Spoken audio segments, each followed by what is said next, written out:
Nobody cares, little bro.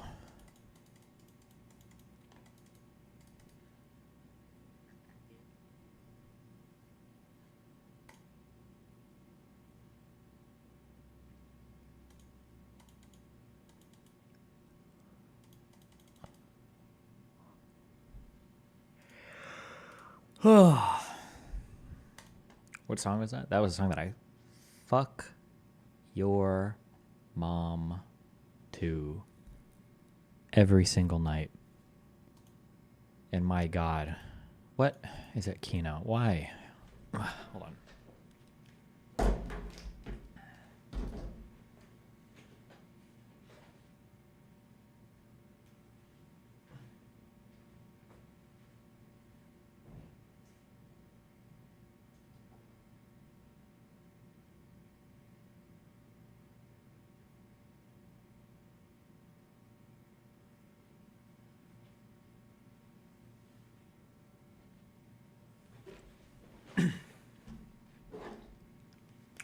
Did you watch the Andrew Wilson vid where he watched you watch his debate? No.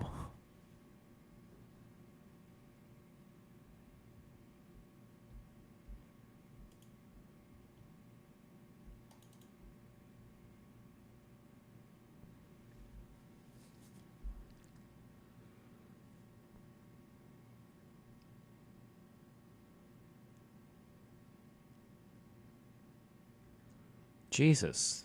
Why the fuck is Dante posting? Dude, Twitter allowing long posts was the worst thing that ever happened to this platform. Jesus.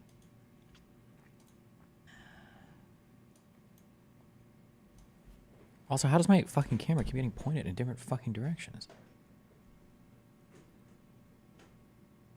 Okay. Jesus.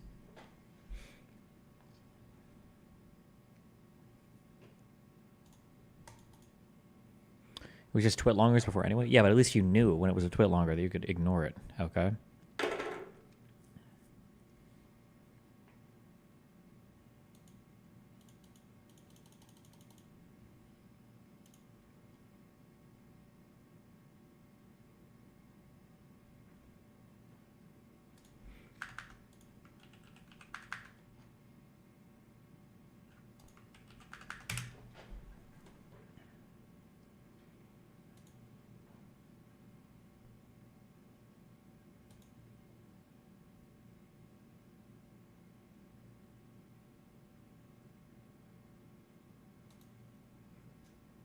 I don't get it.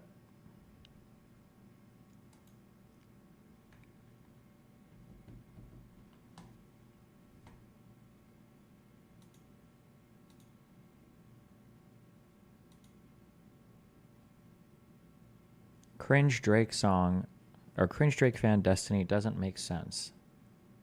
Kendrick drama memes, they aren't black.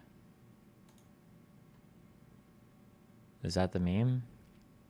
It's about Drake being white.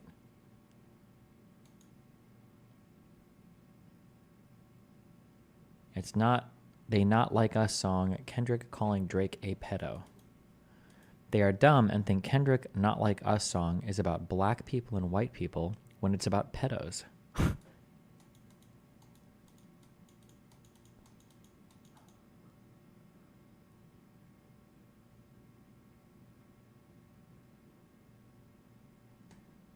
I have no idea.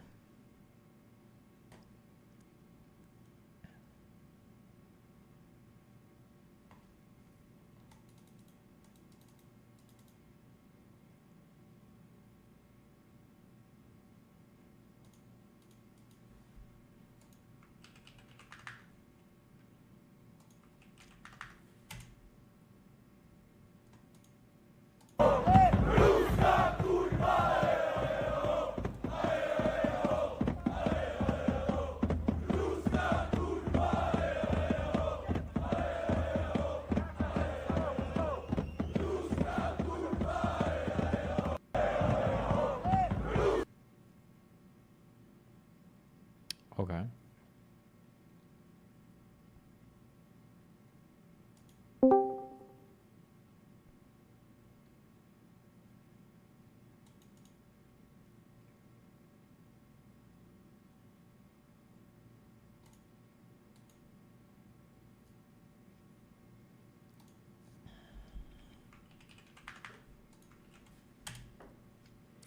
Trump raised so much last month he erased Biden's cash advantage. Wow. Wild.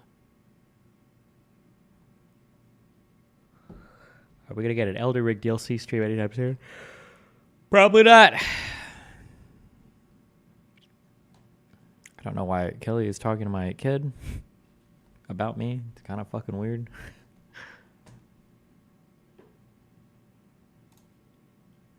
The reputation massager.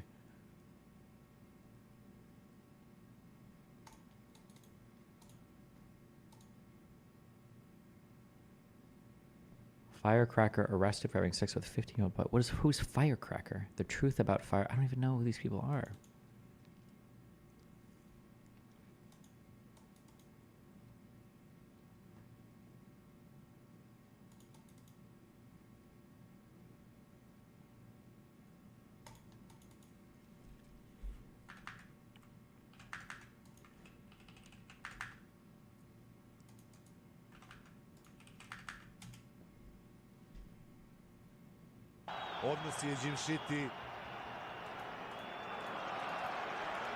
Do you see that she was trying to do it with Aaron too?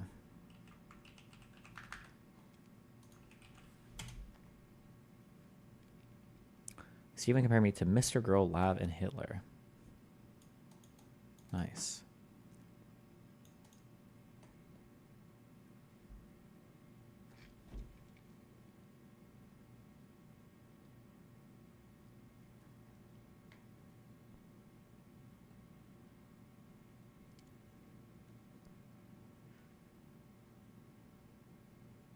The anti-fan community is following her around. Trust her.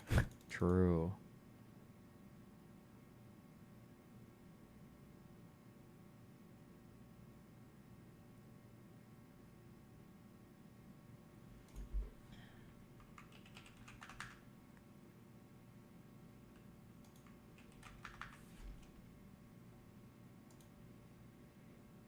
Destiny keeps accusing me of stuff I never did at the start. I've said from the start that I escalated 100%. I think Destiny was just predicting what I would say, I assume. Maybe because of the comments of my general thoughts on miscarriage in the general chat. Wait, what? What is she even referring to here?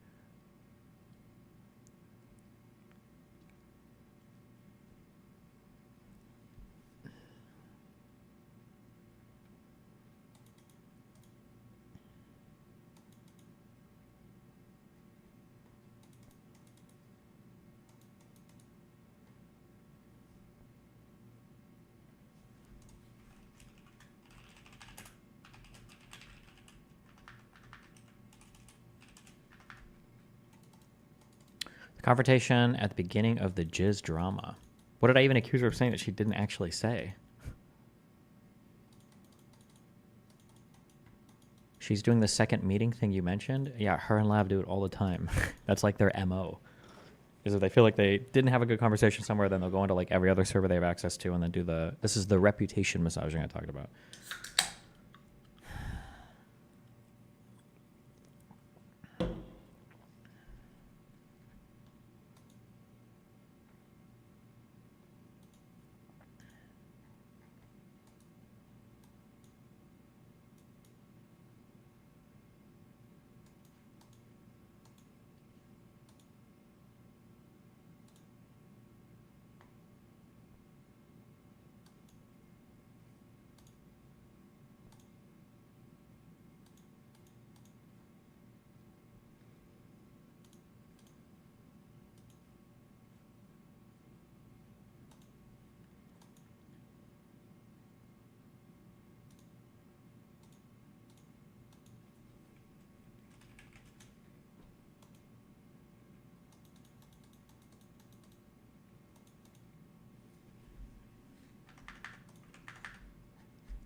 If you ever had a chance to debate people like Charlie Kirk, nope.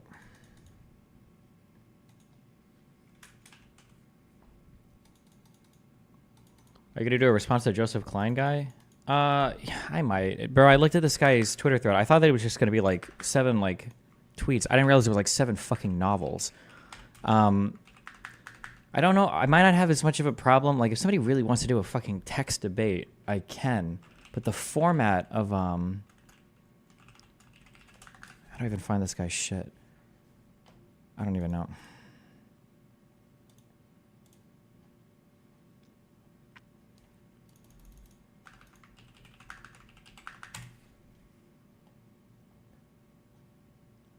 Do I quote tweet each of these to respond to each? Because then I can't even do a thread. Also, some of these are like, wait, there was one of these I clicked on. It was like, holy shit.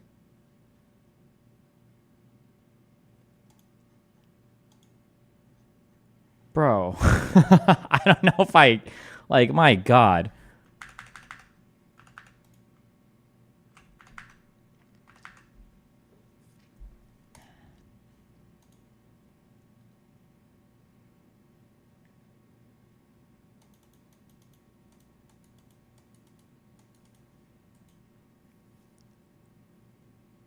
Did you see that Loner Box is a schizo stalker? Yeah, I did.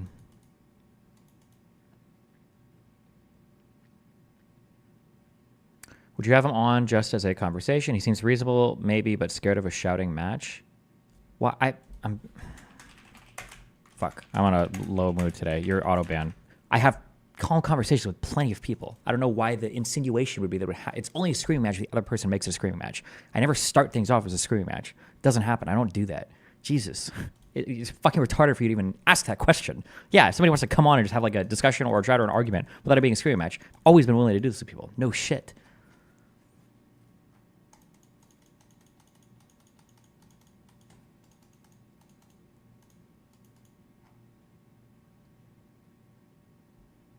You can't pin him down to answering questions or biting bullets the way you can in an actual conversation. The tweet back and forth is a safe space. I mean, you can get people to like actually do. You can actually get people to answer. This technically is not true. You can make people. You can have a better quality debate like on a message board. I don't know if you can on Twitter. The nice thing about a message board is you can actually quote parts of a post and have them like in a sticking out if the other person hasn't responded to something. It's harder to do that in Twitter. So like Twitter, like debating on tweets is just like the worst of every world. If somebody's like, I don't want to debate you. I think Nathan Robinson kind of said this a little bit. Although even writing articles back and forth is cringe. I think message boards are probably the highest tier online debate you can get, but nobody debates on message boards anymore. I'm sorry for banning you, Phil Ogle. I'll unban you. My bad. There you go. When did your interview with Alex O'Connor come out? I don't fucking know. Did you just post a girl? Nah, you get 90 days. Thank you, Hussein.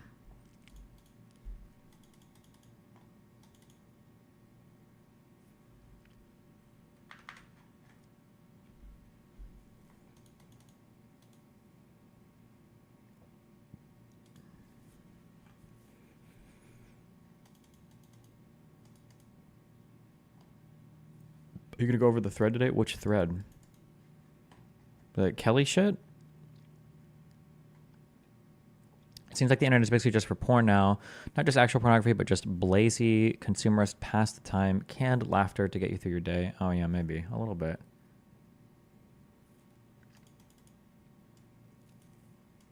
The Joseph Klein. Oh, that?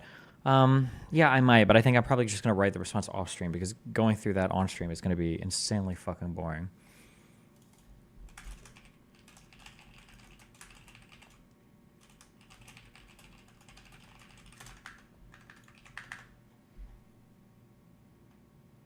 Holy fucking schizo.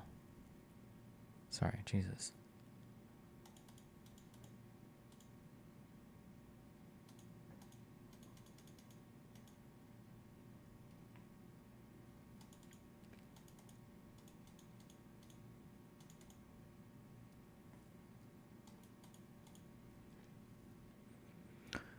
Are you gonna sue Twitch? Bro, I don't know. I have so much shit that's like that I need to like bring under my management right now that I don't know how much more new shit I can take on. And listen, if there's a lawyer that wants to take the case on, go for it.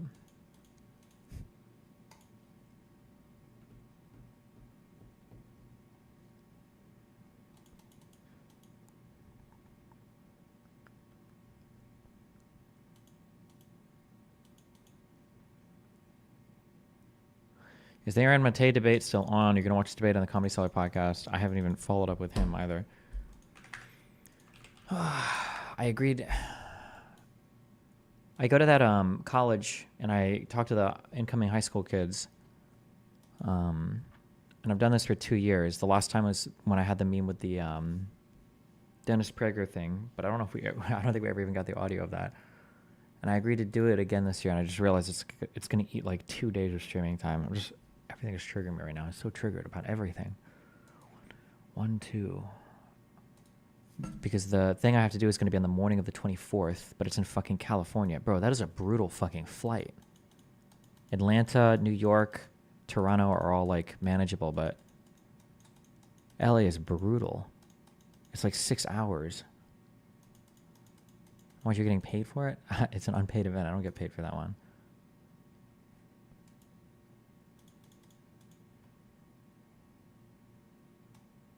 Why do you agree to these? Do they actually help in some way? Yeah, but there's a marginal benefit. I had like 3 people with me, so I can attest to this. When I was in Israel, I think I had 3 people stop me that recognized me. The first one recognized me from a Jordan Peterson debate. The next guy recognized me from a Ben Shapiro debate. And then the next guy recognized me from, I think it was the Alex Jones debate.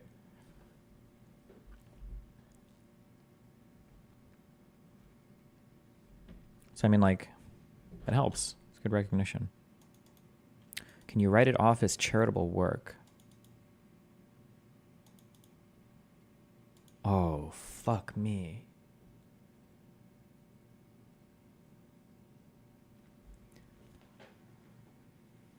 Oh, where's my... I absolutely should have been doing this. Wait, fuck. I should have a market rate that I charge for presentations. And if I don't charge, I should write them a tax receipt or whatever of like a donation of time. And then I would probably get that. Do I get that as a... No, wait, that doesn't give me a deduction, does it? Would it? Hi, you can't do that. Why not? You can't. It's the same reason that if you had like an available apartment or condo and you couldn't rent it, that you can't give it to a nonprofit and be like, "Oh, I'm getting $800 a month of XYZ right now. That's great." The IRS doesn't allow it. You're telling me that if there's like a comedian and he does like a performance for like a hospital, Correct. like a 501c3, he Yep. can't donate the performance? Nope. Are you sure? If you're wrong, listen, I'm Yes. grumpy today. Bet So me if you're money. wrong, All right, bet me money. okay, Yeah, we always $5, do. $5. Oh, all right, $5. Let's do it. How about your entire Can you write Steam skin inventory? I don't even know donation what's in there. receipt? I don't even know what's in there. Can you write donation receipt if you donate your time? Can you write Volunteers off ask whether you can working? value the time they give the organization. No, volunteers who provide professional services for free to a qualifying nonprofit organization cannot claim a tax deduction for the value of their time or services. Well, this says no, so.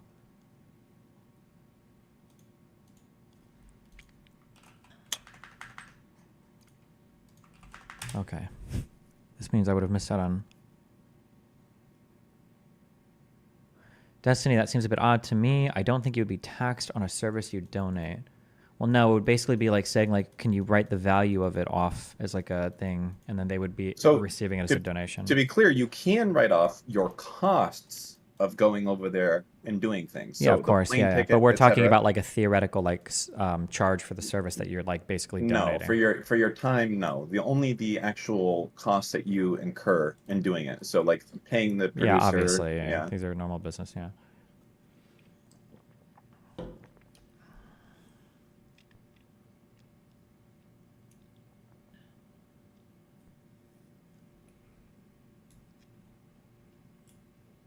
Why are you in a bad mood today? What happened? What hasn't happened? I don't give me the cliff notes, I guess. Well, our shit got absolutely obliviated 2 nights ago. I think I'm just going to reformat that box, and I'm just going to rebuild the audio chain myself so that I I don't can want see to. I everything don't from want start to to. finish. There's. Hold on one Well, second. that's fine. For the software for the audio stuff, I don't like that when I look at it. It's hard for me to figure out what the problem is because I don't know the software side of it. So it's like I can do all the video stuff now. I can do everything on the PC. I can do everything on the hardware for the mics, and I can do everything on the interface itself. But I don't know the software, and that triggers the fuck out of me. So I just need to set aside like 4 hours to. I'm probably gonna reformat that box, throw Windows 11 on it, and then. Oh. Yeah, I think. Yeah, I mean that was wild. Um. So reason using software instead of a hardware mixer. That mixer just the interface came very highly recommended. The software that comes with it is good. I just don't have it's just a little bit weird how it runs into the PC. But yeah, I just need to, I'll do it. I'll figure it out. We got all the camera shit and everything done.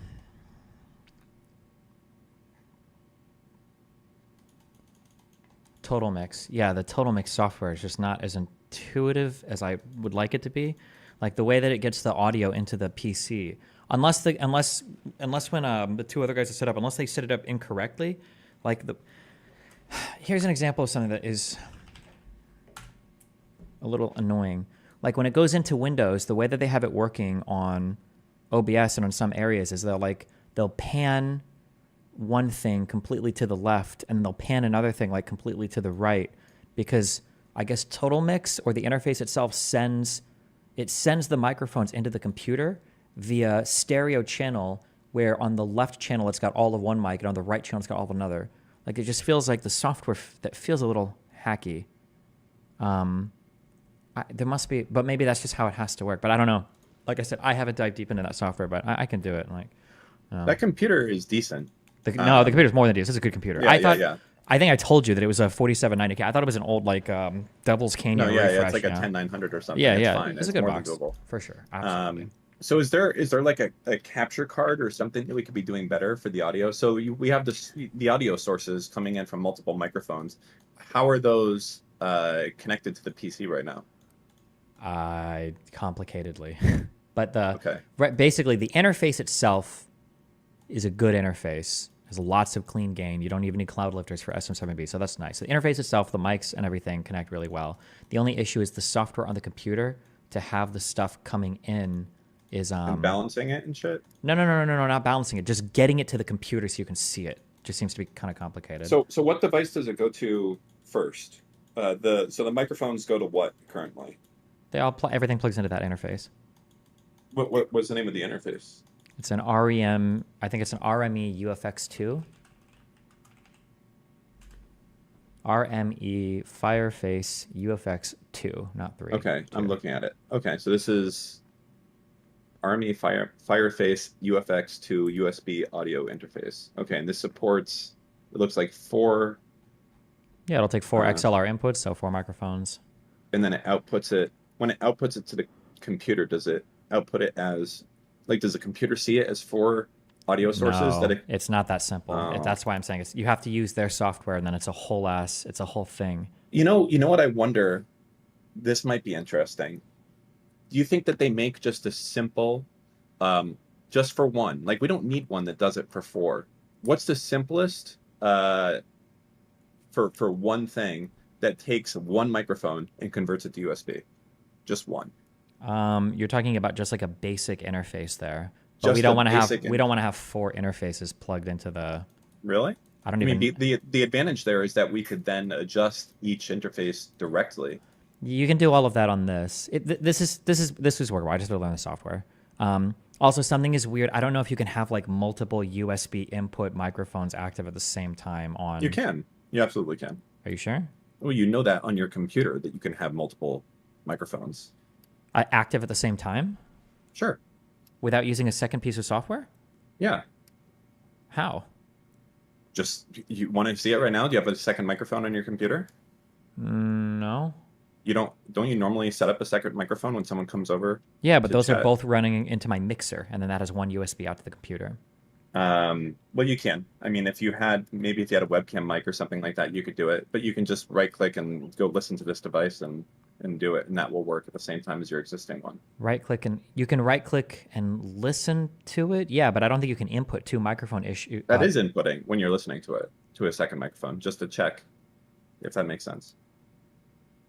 You can't in Windows that has the meme where you can't take exclusive control over an audio device. Like we've all ran into that before. Like, oh, this your video is in use by another application, right? Like when you're trying to stream and something along Oh, those never. lines. Hold on. I'm sorry. I'm thinking of like inputting this audio into like Discord or something. You just mean like having multiple sources active on OBS though, right? Yeah, Yeah, yeah. exactly. You can do that. That's doable. Yeah.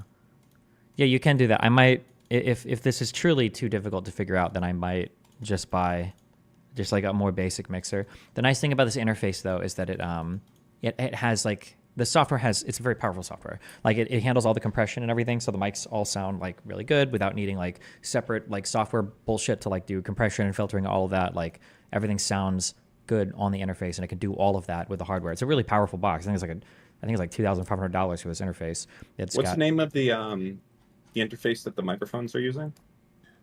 you mean downstairs? Yeah, right. Well, in the studio, what type of microphones? Like, what's the connection? The name Oh, of that connection? the cable is called XLR. That's going to be Okay, industry XLR. standard for basically every nice microphone. It's going to be an XLR cable. Um,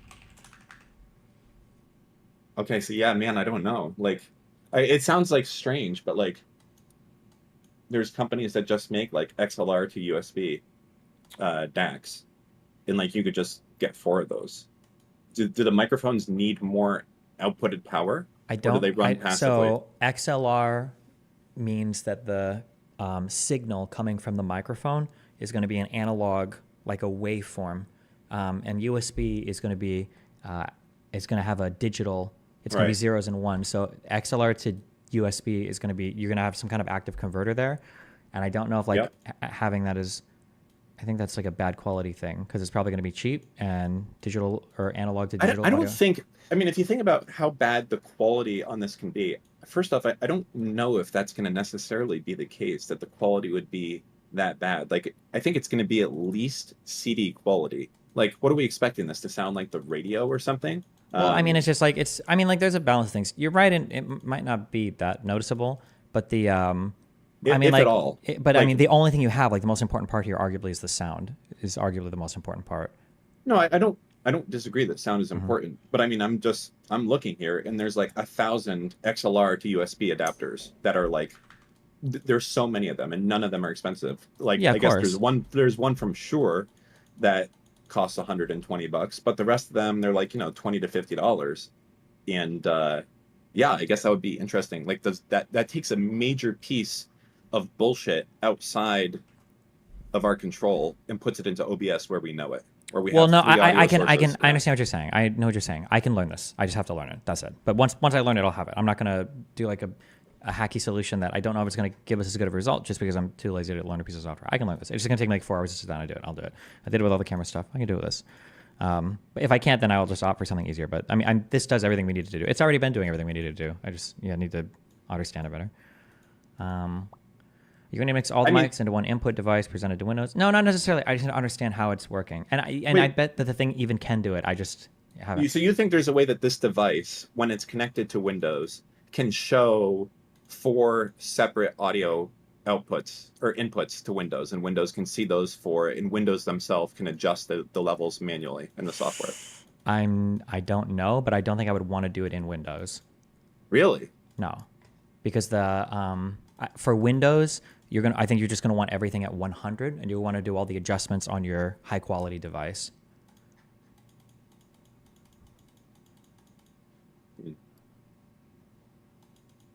How do you go? So here's the issue. Like as you try to do stuff from like an iPad, right? Like let's say we have an iPad in front of ourselves and we want to quickly mute ourselves to talk or do something like that. It seems like that will not ever be possible if we use this type of a solution. Like we'll never have that level of instantaneous remote control. If it's like, okay, if we want to mute everyone, we have to go to the hardware device and click mute. There is no software control. Well, how Once would it's you set do up, that's that? it. You would want to have the iPad set up to do that with the Windows PC.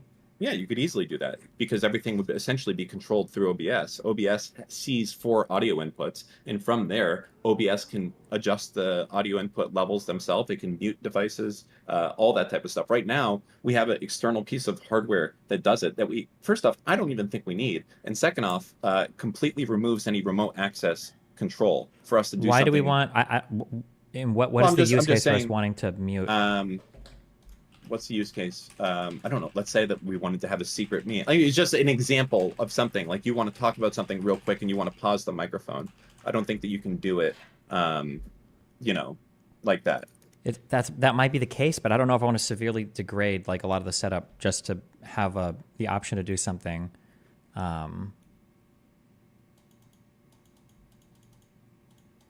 I don't understand. Um, Hold on 1 second. Someone's at my door.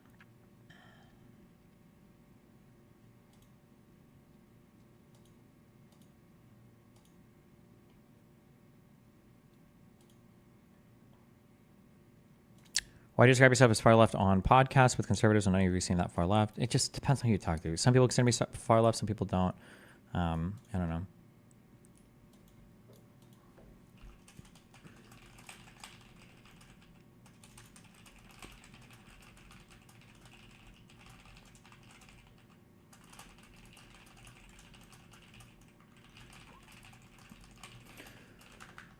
It's a 0.07% chance all 6 of you showed up to the Gen 6 debate wearing black, assuming the likelihood of choosing black is 30%. Steven said they probably just showed up that way. What are we talking about? All 6 of you showed up to the Gen 6 debate wearing black, assuming the likelihood of choosing black is 30%. Steven said they probably just showed up that way. You mean my Gen 6 debate with Destiny, Alex Jones, Greenwald, Krasenstein...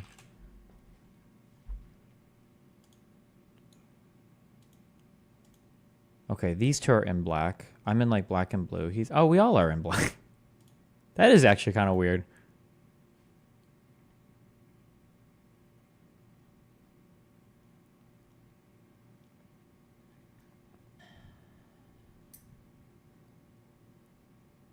There's a 0.07% chance all 6 of you showed up wearing black. Is that true? There's no way it's that low. You'd have to know what is the chance of somebody choosing to wear black? You said if it was 30%.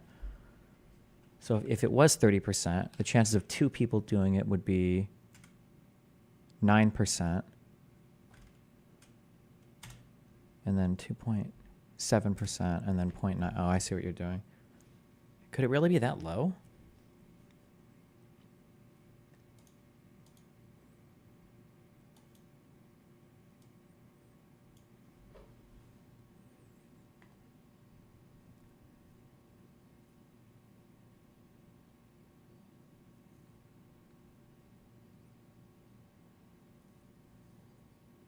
Is there not a selection bias for black in important events? I'm not sure. I don't know if black is normally suggested. Man, I will say, so I think I mentioned a couple months ago, I started like just paying attention to just like one basic form of fashion. I try to learn like colors and shit and buy clothes and look presentable for my Israel shit. I think that I hear a lot. People always say this. I used to say this, like, oh, black goes with everything. Black goes with everything. That is not true. Black does not go with everything. I feel like black is a very hard color to make work with stuff, unless you're wearing like black pants and then like, you know, like a white shirt or something. I feel like black is actually incredibly restrictive when you're trying to mix and match it with other things. I think there are like pastel. There's like groups of colors. Like I feel like if you give me like beige or brown pants, I feel like I've got like a million different options for top, socks, shoes, and everything else. But as soon as you make like some object, I think mixing solid, strong colors together is like impossible. And black feels like it fits in that role. But I've only looked at I've only got like my button-up casual. I don't even know what I'm wearing right now would be considered. Black doesn't work with brighter colors that are popular in summer. Maybe, but black, I don't think black goes well with other darker colors either. Like if you've got like black pants and then you have any other solid like darker color, I feel like it clashes hard.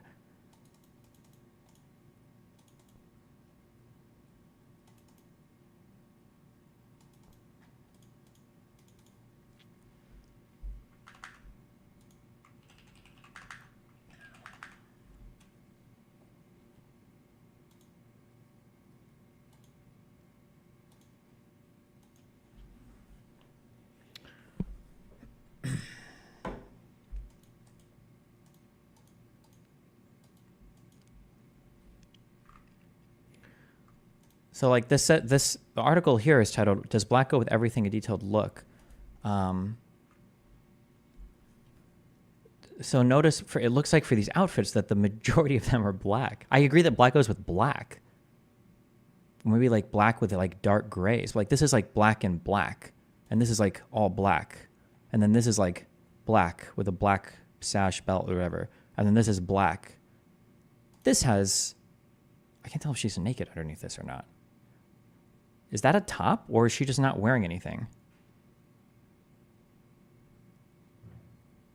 You can add accent colors to black outfits. Yeah, I agree with that. But only one item can be non-black in a black outfit. Yeah, that seems to be the rule. Like I wore a while ago, I had like a black shirt with like a red undershirt, and I think that seemed to work.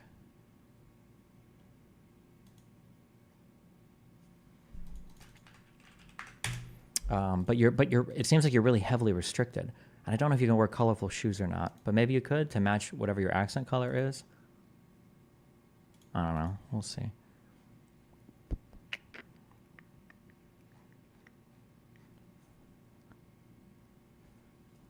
I think Yobel has some of this Israel-Palestine stuff ready. I can start looking at some of this.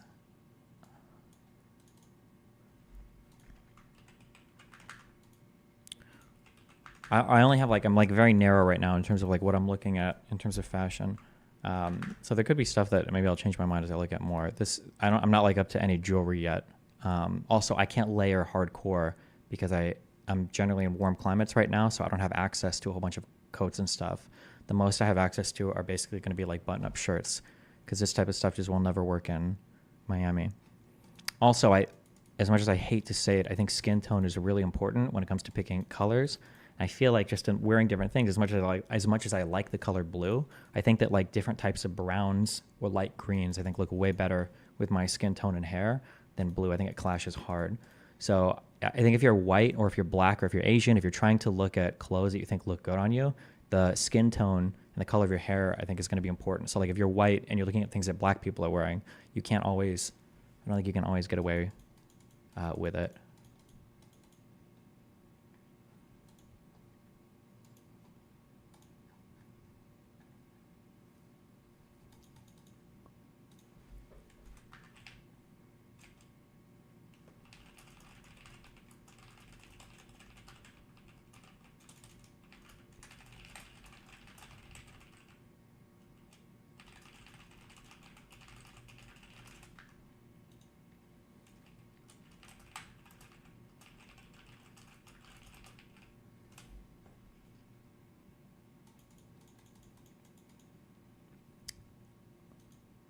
So I get your wrist fitted for with a man's timepiece. I left them at home, so I didn't get to try wearing them. I bought 3 different metal wristbands for the watch.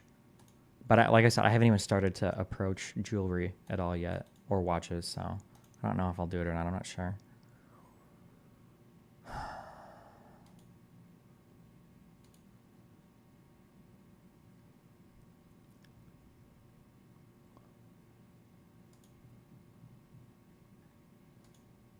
Trying to see what I wore on this trip.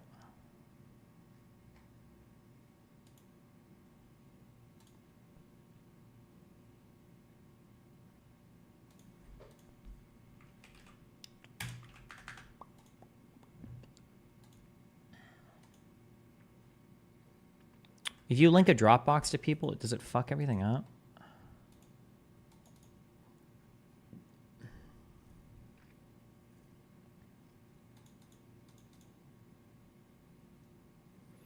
The quality of the audio interface is all in the mic preamps. As long as you're only turning it down in Windows and not digitally boosting it, you will not degrade the sound quality. Also, having easy access faders via software is much preferable to trying to fiddle with knobs and interface like that. I agree with you to some extent. What I don't like is for workflow. Let's say that you have a microphone with a volume button, and then let's say that goes to an interface with a volume button. And then let's say that there is a software that has a volume button.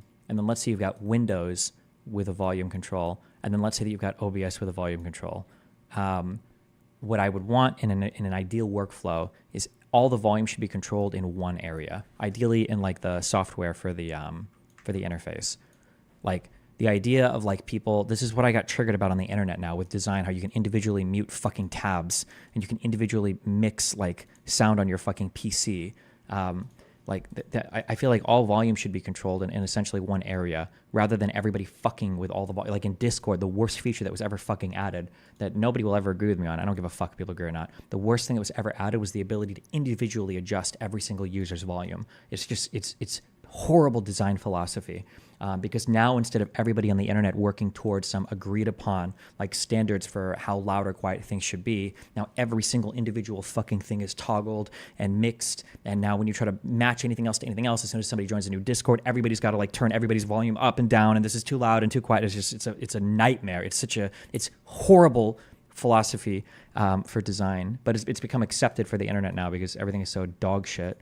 But yeah, but anyway, yeah. So I don't want to be adjusting things across like 7 different things. All of it should be done in one area.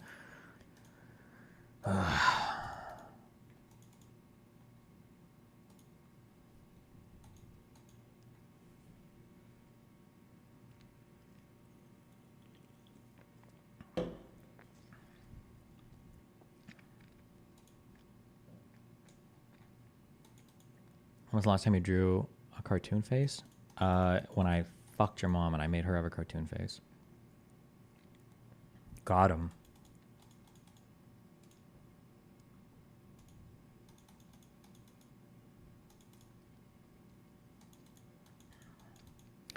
Why not hire an actual producer so you don't have to worry about the production side anymore? I don't even know where I would find somebody like that at. I can listen. I will figure this out. There is an RME Total Mix FX plugin for Steam Deck. So in the event you do want to mute individual mics remotely, you still can once set up. That's crazy if that's true.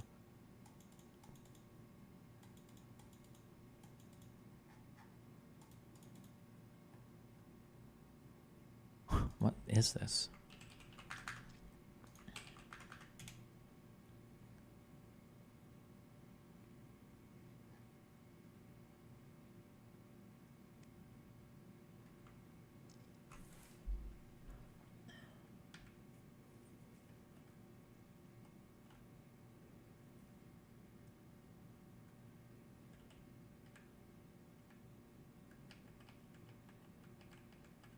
Listen, okay? I don't know much about fashion yet, okay? We're not on our full fashion arc with Vosh yet. I don't take advice from people that don't give examples, okay? This is cucked.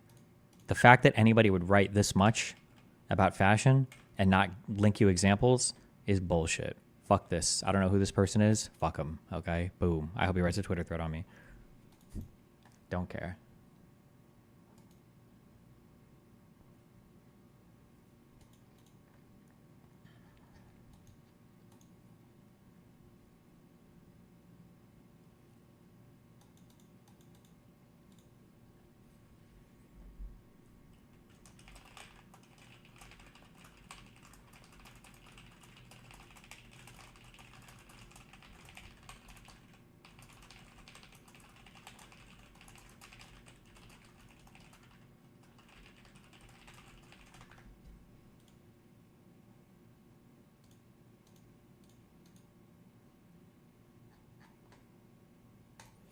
Where I don't understand how I can get something. Wait, sorry, did I already ask this? If I look at Dropbox, I want to like look at a video on this PC without linking the whole fucking folder. Is there no way of doing that? Do I have to like download it on this PC and then open it?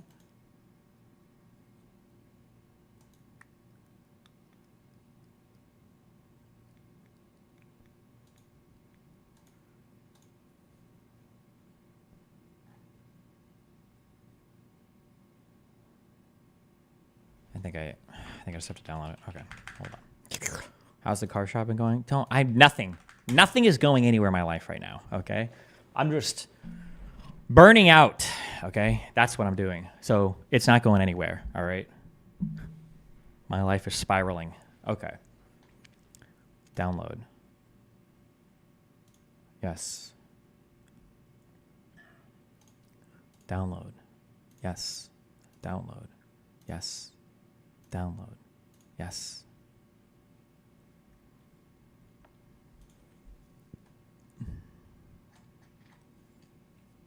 And a mirror showed up in Miami that somebody linked me, and I might just fucking buy it. Okay. What you're asking for is impossible on the internet when there's an infinite number of mic configurations any person can have, hence why they give people the option to lower or increase a person's volume on Discord, for instance. It's so crazy that prior to Discord, somehow we were able to do it, you know? Isn't that crazy? We had TeamSpeak, we had Mumble, we had AOL Instant Messenger, call, we had MSN, we had all these things on the internet where somehow we all survived without being able to individually toggle every single person's volume. Crazy, crazy.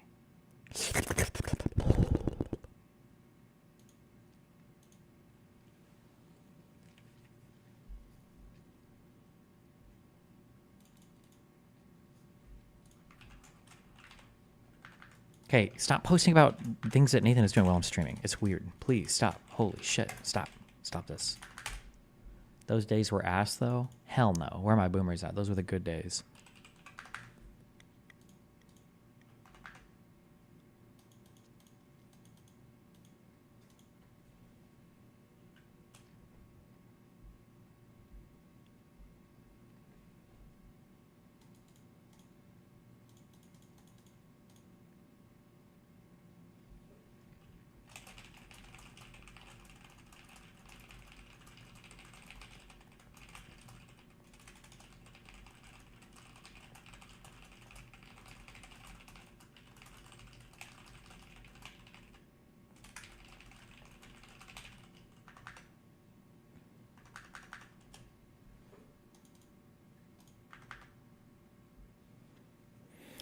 Those were the good days because only nerds use the internet. Now every retard uses the internet and can't figure shit out. True. And based. Okay.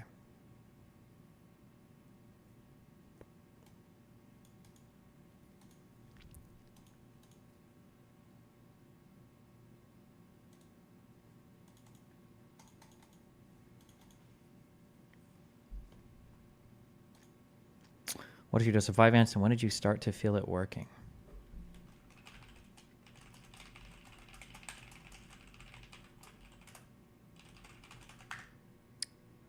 I'm on 60.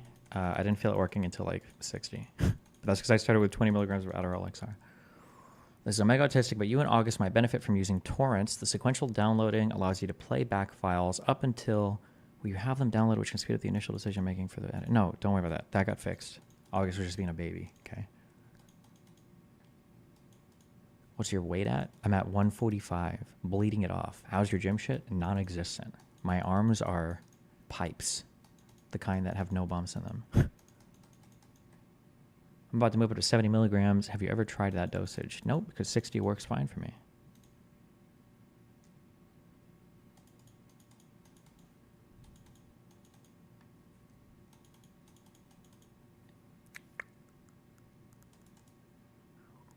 Do you enjoy running or not? Yeah, I was at the end of all my gym days. Running's probably good for you. Every human being should run. Every human should run. Do you take protein with yours to help the uptake? Sure. Everybody should drink protein shakes too. Fuck that shit. Nobody wants to eat chicken and broccoli all day. What is this?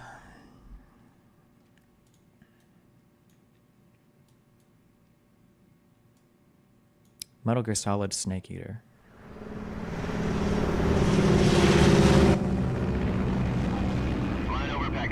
Altitude 30,000 feet. Approaching Soviet... Treadmill versus bike? Treadmill, always. Biking is for losers, unless you're really fat and you'll destroy your knees running. airspace. Listen up, Jack. Your mission is to infiltrate Selino-Yask in the Soviet mountains, ensure the safety of Sokolov, and bring him back to the west. Wow. Your codename for this mission will be Naked Snake. I'll be referring to you as Snake from now on. The clock is ticking. This will be a sneaking mission. You must not be seen by the enemy. Wow. Fat people should swim. It's better than running and biking. That is unrealistic advice because fat people will never get in the pool. They don't want to take their shirts off. And if they don't, they'll drown. You must leave no trace of your presence. Is that clear? This kind of infiltration is the Fox unit's specialty. In other words, weapons and equipment are procured on site. That goes for food as well. You're completely naked, just as your name implies. I have to find my own weapons and equipment. Whose crazy idea was this anyway? The mission rests entirely in your hands. A real one-man army.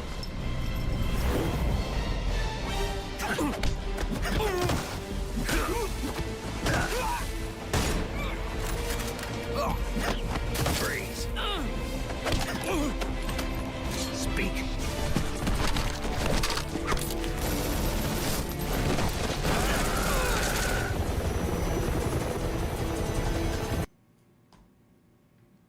It's basically just a remake, right? With upgraded graphics?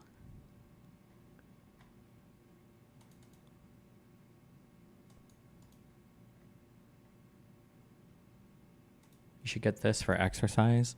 You know, I'm going to be honest. It looks fucking memey, but apparently the reviews on it are pretty good. I saw people talking about this. This is like it's some variable fucking resistance machine that you could do every exercise on. But it costs like, isn't this like $5,000 or some bullshit? So if you want to spend a whole bunch of fucking money.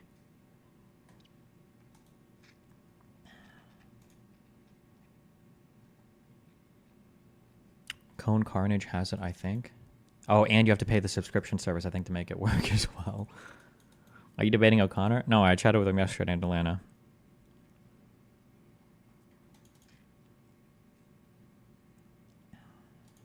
And I think you have to pay. You have to get like their installers to come and install it too to make sure that it works.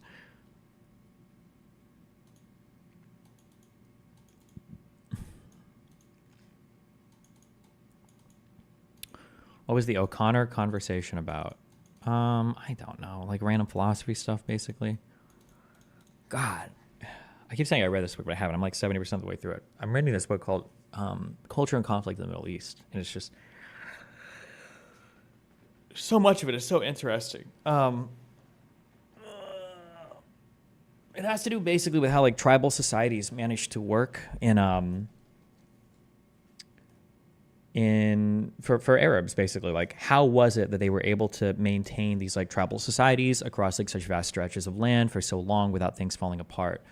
And I won't get into all of this, but just there's this concept that a lot of this is built on, and the author calls it balanced opposition, and it's super fascinating. But like, I'll explain like this very simple thing, and then it makes sense in terms of how it would work. Okay, so say you have like your family head.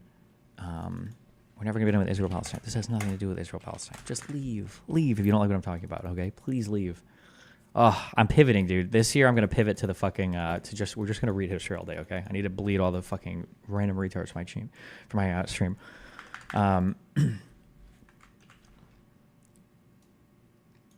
You basically have so they do it all through like wait, I'm not even gonna be able to draw this. You obviously you trace it through the father's line. I can't draw this at all. Why did I even think I could draw this?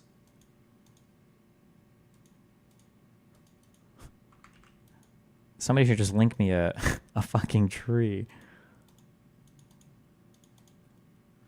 There we go. That's beautiful. I've never seen a more beautiful fucking thing in my life.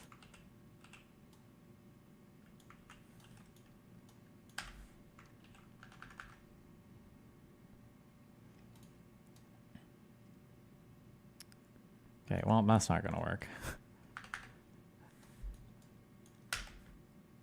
Did you mean to use lines? Yeah, look.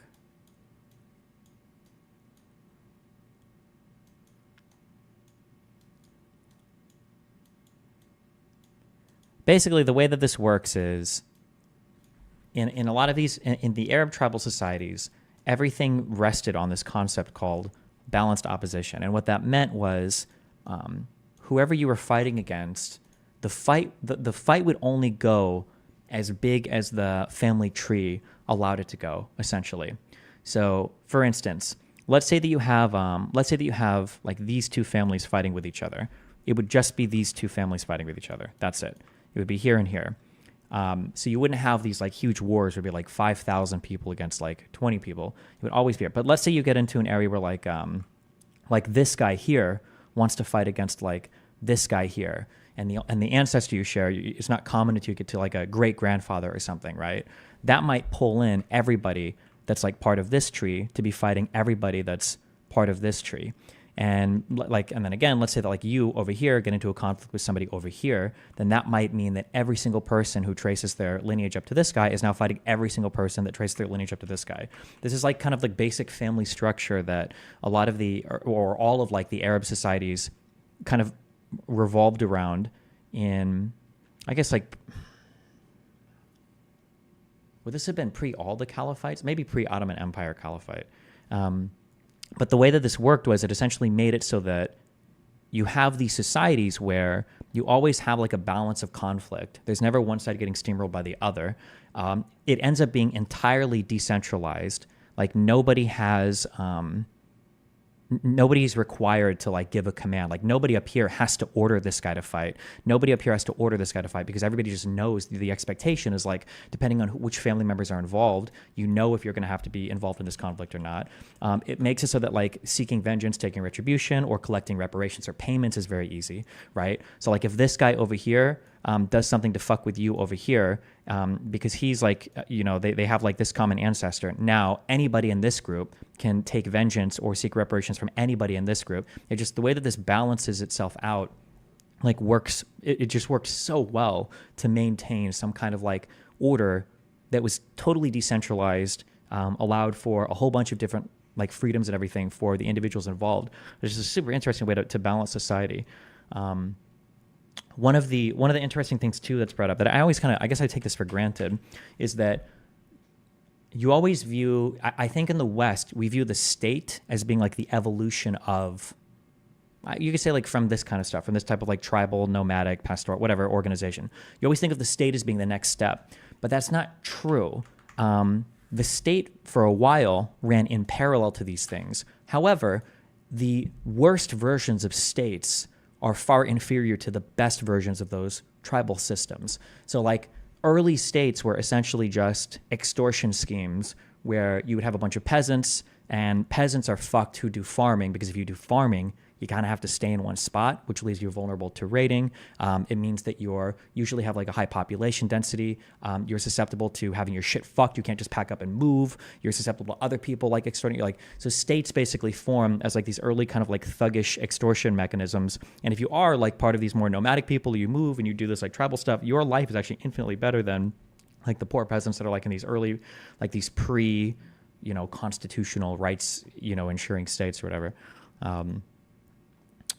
Yeah, if you ever bored how does this lead to freedom of the individual? As you said, if you always get dragged into family feuds, which you can't opt out of, well, because of the family feud structure, it highly encouraged people to act in correct ways, because if you didn't, your honor and integrity are always on the line, and people in your family structure know that if you're going to do some dumb shit, they're going to get sucked into it. So if you want to go and fight with your brother, fine. If you want to go fight with your cousin, okay. But if you're going to start getting into a fight with like somebody whose lineage you have to go like 4 generations back to trace, well, if you're going to do some retarded shit, I'm going to have to be like on call to go and fight. And I will go and fight for you, because we must, because our honor and integrity is everything. And your ability to stand up and fight with your brothers, cousins, whatever, depending on the conflict, is everything. But it discourages that type of reckless behavior, because you know that now all of us are on the line for your retarded shit. So it, yeah. What was the book called? It's called Culture and Conflict in the Middle East. It's an interesting book. Armies of Sand mentions this a little bit. Arab soldiers in modern wars would desert their units to go protect their families. It happened a lot in the 70s. Oh, yeah, sure. Or even sometimes you might even have to leave your, he uses a word for it, but like you might marry into a family, but then if your tribe gets attacked, and even if it's part of your new family stuff, if you're a man, you might have to go back to your old family and fight with them against like even the family you married into or whatever. Yeah, stuff like that, yeah. Would you say that this is cringe in current society? I don't pass normative judgments on it, on whether it's good or bad. It's just, it was a form of organization that existed, and the author to this book argues that it's important to understand this form of organization, to understand how early Middle Eastern stuff developed, and how it might even play a role into some modern Middle Eastern politics. Isn't this decentralized system leaves you more susceptible to outside invaders taking over your country? Kind of. So one of the things that the author argues is this is the reason why Islam was so successful in the Arab world, is because what Islam did is it incorporated that concept of balanced opposition by giving you this top part of it, which was Muhammad, or like the Muslim versus the infidel. It basically made it so that all of the people, all of the tenets of the religion could be incorporated into this balanced opposition scheme, where the opposition is now the infidel. He's the outside family group. And then you have a way to, if you're fighting like an infidel or an outside, you have the ability to call upon all of your Muslim brothers to partake in that battle, because now it's, because now you've incorporated the religion into like that balanced opposition structure, which I think is interesting, yeah. What do you think about your conversation with Einat? It was okay. It's kind of not very remarkable, but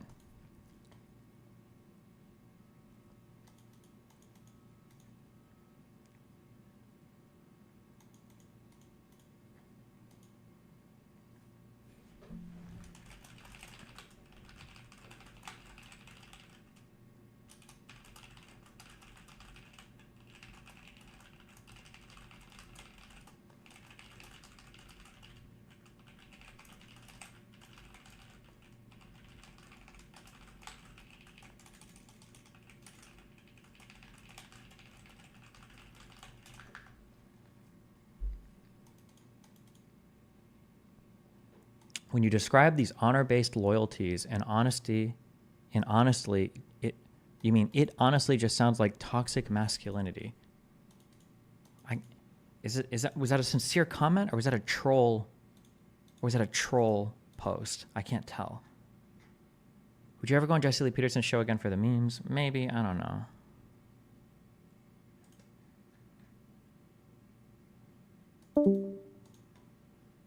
What a loser. What the fuck? Where am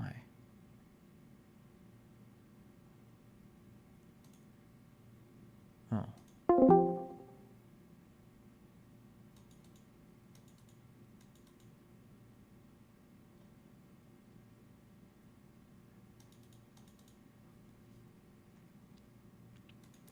Ben Burgess wants to have an Israel-Palestine debate. I mean, if he wants to. The problem is that, like, I feel like Ben in conversation is always so passive. But I'm sure if you want to.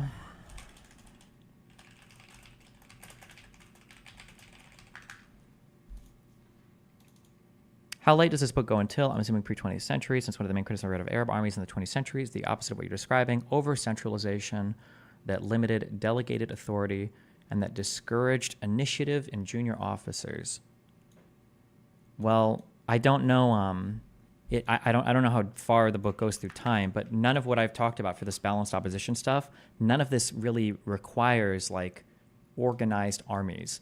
I think that this sort of societal structure would lose to the state, like an organized structure.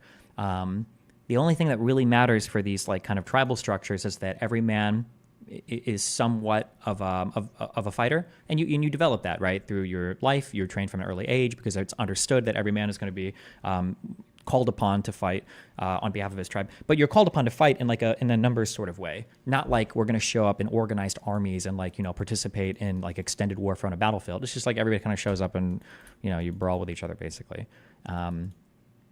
But you're versus like a formal state with an organized army, these types of structures are probably always going to fail, because you just can't present enough of a united front against the outside.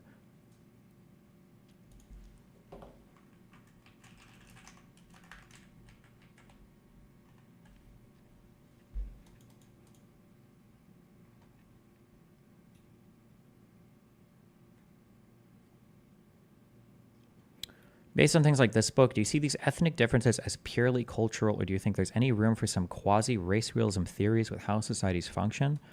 My one is I don't even know if it would be possible to study that. But two would be I don't know if there's been enough time passing between certain groups of people for like huge behavioral differences like that to manifest meaningfully in like wide genetic population. I don't know if that would be the case or not. And then even if that was the case, I don't know how severe the genetic impact would cause one group to act versus another, as opposed to the socialization of all of it. So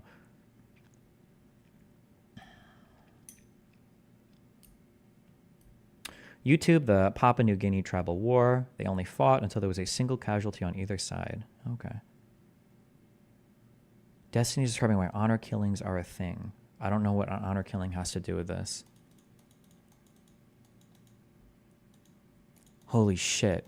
One of the things I totally understand, I understand why so much now, why historians and other people don't do like mainstream politics, is because it's the conversations are cancer. Like, you degenerate, retarded fucks cannot even conceive of an idea without immediately trying to tie it into some normative system you have so you can pass some judgment on it or incorporate it into some dog shit fucking political idea that you have. We should all go back to the jungle and kill ourselves. I think that would be the best society. I am all here for it. Jesus. Just kidding. I don't know. Did Destiny ever react to Adam talking about his trans segment on the Hodge twins? Did Adam? Who's Adam? Which one? How could you hit a 950 in the jungle? I can hit a 950 anytime I want, and I will. I will hit the 950 right now. Here it comes, okay? Fuck you guys.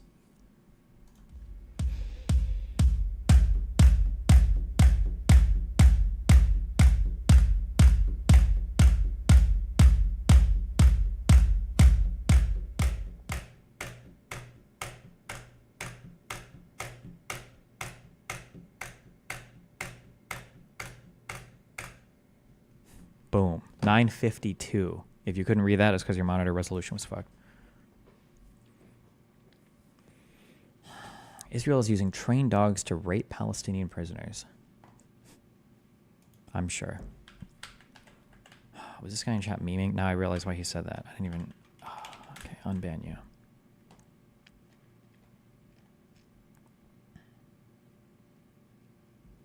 Do you still believe that academics are just bad communicators? Do you empathize with them more now? No, they are bad communicators as well. They need to be stronger.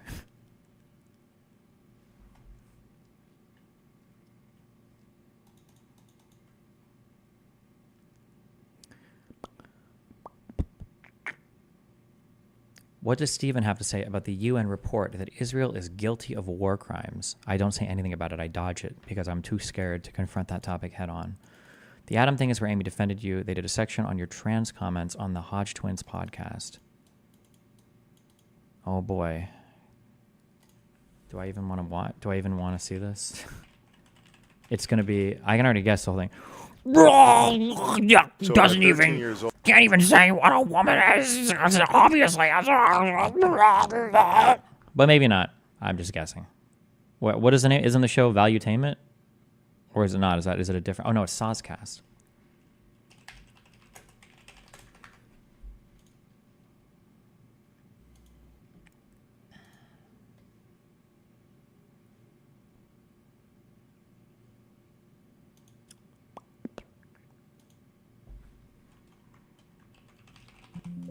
I don't even know where it would be here.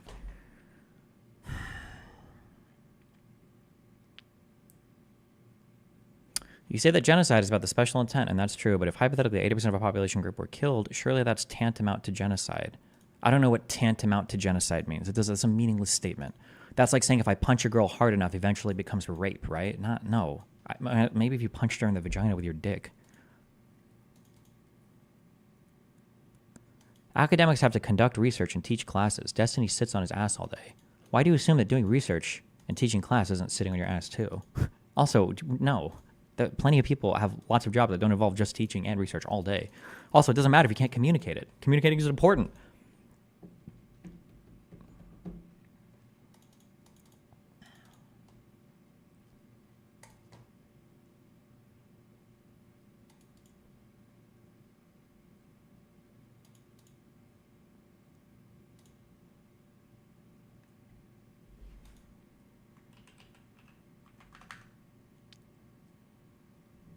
Pretending a word means nothing if you don't see a strict legal definition is kind of annoying. I don't even know which side you're arguing on.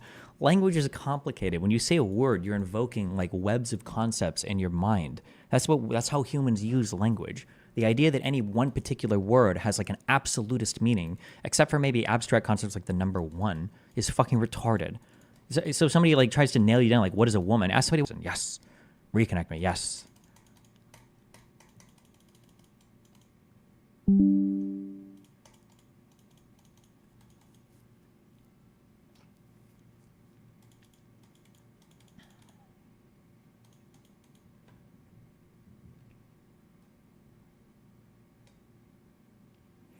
This is a dumb analogy. The punching isn't an inherent part of rape, as opposed to killing or reducing population is an inherent part of genocide. Not necessarily. Genocide has two elements.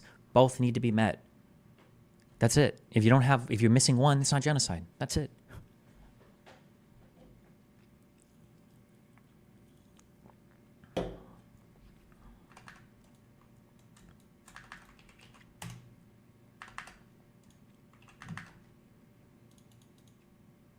Which one am I supposed to click here? Where do they do the trans thing? Do I?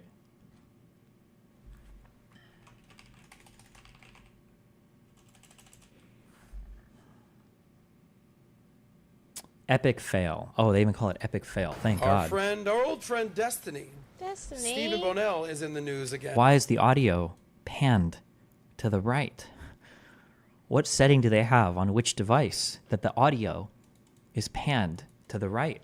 It's happening. Can you hear it? I'm not changing it. We're gonna listen to it like this.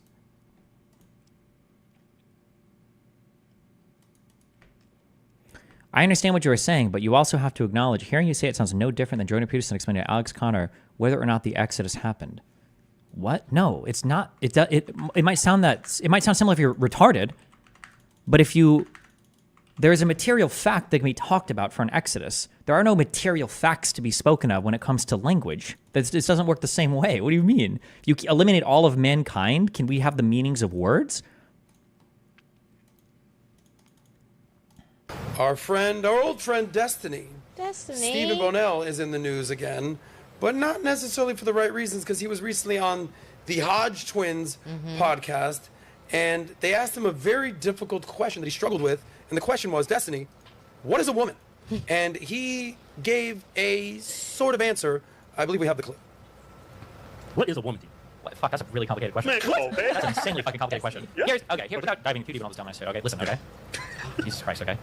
He's trying to think of it. So why is that an insanely complicated question? It was, but then this is how they responded after he kind of gave some, ran around the bush here about that. Do you have the second half of that clip? Yeah. Ran around the bush. Oh, so we don't even play my answer. That's good. Okay. Shit, Mrs. Weber. I think when somebody said I think of tits in the vagina. Sure, maybe, but like you might meet somebody. No, not maybe. Woman, Not maybe. Not maybe. So the Hodge Twins were not having it, Destiny. Wait, By the what's way, the Destiny, you gotta do better than that. Can you have the full Gotta do better. You didn't even listen to the explanation.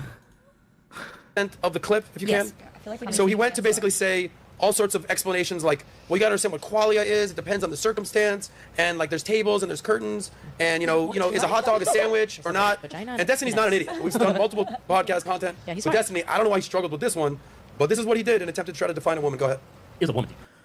I'm confused when you talk about the what is a woman question because your argument for a woman possibly meaning all these things sounds like people trying to argue racism is power plus prejudice.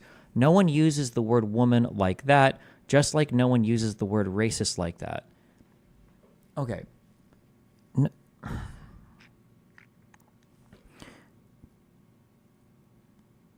I'm just going to end up re-explaining what I explained on the Hodge Twin show.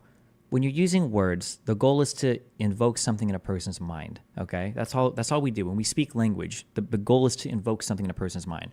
I would say that in like 99% of circumstances, when you say woman or you say man, people understand what you're invoking there, right? But you take for granted how complicated language is when you speak a thing to invoke something in a person's mind.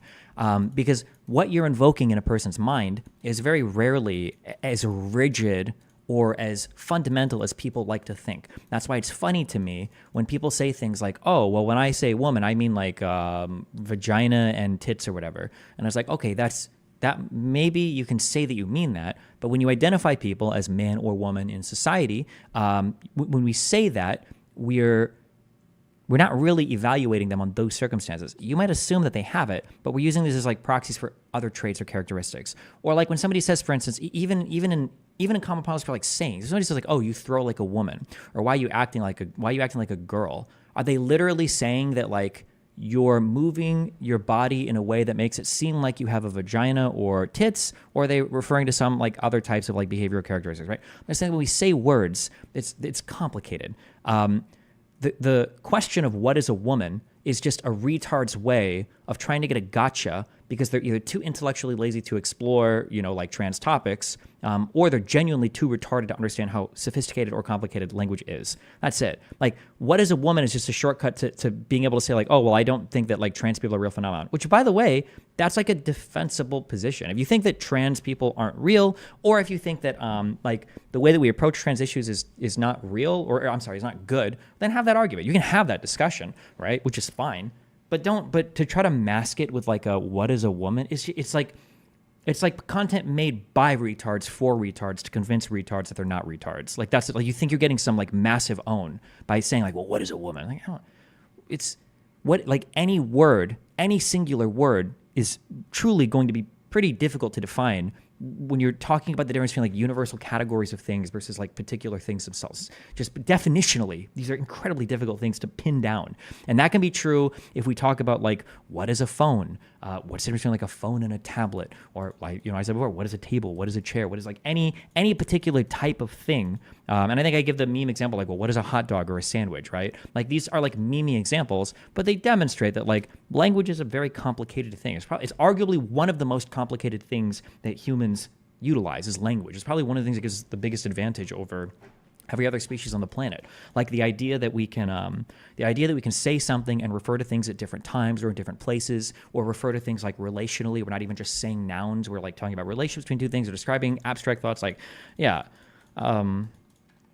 Do you feel like sometimes it's not worth getting into it? Yeah, it's never worth getting into it because everybody that asks these questions are by definition fucking retarded, especially because the answer to these questions are always fucking retarded because the answer they'll give is something like adult human female. Okay, genius, what the fuck is a female? That's literally a definition. It's a tautological answer. You're answering the question with the same thing that is contained in the question itself. Like, what is a woman? A female. Wow. Holy shit, bro. You're fucking genius. Good job. You solved it. Like, it's just stupid. Couldn't you just say XX chromosome human mammal? You can say that, sure, but I hate this topic. I hate it. When you say like, couldn't you just say XX chromosome human mammal? Sure, but then the question becomes, when you say woman today, are you referring to the same thing that somebody meant when they said woman in the year 1000? Because they didn't know about XX chromosomes. So when you say woman and you're referring to chromosomes, are you now referring to something substantively different? Has the definition changed? Were they always referring to XX chromosomes without realizing it? Right?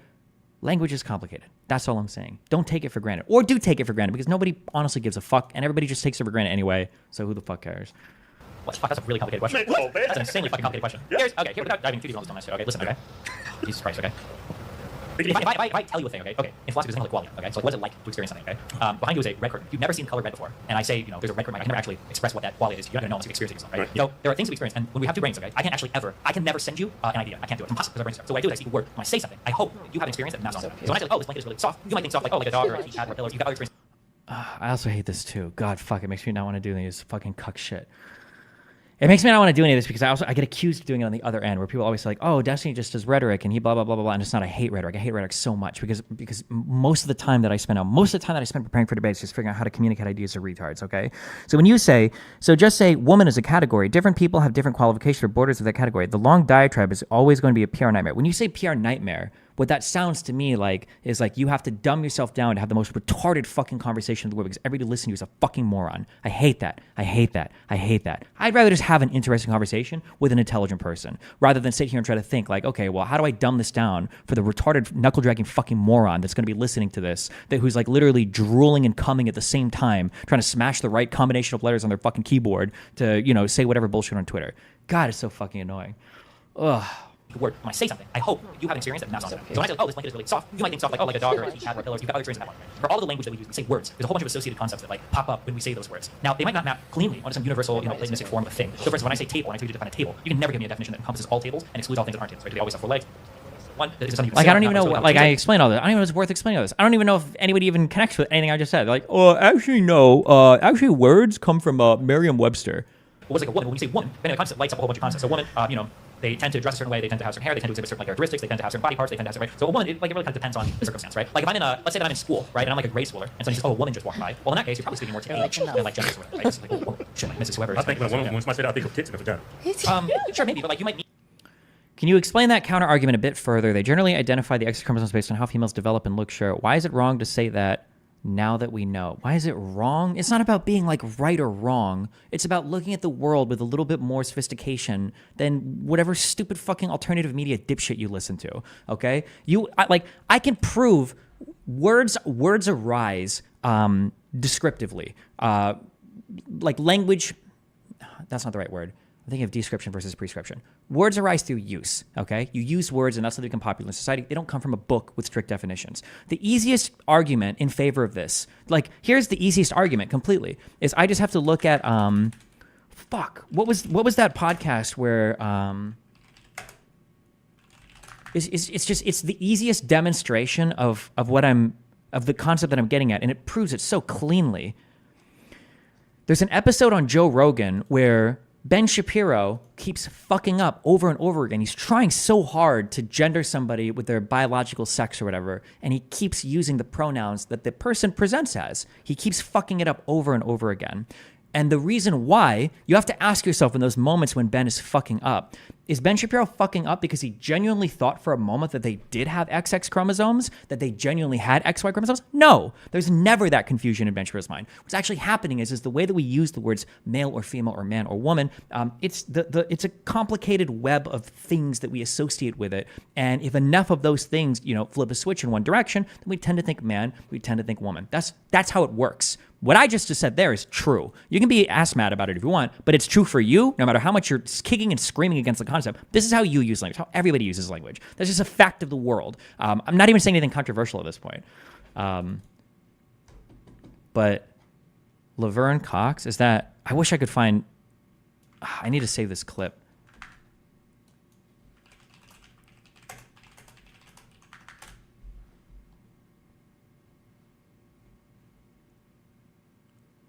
"34 minutes. Oh, it's this. I think he does this multiple times in this show. Transgender woman from Orange is the New Black. I never watched that show. I've never watched that show either, but she's on the cover of Time magazine. Oh. Or he's on the cover of Time magazine. Like, he does it several times in this. Somebody linked it. Does Crowder do this too? King. Break a leg. There's one way to curb underage drinking. Gosh. Let's also put a picture of her by the mantle. Keep the kids away from the fire. Yeah. Him. Shoot. Whatever. Z. I don't know. You can admonish me off the bat because I can't keep this straight. Wait, but why can't he keep it straight? It should be incredibly obvious, right? Because he and she literally just mean chromosomes, right? You're never mixing those up, right? It should be really easy, no? Look, I guess if Bud Light can pretend to be beer, he can pretend to be a woman. Yeah, exactly. But my question was, that really her head? Why did her head look so huge? Like, why? What do you mean her? Are they all of these people just keep forgetting the chromosomes? Is that what's happening here? And her torso. This seems like a weak point to argue on. Yeah, it's because you're fucking retarded. I'm sorry. I don't have the patience for this right now. Fuck me. I can't do this today. Look so tiny. Well, that's what happens. The estrogen it breaks down the body to the point of no repair, but you still have the acronomaly. That was a guy at one point? Yeah, exactly. You want me to believe this? Still is. Yeah. Still is a guy. I gotta be in. Like, even that sentence betrays what's happening in the head. That was a guy at one point. How could you ever utter that sentence unless there's something more in the definition than just the XY chromosome? Something else is happening there. Whether you want to acknowledge it or not, something else is obviously happening in the brain there, right? Brian, thanks for the 10 gifted subs. Sort of kind of cute. No, really? What? You're into the whole body of Tweety Bird head of Andre the Giant? Again. No, I'm sorry. I was Cameo talking about the girl in the Nike commercial. Oh. No, holy Jesus, but her head looks huge there. Yeah. And you don't know if it's an official deal with Bud Light or not. I have no idea, but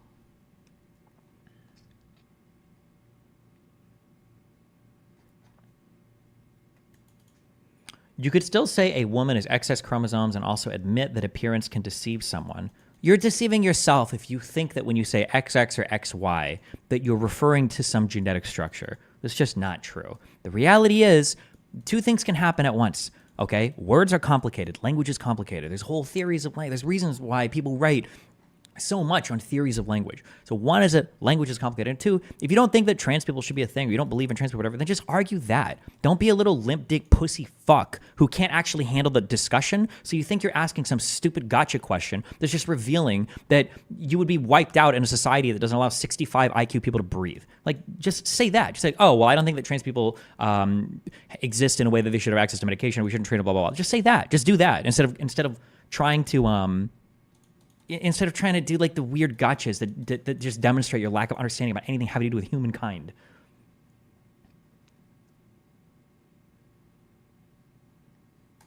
Need somebody. No, not maybe. A woman walks by, someone say, "Oh, she's got tits in the vagina." But not, you're assessing behaviors anymore. When you see Okay, something gotcha. All right, so the Hot Twins weren't having it. We've had the Hot Twins. Wow, Brian, thanks for 20 gifted memberships, buddy. The podcast. Those guys are huge and hilarious. Destiny, you know, We love Destiny, smart guy. but- We've had him on the podcast.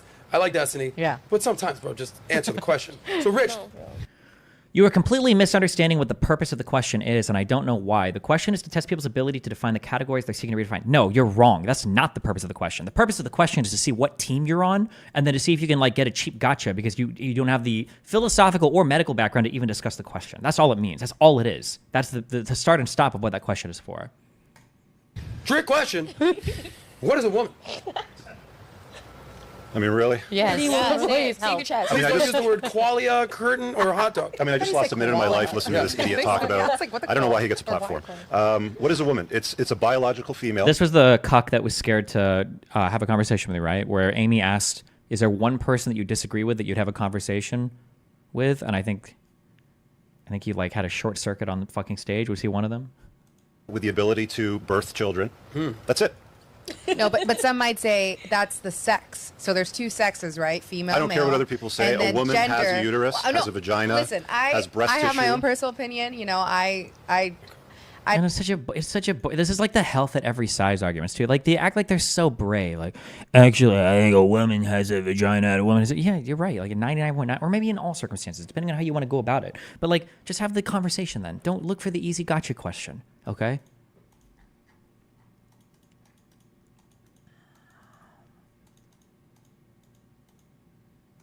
I don't like when people are like, you know, when you say, what is your gender? And there's like 50 different options. Male I'm or like, female, it's I'm straightforward. overwhelmed. Yeah. I don't know why we have to, Why do we need to separate the confuse two? things today. But that's just what This is all part of the agenda to pacify the Western. Okay, how about this? Ready? The agenda, the big agenda comes in. I like these guys that can't hold any complicated thoughts in their mind whatsoever. Somehow have identified like the overarching, like transcendental demon that is trying to control and shift all society. Can we just ship these guys all to Dubai? We should start a fund to ship these people to Dubai. They can just go live there forever. Get them the fuck out of my country, please. Raise your hand if you're currently pregnant on the panel. Go ahead. Yeah. Oh, we have a biological so just female that's pregnant. The biological adult Woman. human female. Chris, I know you've been trying to get pregnant. Why hasn't it happened for you, bro? Not a woman. What? What? Yeah. So what's a woman?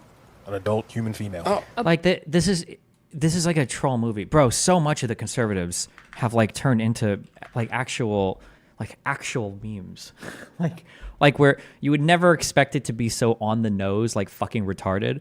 But it's like the fact that this guy, it looks like he's got a tube connected to his asshole, and he gets high on his own farts constantly. Like, what's a woman? An adult human female. Like, oh my god, bro. Congratulations. A woman is a woman, dude. You're so smart. You're so smart. Yeah. So what's a woman? An adult human female. Oh. A birth giver. Okay. What? By the way, let's just go around table here. Shay, what's a woman? I can't even explain myself, but a birth Okay. giver. We give life. Give life. Yeah. Okay. Marina, you know you can say it in English or Russian, but what is woman? I would call her a biological female that can reproduct people. Okay. Now, not every woman can give birth. We understand that, but has ability to has the reproduce. ability. Yeah, You came from we all like. What did Tupac say? We all came from a woman, got a name from a woman, so don't try to blame. Or these can I women. All right. add feminine Yeah, go ahead. I energy? bring up Tupac. Shay wants to. Go ahead. Feminine energy. Feminine energy. What do you mean? You have men that have feminine energy. Like Destiny, for example. Oh, have you ever done any content with Destiny? No, I would never sit with that guy. Really? Why? He's a clown. You wouldn't debate him though? On what? I mean, at this point, should we just say that red pillars and all these hard right freak bitches just like money more than we do? We just don't like money enough. They are built different. What are you talking about? I mean, I think they probably believe this shit. They're just retarded. I don't know if it's a grift. I think they're just genuinely fucking stupid. What is a woman? He let other dudes bang his wife. Oh. He doesn't have the capacity to describe what a woman is. So you wouldn't even sit So down. what's the point? I mean, that is true, Is it though. that you don't respect him? You don't value him? You think he's an idiot? All the above? None of the above? Can a person say there are only 2 genders and still believe that trans people are real? I guess I only believe in 2 genders. What is the? That's like a 2018 meme. Like how many genders are there? How many people are even pushing the more than 2 genders thing? Like, I think you're a super bad faith to conservatives. You know that Matt Walsh wasn't purity testing gender theorists. He was trying to show ideological incongruence. At least admit that. Matt Walsh was brought into Joe Rogan and asked how many trans children does he think are getting like puberty blockers or surgery or something. And his answer was like 4 orders of magnitude off after doing a whole documentary on trans stuff. So no, I'm not going to give any charitability to somebody that fucking stupid ever. Destiny, I understand that he provides entertainment when he rambles on for 13 minutes about a subject like what's a woman. Yeah, as opposed to this guy who's giving us so much intellectual stimulation. But why? Let's A get to the point, biological yeah. woman is a person with a uterus, with a vagina, with female breast tissue that can birth a child. Straightforward. It's not a convoluted question. Let's bring in red curtains. And legs on a chair. Yeah, the table with the Who the legs. hell's falling for that? That's like bullshit baffles brains. I zoned out. Yeah, the big problem with intelligent liberals, I wouldn't call him a progressive because he actually just denounced progressives, but like with Pixie even, for example, they over-intellectualize things where they're like, well, I didn't check anyone's DNA before I walked into this room. How could I really be sure? It's like there's 2 extremes. Either you're so dumb that you literally believe that people can be in the wrong body, your soul can be in the wrong body, or you over-intellectualize it using a fancy word salad like Destiny. Yeah, but you're over-intellectualizing it by saying chromosomes. Unironically, I don't even know if he would stand by his answer because he's so fucking unhinged now. Jordan Peterson actually gave the best answer on that documentary for what is a woman. I don't even know what in his brain exists anymore as far as philosophy goes.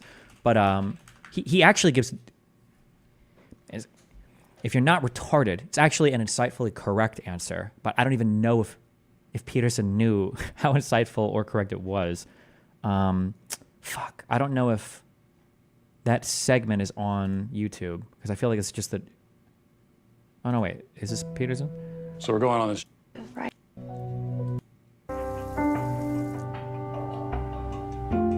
Like it's a curious question, but It was the first vid. I feel like it's just gonna be him asking it or something. Oh, let me find it.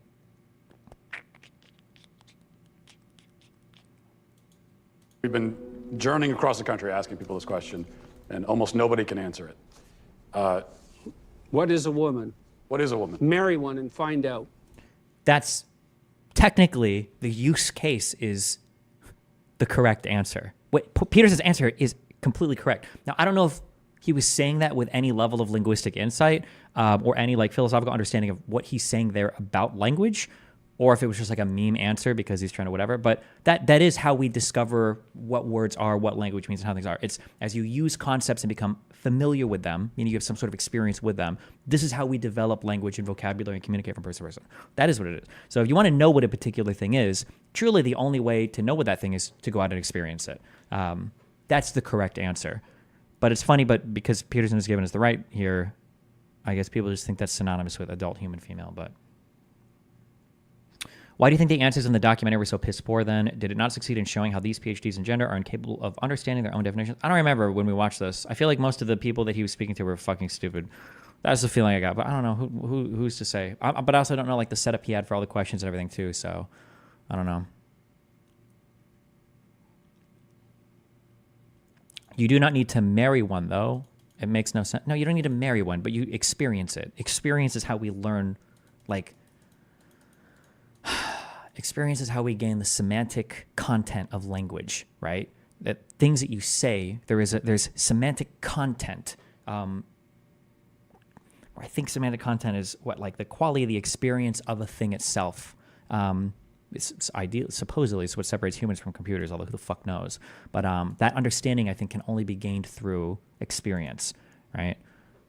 That's why the Chinese room or whatever experiment with Searle is a question of like, does a guy in the room that's translating the language, does he have a semantic understanding of what's going on, or is it only a syntactic understanding of the language is processing, which isn't equivalent to the semantic understanding of a thing, but I don't care. I don't fuck it.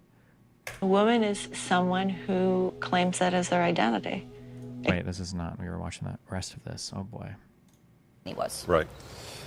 Anyway, do you want to weigh in, Rain, on What is the actual question that people are trying to make about what is a woman, but don't have the marts to from it? The smart people are just asking if you believe in trans people or not, but they think it's like a clever way of asking. a woman is? Is there any? Your experiences may not always lead to truth. There is a real truth behind whether someone is a man or a woman or not. No, there's not. What are you talking about? These are literally socially created concepts by humans. Language doesn't exist and categories don't exist outside of well, unless you think that there's a God that exists that creates categories of things. But then that's a whole other religious epistemic argument or whatever. But universal concepts of things don't exist outside of human understanding, right? When you're talking about a particular thing, what you're talking about is like a relationship between underlying matter, and those relationships are ways that we organize and make sense of the world. But arguably they don't exist absent, the universal form doesn't exist absent like humans to have that idea, right? Like if every single human being were to be eliminated from the planet, like would a chair exist? Or would not a chair? A chair might exist, but would the concept, would the universal form of a chair exist? Or would the universal form of a bottle exist if you eliminate all of humans? Probably not. Any different answers? That is absolutely wrong, Destiny. Okay, good for you. Sex for mammals exists outside of human understanding, though. No, it doesn't. That's not true. Sex is a category of things. No, there might be underlying facts about underlying matter or whatever, where animals might have particular things and go about in particular ways and create babies and all of that. But the categories of sex, these categorical things, are ways that humans organize things on the planet. It's our way of like making sense of the world. These universal categories don't exist outside of human understanding. Like a particular tree or the matter that comprises a tree is hopefully a thing that exists. But the concept of a tree, trees as a concept don't exist when humans don't exist. What is it? Why would you separate the matter from the tree from the matter from the planet? Or why would you separate the matter? Why would you even have a collection of like the wood, the leaves, the bark? I don't know what the fuck all the parts of a tree are, right? The organizing that into one concept and then universalizing it and then categorizing other things in that concept. Why would you call that a thing? These are human things. Destiny was way too philosophical with his answer, which leads to the criticism. It's fair. No, it's a philosophical question. If you can't entertain the concept, then don't ask the question.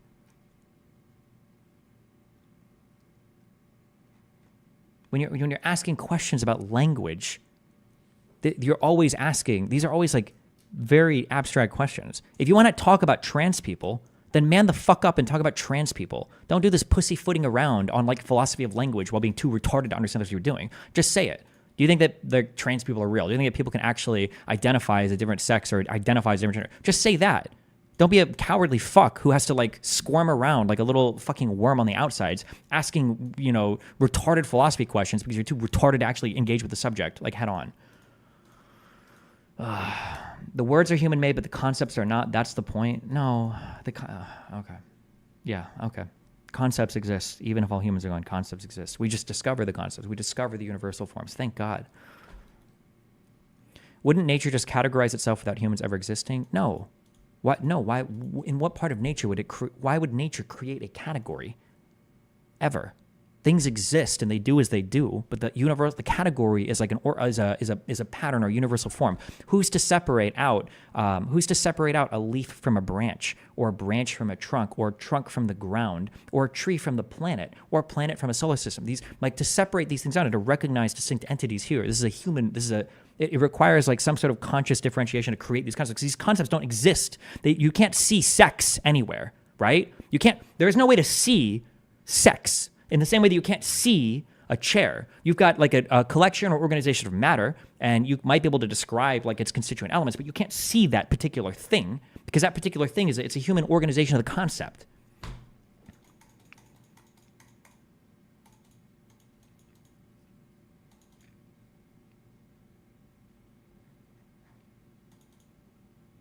Did gravity not exist before they gave it a name? For gravity, you're talking about like a force, a fundamental like force of the universe. It's different than a universal category of a thing.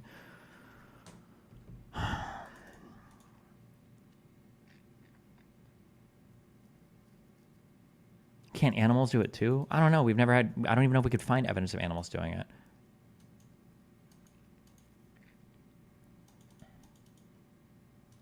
You can see sex without humanity. Animals see it all the time. Every animal has found sex without cultural input. No, they don't, you fucking moron. What the fuck are you talking about?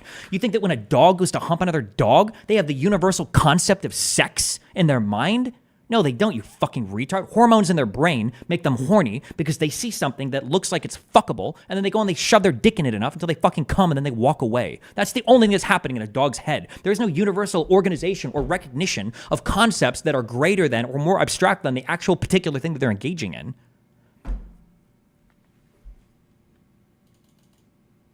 Unless you've spoken to a dog that's keyed you in on that.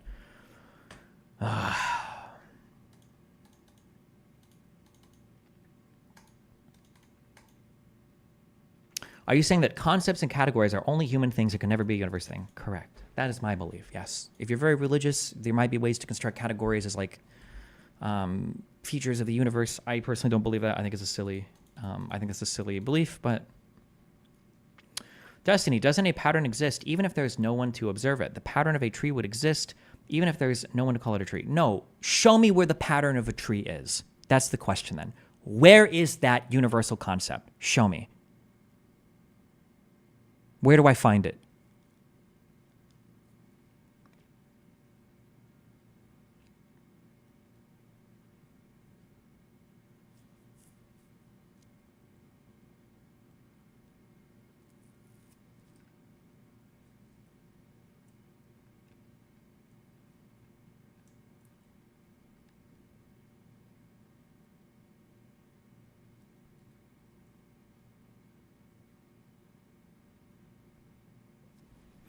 Would you give the term human as much of an ambiguous meaning?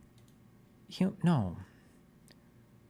Something, just because something is a universal and abstract form doesn't mean it's ambiguous. You can still very clearly define a thing. It doesn't have to be ambiguous. I'm just saying that it doesn't exist outside of like, these are mind-dependent things. Wow, Destiny thinks he's so smart. What you were speaking about is not an objective truth. It's highly subjective, but you were speaking with so much arrogance. Okay, good. Yeah, true. Good luck.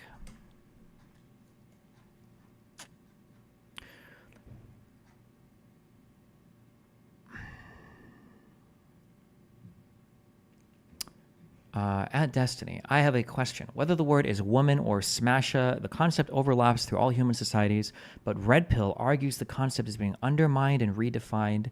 Do you disagree? I don't disagree that there are redefinitions of how we view genders and maybe even sex to some extent through human history. No, this is happening all the time. Culture is constantly redefining and reinterpreting things.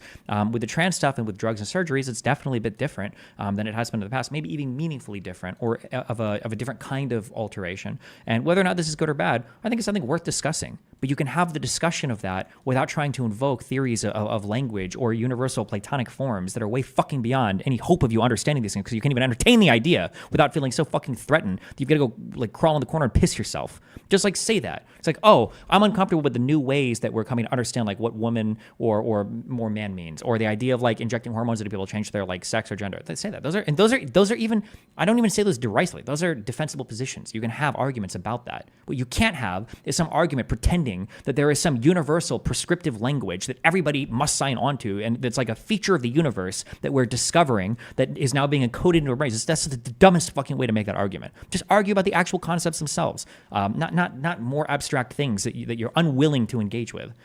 I agree with Rich. A woman is just like tits, a vagina, and just like they give life. Like literally. It's not complex. It's not at all. Yeah. Thank God. Everyone gives a certain quality, but really that's the generality of it all. You know, it's interesting with Destiny because I found that most men, that men are disagreeable, women are more agreeable. Men, right. Like if some dude walked into the bar and he's like, yeah, I'm a woman, all the dudes would be like, no, you're not, bro. Like, I see. What? Men, that men are disagreeable, women are more agreeable. Men, right. Like if some dude walked into the bar and he's like, yeah, I'm a woman, all the dudes would be like, no, you're not, bro. It's such a stupid example. What if Blair White walks into a bar? Now do you believe in trans people? Like, it's such a stupid fucking example. You're pivoting between fact and language. We can use language how we want, but there are large gamete producers and small gamete producers, and this is as fundamental to mammalian biology as gravity is to the universe. I'll skip over the fact that you probably don't even understand a single thing about gravity, which is fine. But if you want to argue that there is a fact of the matter about reproductive organs, that is obviously true. If you want to argue that for women and for men, that 99.99% of the time, there is an overlap on this concept between like who we call men have these gametes, who we call women have these gametes. That's also true. Nobody should argue against that. That's almost for sure true. But like, keep the questions specific and keep the arguments precise. Don't balloon it out into some retarded shit like, well, one is a woman. Because, well, now you're invoking a whole bunch of other baggage and stuff that we, there's so much other stuff going on that when you're asking those broader questions about universalization or about language, just don't do that. Just focus on the specifics then. That's fine. Why can't the universe give concepts? Why is that not possible? Because I don't believe in immaterial things, and universal forms are not material or found anywhere in the world. They're products of people's minds. You cannot find a category. You can't find the universal form of a thing or whatever, or any organization. This is all like relational, so it exists in our minds.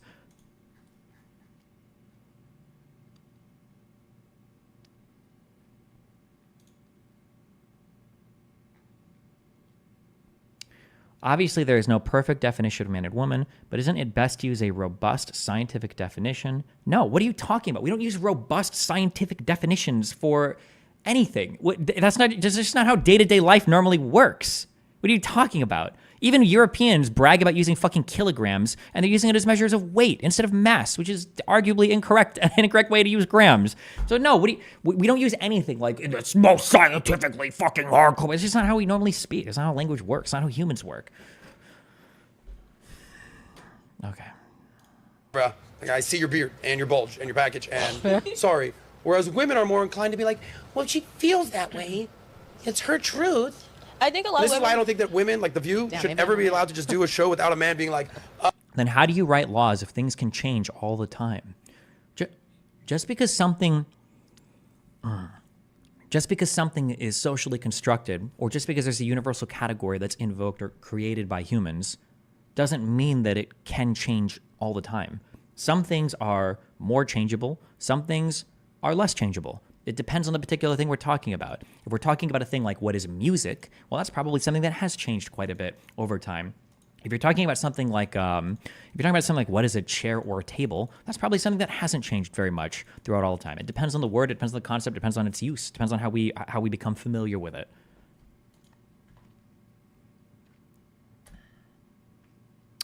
Thank you, Destiny. I just recently watched the entire Crash Course in Philosophy. I respect your philosophical understanding of language. I'd be done if I had to deal with your chat on a daily. I don't even know what the Crash Course is, okay? Whatever it is, it probably knows more than me, so...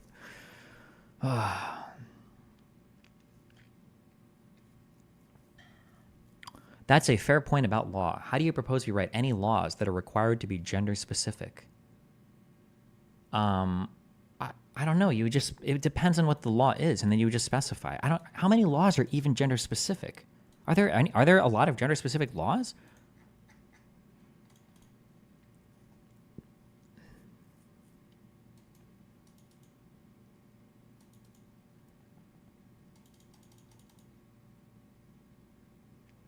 You could be mistaken in thinking a painting you own was made by Picasso, but if you discover it is a fake, you will not continue to believe it's a Picasso. Same with being tricked with appearance of a convincing trans person. Okay.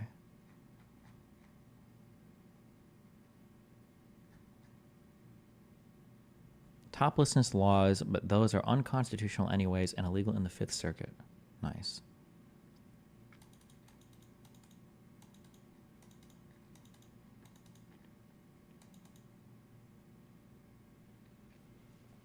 I think you're conflating universalism and realism. These concepts may as well be universal, but they wouldn't exist mind independently like realists like to claim. Okay. I don't believe that universal concepts are mind independent, so I don't know what you want me to...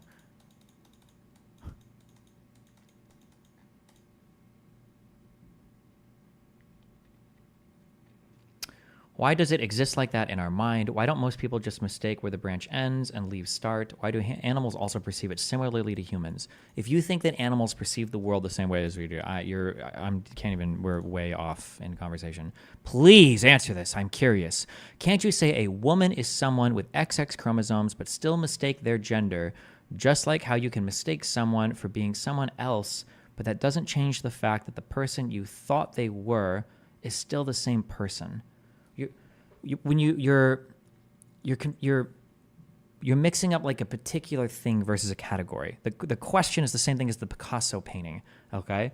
Earlier, the guy tried to make the point that like, oh well, if you had a painting you thought it was a Picasso and then you found out it wasn't by a Picasso, then you wouldn't treat it as a Picasso.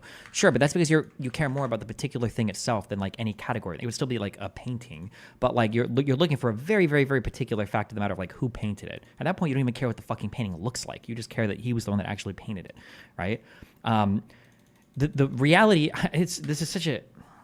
Okay, I need to chill. Girls and boys and children grow up and they learn all about what a woman is and what a man is and what a boy is. All of them learn these things without ever even knowing what a chromosome is. The way that we become familiar with these concepts of what is a man and what is a woman, there's more content. There is more content to that definition than chromosomes or even gametes, all right?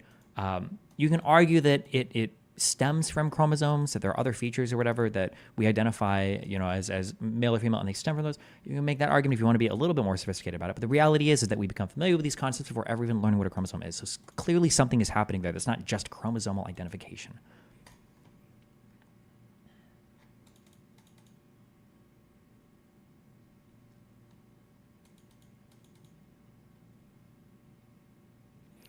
Trying to find an argument. Are different kinds of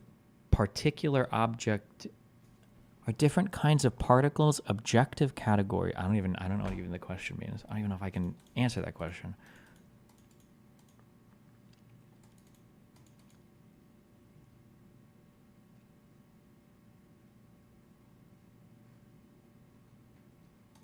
No, that ain't true, lady.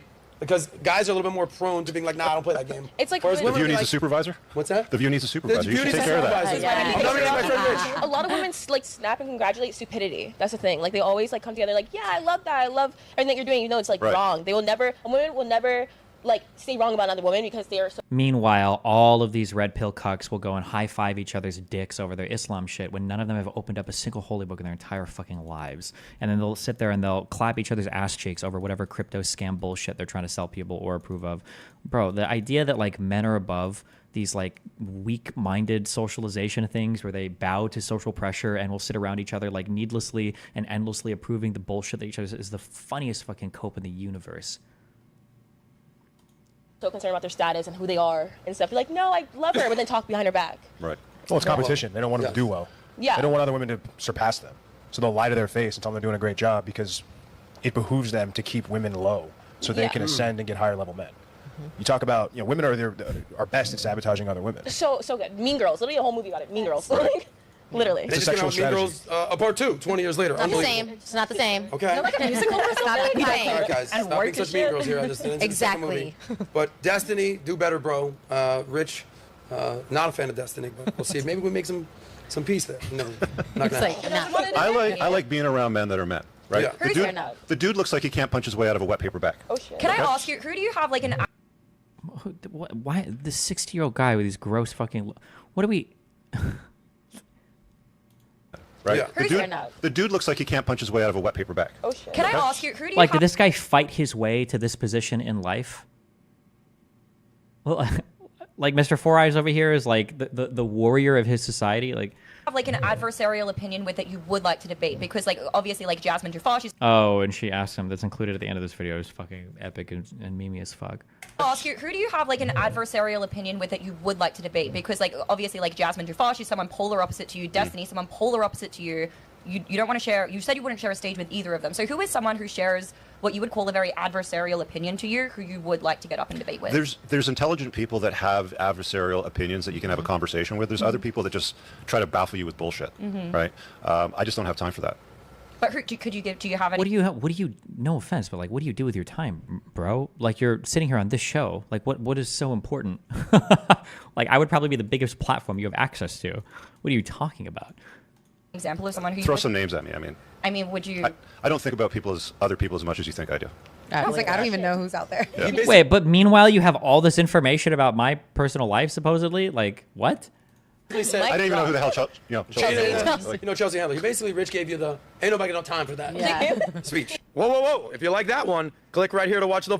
Wait, is this really the same guy? Is he Richard Cooper? May 24th. Why anyone gives this homo that lets other dudes bang his wife a mic is beyond me. Are you just looking to amplify his retarded takes and have a laugh? March 22nd. The guy that lets other guys bang his wife is calling everyone dumber. That's Rich. February 14th. People still talk to this homosexual after his pilot ship crash and burn. January 23rd. The thing they both have in common is neither one could punch their way out of a wet paper bag. January 5th. Arguing with you is like playing chess with a pigeon. Even when you lose, you strut around proudly shitting on everything like you are a winner. By the way, how do you like being wrong about letting dudes bang your wife? This guy has eaten more of his cum than any fucking gay dude across the entirety of Grindr. You can always tell the cum eaters, the self-cum eaters, when you look at stuff like this. This guy absolutely feasts on his own fucking loads every time he jerks off to whatever new cartoon he's drawn or watched of like some dude getting cucked because he wishes that he could be in the fucking chair every single time. There has to be. To have this level of obsession must be projection. I don't believe anything else. The obsession and the fascination that people seem to have on like a sexual life that I didn't even lead is so fucking weird to me. Holy shit. Okay, thank you for this. What an amazing video. He's got more tweets about Destiny. Most people tweet. Oh. What do you believe is the main reason people are uncomfortable with the shift and how we define gender? Are you happy to accept people's reasoning to why they're uncomfortable with such a shift? I don't even think people have thought about it at all. I think it's just part of like your tribe basically, and then you inherit your beliefs and that's it. I think it's the start and stop. Most people don't think about any of this shit.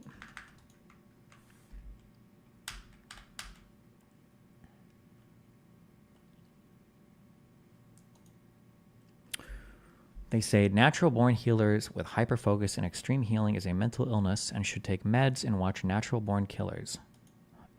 You definitely should take meds. Destiny, use this for the dumbass in chat. How do they know any fictional character is a specific gender? Do we always get a karyotype in their lore? Wow. I truly don't mean to be rude, but I think you tell people they haven't thought about it, whom you disagree with, to dismiss them easier. That's great, but I'll talk to any of these people and they'll dodge me. I've done all of these topics in extreme depth, at extreme length for years on my fucking YouTube channel, whatever. So you can make that claim about me, but it's hollow as fuck.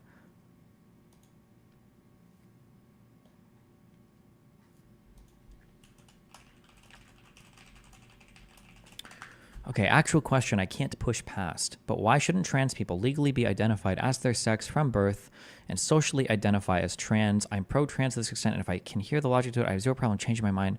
I don't care to change your mind.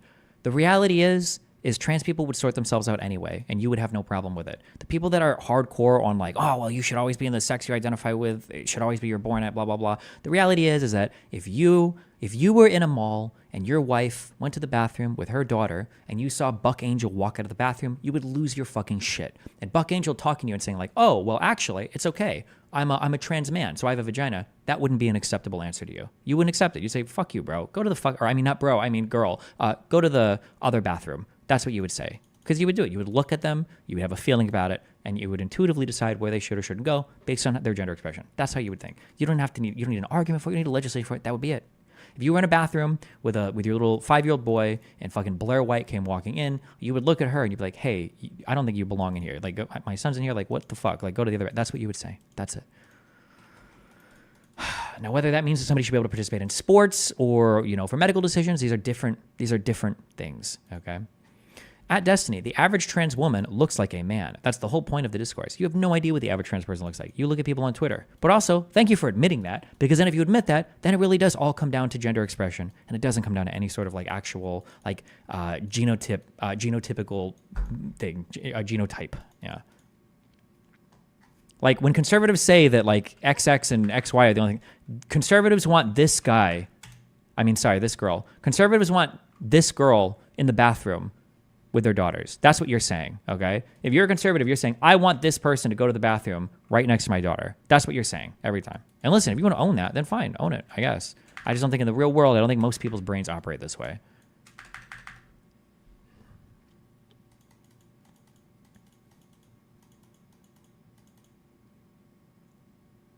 Unironically, Andrew Tate gave, I think it was memeing, but unironically, Andrew Tate also, through humor, is actually hinting at a lot of the concepts that I'm speaking of here. Would you rather have sex with a transsexual, which is a legitimate 10, or a woman, which is a legitimate 1? And everyone's sitting there clicking woman, woman, woman, woman, because they think they're going to be gay if they do anything else, but they're not actually thinking about the question. When I say a 1 and a 10, I mean Megan Fox with a dick, that's the tranny, or Hulk Hogan with a pussy, that's the girl. So you're thinking, well, I don't want to be gay, so I just clicked the girl number 1, did it? You're going to fuck Hulk Hogan? Okay, there's a pussy, but he's got mustache and muscles and shit, all hairy. Big dude, 6'5".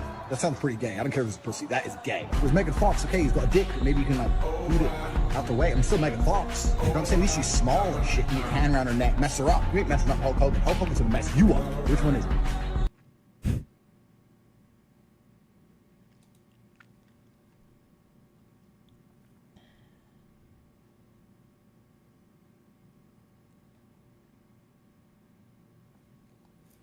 Why do we use the pronoun he for male animals and the pronoun she for female animals? Because we generally map he and she across the entire, I think, animal kingdom, across anything that has gametes, like by, would it be bi, it wouldn't be bimodal gametes. Gametes would be binary gametes, right? I think it's generally we identify male and female.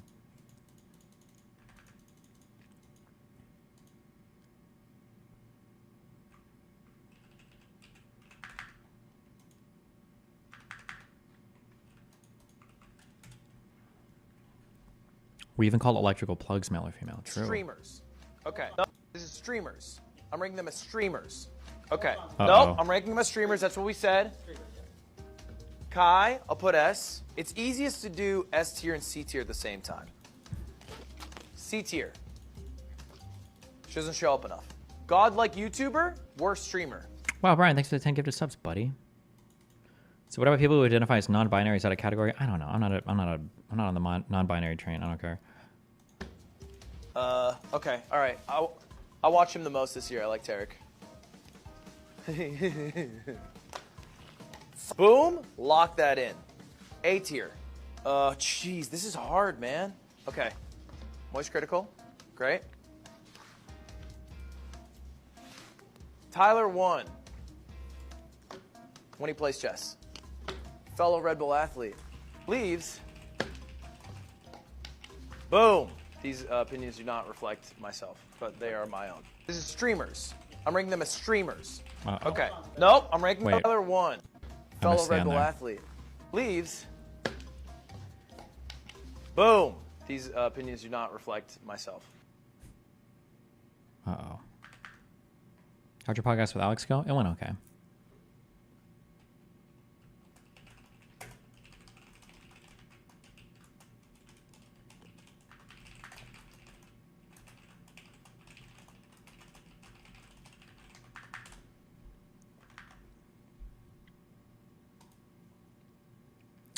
Biological sex is not a spectrum, bimodal, or a social construct. These are common misconceptions that well-intentioned people forward that can have very harmful outcomes.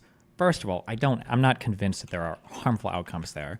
But yeah, I don't think biological sex is a spectrum, bimodal. It is a social construct. But most people that practice science are dog shit when it comes to philosophy of science, so I'd let it slide. But that's why I just said that sex is binary. There's not generally a spectrum for sex. Generally, when we talk about sex, we're usually exclusively referring to gametes. If we're talking like on a purely like biological or scientific context.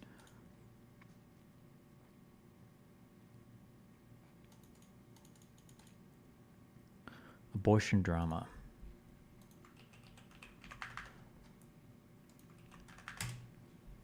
They want revenge.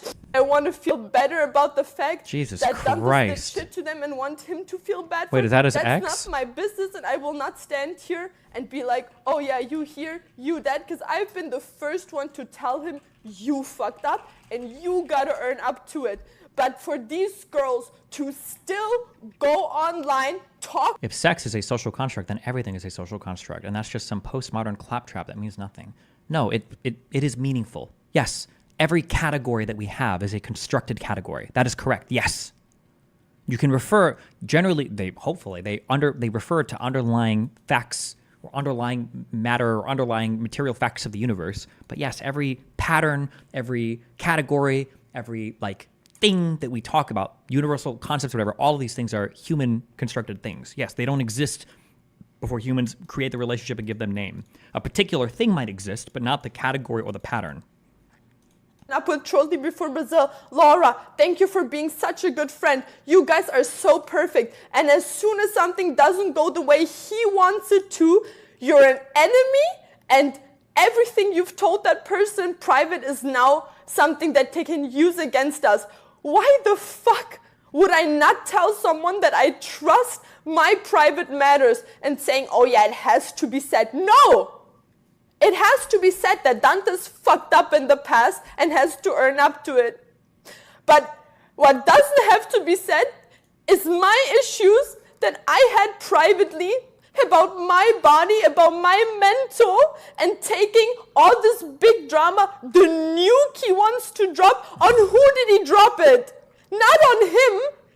Because at the end of the day, what he says that Dantas pushed me into anything isn't even true. And second of all, now the hate is not going towards him.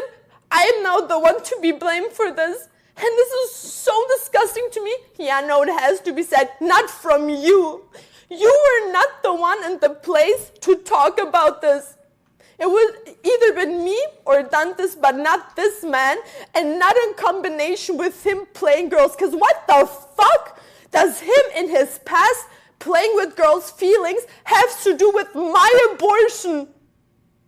Jesus Christ. I've literally done nothing but tell Dantas from the get-go, I don't want this relationship publicly. I'm a girl. I'm in love with the streamer. If you started identifying as black, would you call anyone who disagrees with your new identity retarded? Because ultimately race is also a social construct. No. Just because something is socially constructed doesn't mean there's no content. Just because it's a social construct doesn't mean it means nothing. A video game is a social construct. That doesn't mean that I can call a remote control a video game. There's still content. There still means something. About it. Then we talked in private where he multiple times refused to talk to me as an adult that he is, to not talk with me, until I literally had to beg for this man just to listen to me. Then I apologized to him, because after what I found disrespectful to say to me, if he says that's a joke or whatever, I don't care. I found it not funny. I found it really disrespectful. And for a fact, I know that there were 3 other people at the desk that see it the same fucking way. So then I apologized for acting emotional, and I said something that I shouldn't have said. He apologizes to me, being like, you know what? You were right, I shouldn't have said something. And I didn't have any problems with him. I didn't go online and inflicted myself into their drama. Nothing. Did I clear up things about me apparently flirting with this man? Me apparently hating on him, trash talking him, which is all bullshit. Of course I cleared that up, but I never talked about his private life. I never talked about his private problems or anything. And for this man with 29 years talking about he wants to find the one, he wants to find a wife, he wants to have children, to talk about me, an other adult that went through something that literally broke me till this day, is the most disgusting shit ever.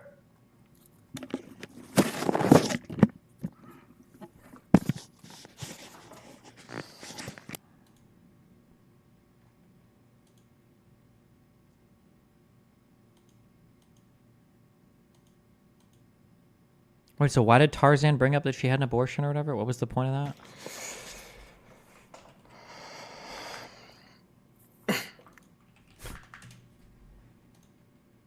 As you say, you want to own up and be a man. Finally, this is your time to be a man and like own up to everything. That's what your tweet said, right?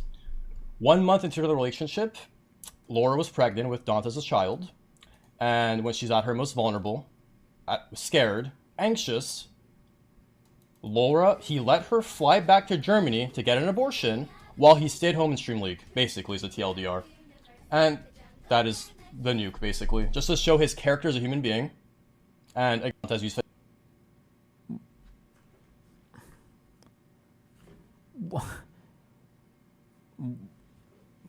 Why would you even make this public? Like, what's the point? Even if you thought he did have bad character because of how he acts in relation, what a random weird fucking okay.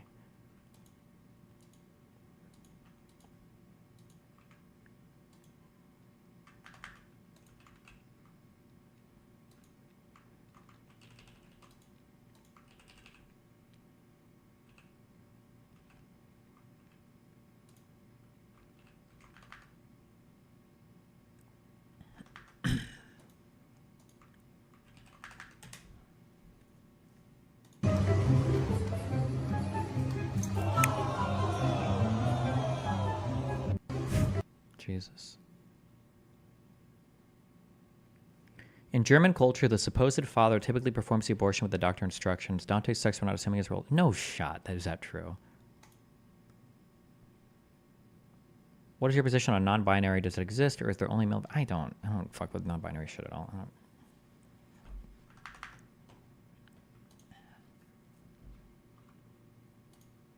Either of us Jesus. has ever had to go through in front of thousands when I didn't even talk about it to my closest friends.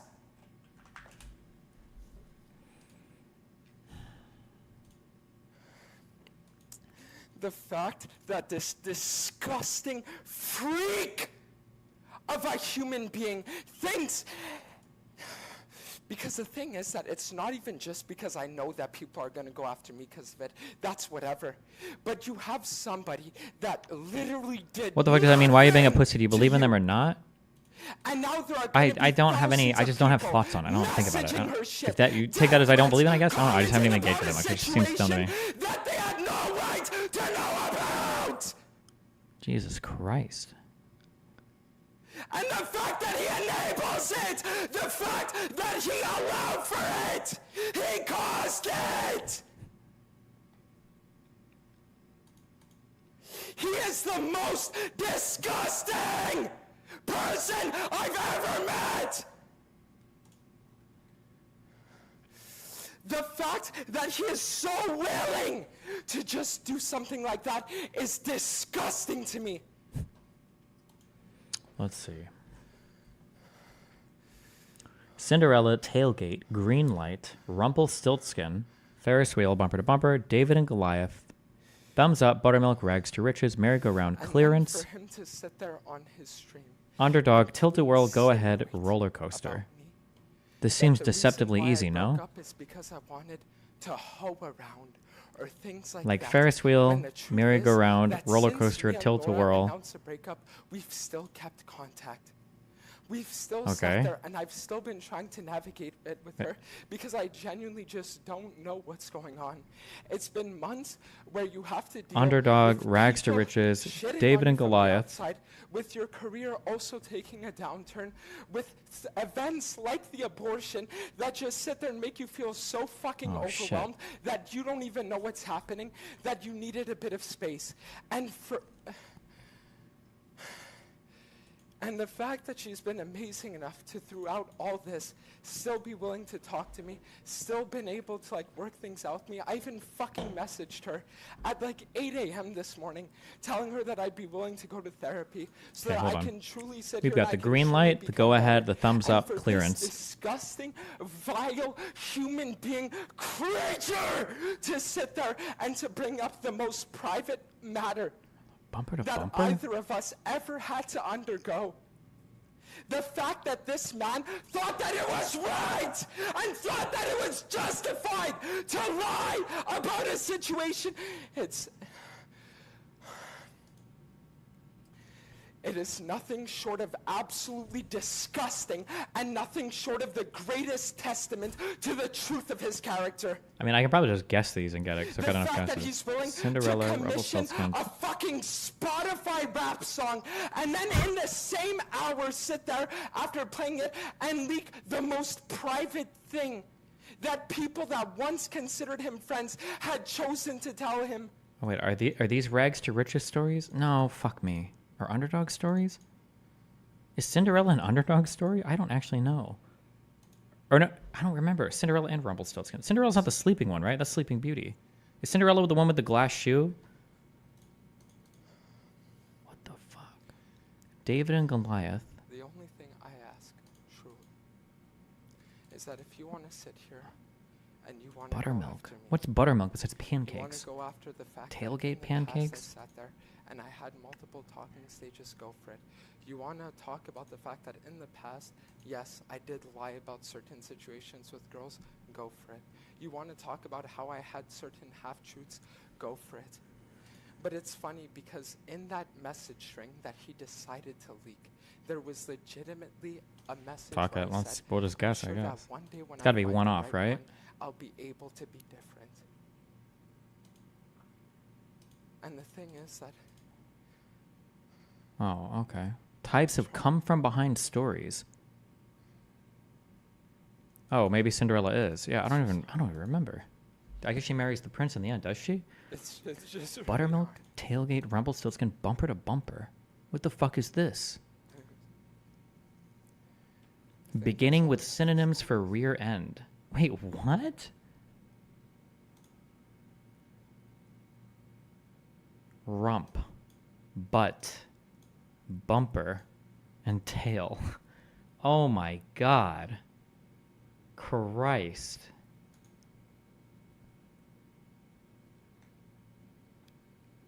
Oh, he stopped his stream. Okay, nice. Oh, bum.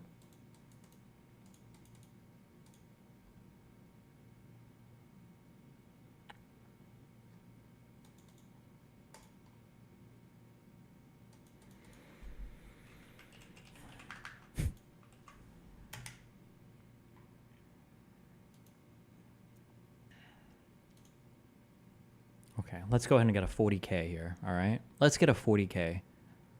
All right, we're at NASA. Never mind.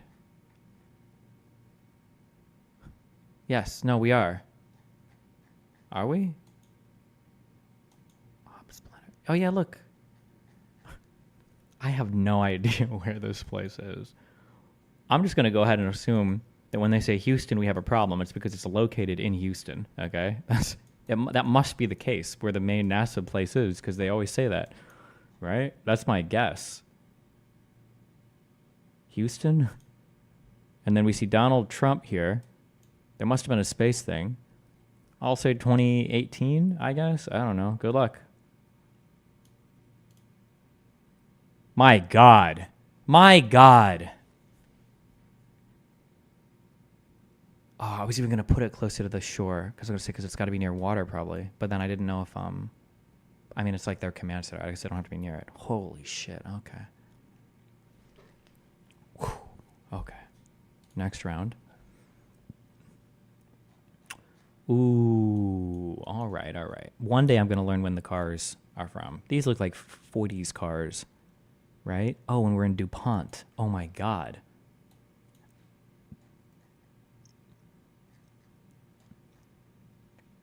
Oh.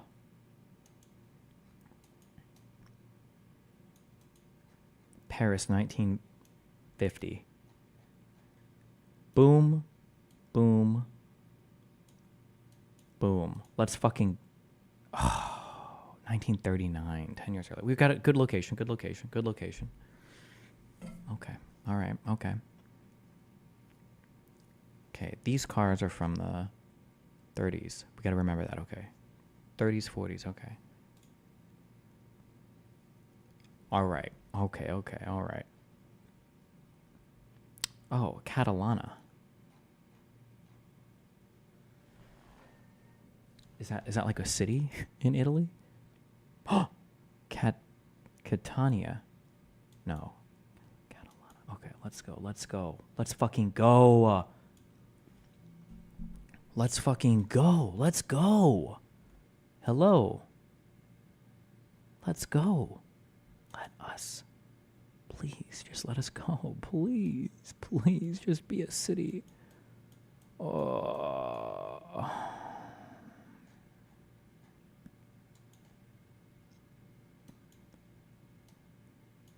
What if Catalana's like a noun, actually? Okay, let's look around. Italy. Oh, empanada. Okay, we're definitely in Italy. Look at that. Italian. Okay, all right. Let's go. Come on. Okay, we've got fresh produce. That helps a lot. Okay, all right. Okay.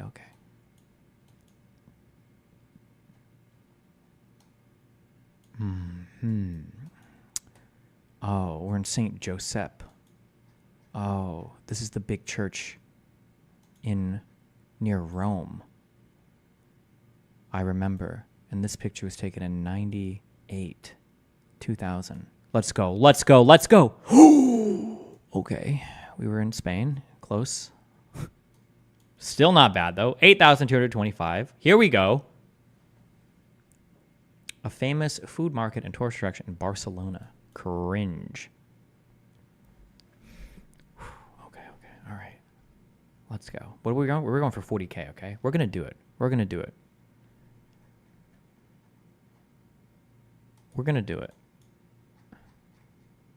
Oh, Catalonia. Look.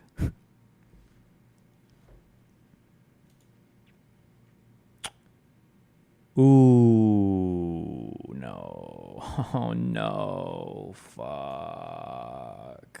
Not this shit. Okay, pinstripe suit. What do we know? I don't even know that's pinstripe. Okay. Okay, 2 P's in a row. Okay.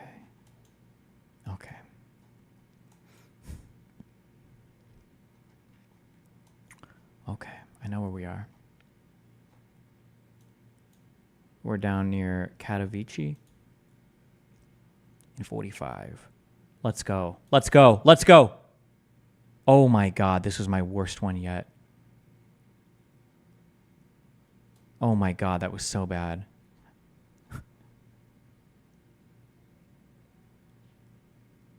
Krona. Oh, I feel like Krona is a word I think I've seen in Swedish before. Fuck. That was only 3,800. Oh no, we need like a perfect guess for our last one now. Hungarian film director. Speaking of actor, okay. Okay, all right, that's okay. We need like a perfect one here. Oh my God, here we go. We're in the U.S. Wait, are we? Yeah, we are. Okay, we're in the U.S. of A. Ooh, we've got the 40s cars.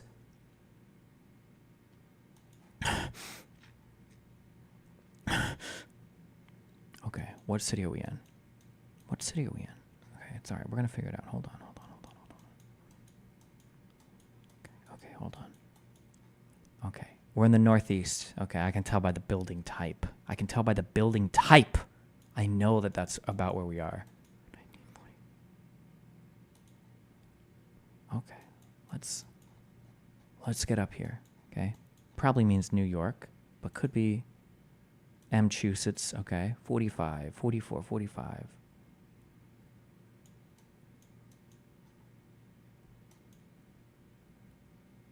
Man, I sure do wish I knew the year Roosevelt was in office. Okay, hold on, let's key in more. Let's key in more on the location. Okay, come on, let's think. Where's all the skyscrapers? This can't be New York. Can't be Brooklyn. They do not forget their friends. Okay.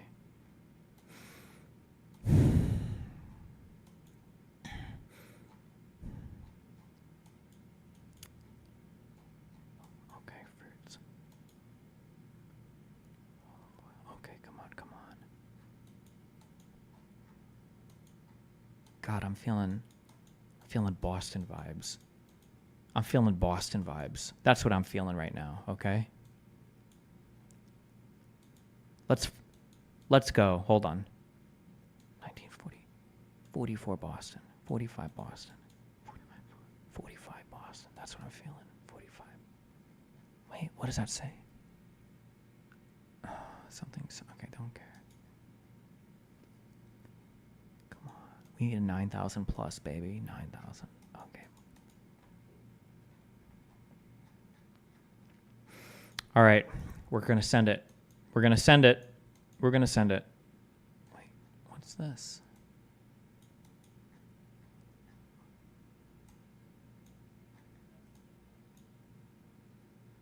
We're sending it. Good luck. Wait.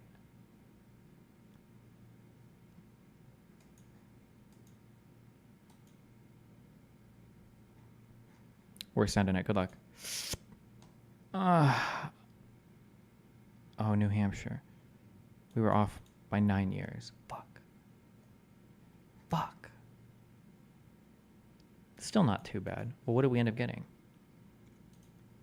Fuck. I'm never going to get 40K.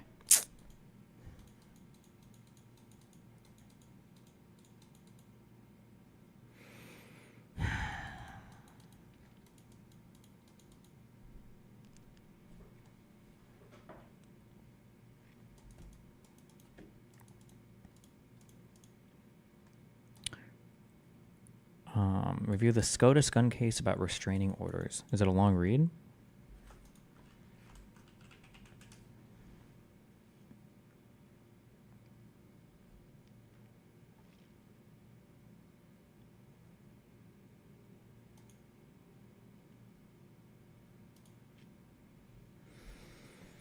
Supreme Court on Friday upheld a law that prevents people who are subject to a restraining order for domestic violence from possessing firearms. Court said there's a solid historical tradition of disarming people because they pose an immediate threat to someone else's safety, one of the few limits on gun ownership to survive at the Supreme Court.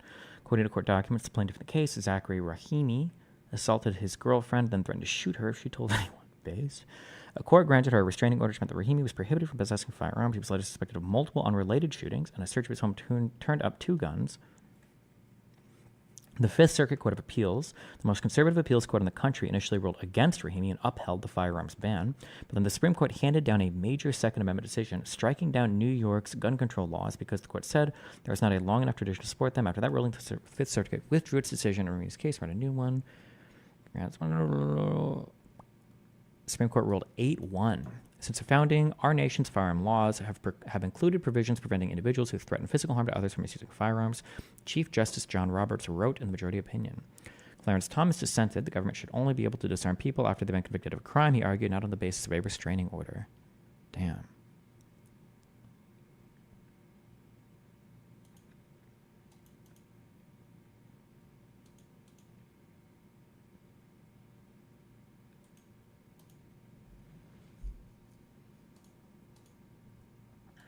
We need another crash review.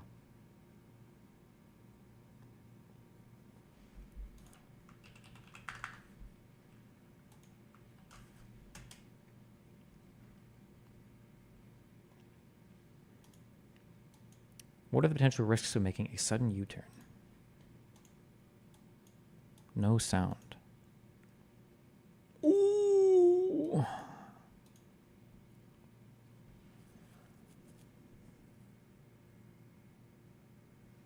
A sudden U-turn? The driver is clearly at fault 1,000,000%. What do you mean? There's is there a possible other take for this?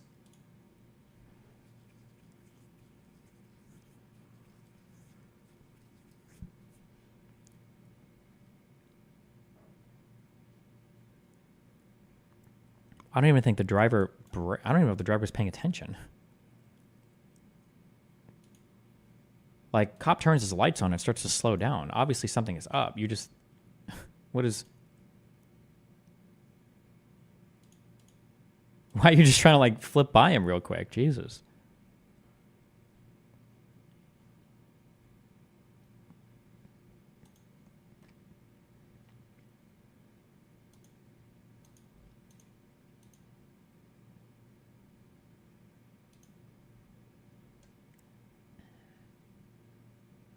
Damn, they hated the cop. Too heavy a load to slow down? Well, then you shouldn't be following that closely.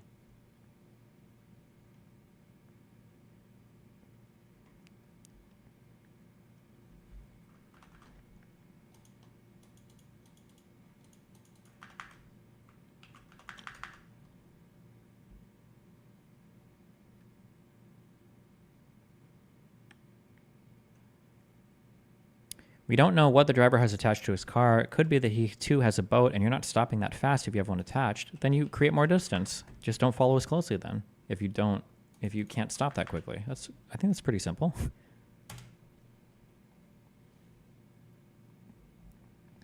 Israel is preparing to announce the defeat of the military arm of Hamas soon. The IDF will continue to carry out operational operations inside the Gaza Strip. Oh no, not operational operations.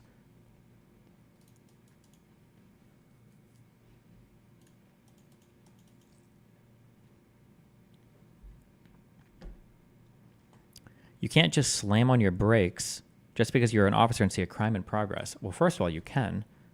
Secondly, I don't even think he just slammed on his brakes. It'd be nice to know how fast they were going here, but the driver, like, isn't even responding. The driver's got, like, 3 or 4 seconds to stop, and he, like, I don't even know if he slows down. We're at 2 seconds here. Lights are on.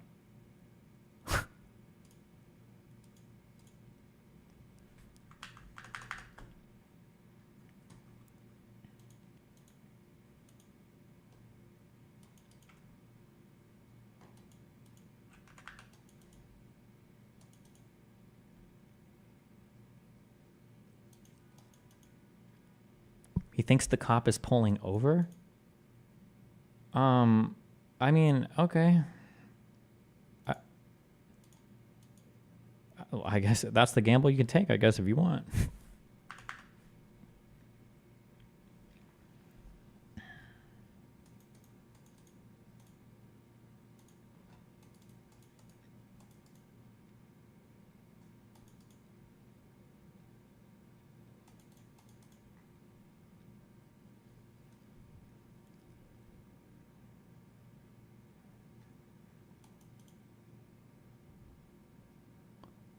Who do you think is at fault here? Fuck, we're not doing dash cam things.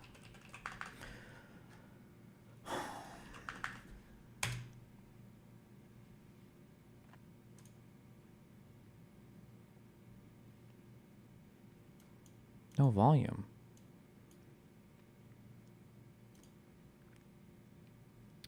Green light. Boom. Damn. Damn. Damn.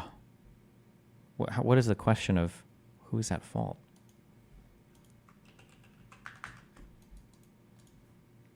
Okay.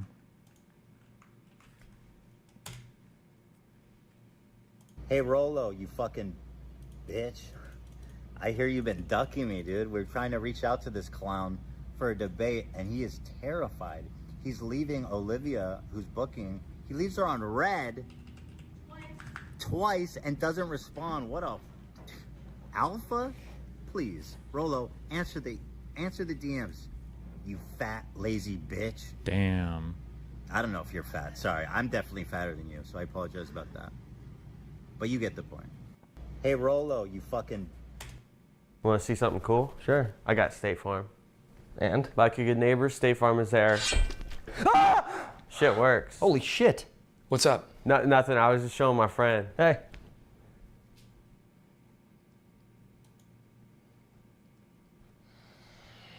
That's all he does? He does whatever you want. Oh, man. Like a good neighbor, State Farm is there. Oh, hey, man, can you just reach down right there and just get me some toilet paper, please? Just reach right there. Okay, you can't just say the jingle whenever you fucking want. What if I just naturally say it? What if I'm just saying it casually? What do you mean? Like I'm in the middle of a conversation and I'm just wouldn't like, say that. oh, you know, like a good neighbor. No, you wouldn't State Farm say is that. probably You don't say there. that in the conversation. I might. You never know. You never know. You would never say that specific combination of words in a sentence ever. I do have good neighbors, and maybe No, you like wouldn't my say neighbors, we have a State Farm, and maybe No, the State Farm is like in town. Business hours are from... Like a good neighbor, State Farm is there. What? Hey, was that supposed to cut there? Are from... Like a good neighbor, State Farm is there. What? My cat just died. Sorry to hear that. Can you stay? You know, I'm only really Follow me. Does he look like a really young Leonardo DiCaprio? Just a little bit? supposed to handle insurance. But you'll stay though? Is there anything car related? Oh, he absolutely does.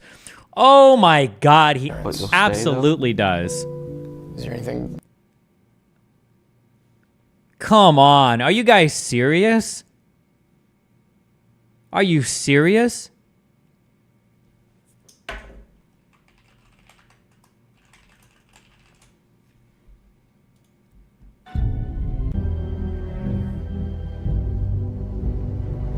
What else?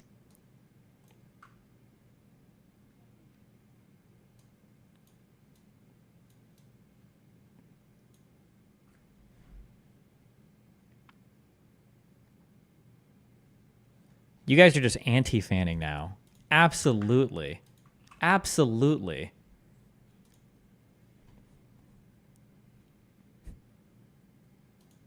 Car related I could talk to you about? I got cat related stuff. It's basically a car, you take the R away. Any and you car put a T. problems?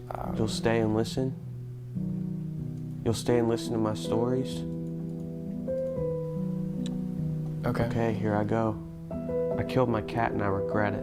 I was born in 1999. My first words were cat. You always. Your mom comes over way too often. She doesn't come over that It's often. like every day. No, it's not. It's a normal relationship with my and mom. you guys cuddle way too much as a mother and son. It's weird. You know what? Like a good neighbor, State Farm is there. Hey, Jake, tell this bitch. Grace? Jake? You guys know each other or what? Basketball. This is my fiance. No. What are you doing here? Grace, this is my girlfriend with benefits. Girlfriend? I knew it. Like a good neighbor, State Farm is there. Can you open this peanut butter for me, please? You shouldn't bring your personal problems to work. Grace fucking left me. I'm sensing animosity towards you from you. Like a good neighbor, State Farm is there. Oh, what are you into? Maybe a heads up. Doesn't matter what I'm into. You know, when I signed up for State Farm, you guys really built up to 24/7 service. Sorry, I'm taking You advantage realize of it. when you bring me here, I can't zap back. I gotta walk. Maybe you talk to corporate about the zap thing, or maybe you find out a way to zap back. Like, it's weird that you can't zap back. That's Give me your fucking clothes. On the commercials, you're like, oh, you're so happy to do this. Like a good neighbor, State Farm is there. Jesus. I've been waiting for this. I've been punching these bags for so fucking long. I've been praying, hoping that you good neighbor me. And you did. So fuck you. Sorry that when I came into the office, you guys really hyped up this service. Like, it's a 24-hour service. I'm just taking advantage of this beautiful service. I pay a lot for a State Farm. I pay the highest premiums. And you're getting mad.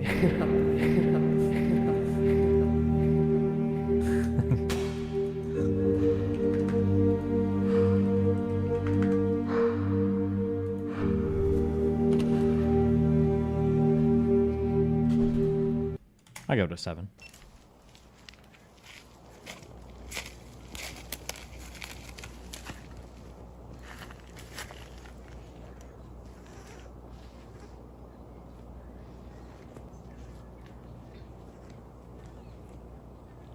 Jesus.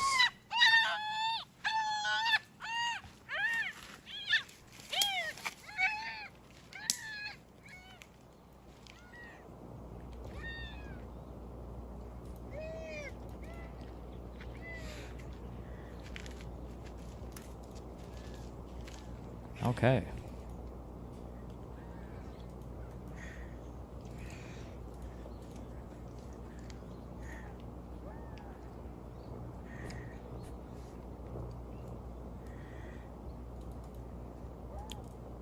Jesus. This is what vegans defend, by the way.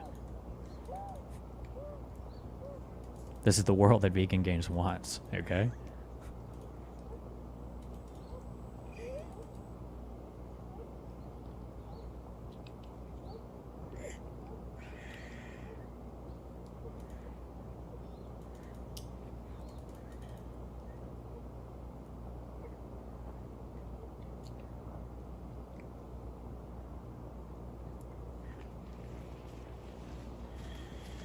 I was coming to eat the camera person next. Yeah, it's time to leave. Jesus Christ.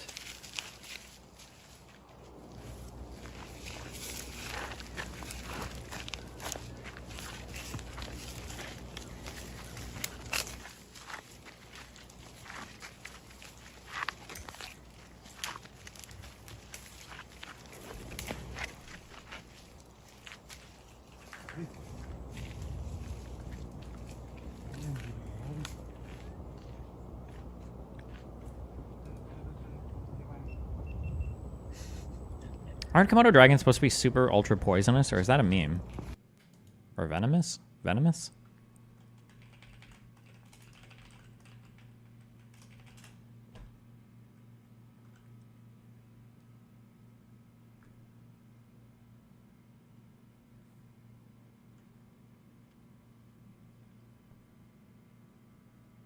Recently discovered. Oh, so it must not be like ultra venomous, I guess. Okay. Damn.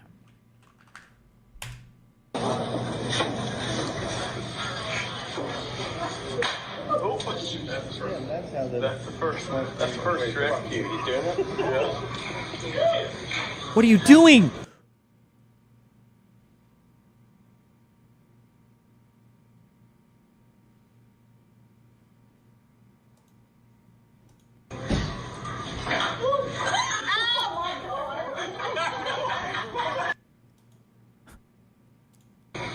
This has to be a meme. There's no way that's real, right? Or is it?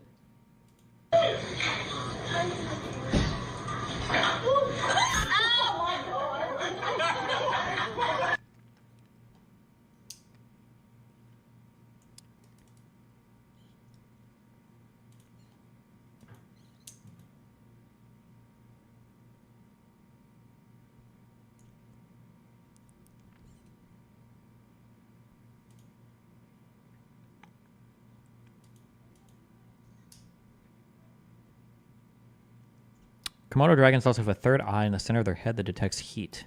Is that true? That's wild.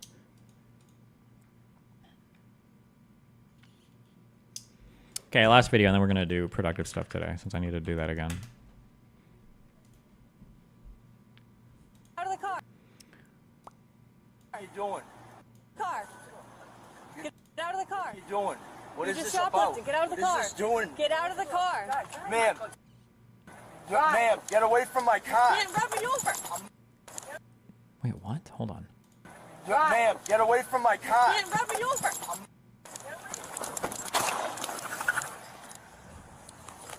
Do you think that shot was an accident? I feel like that shot was an accident. 207, shots fired.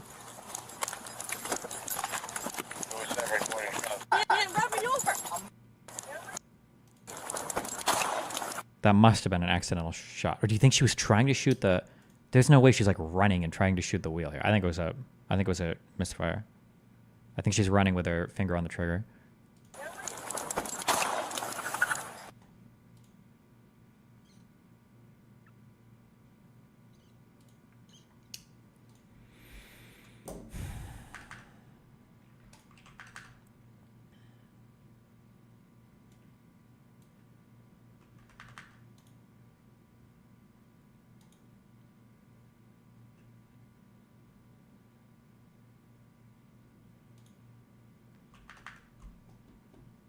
What do you think of universal grammar theory? Bro, I don't know. I don't know what universal grammar theory is. Sounds cringe. Cops really and truly believe that not listening to them should be punishable by death. The retweet is retarded. The guy's literally driving away after being pulled over. Like, what are you doing? Another dragon video? Why do I want to watch these things eating animals? Oh my god, that dude's running fast. Holy shit. How fast can these guys run?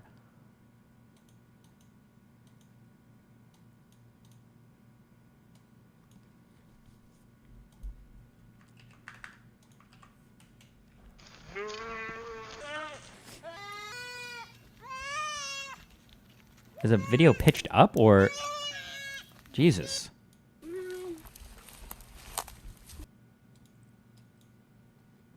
How often do these things eat? Do they just need like one thing per month or...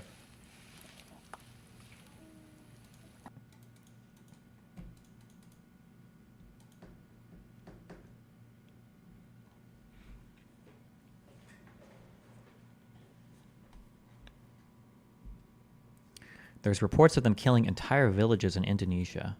No shot. Shut the fuck up. Are these guys just feeding these goats to these lizards? I don't know, maybe.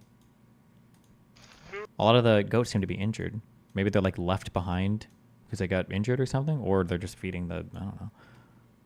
The channel name is Komodo Real. So maybe it's this guy's Komodo dragon.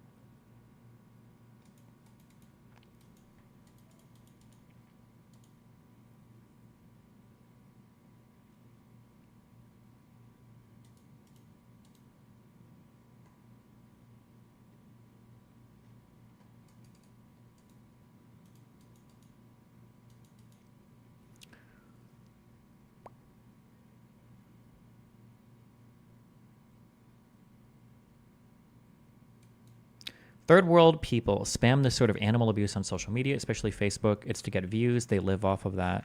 Is this really animal abuse? I mean, it's an animal eating another animal. Isn't that kind of what animals do? This guy's feeding them lambs. What are the chances of a wild lamb? I don't know. Do lambs exist in the wilderness? I have no fucking idea. I don't. How much livestock exists? Like, are there wild sheep? Or are they just like goats or rams? Or I have no fucking idea.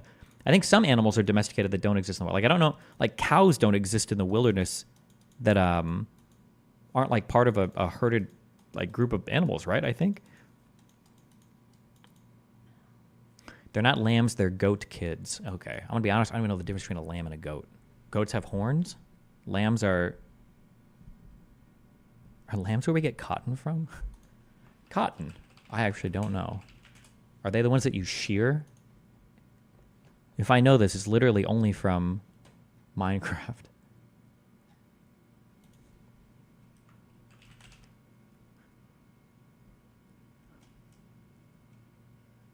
I have no fucking idea. Oh, wool. True. Cotton comes from plants. Oh, because the black people in the cotton, you're not talking about picking it off of... Fuck, I don't even know my racist memes. Fuck.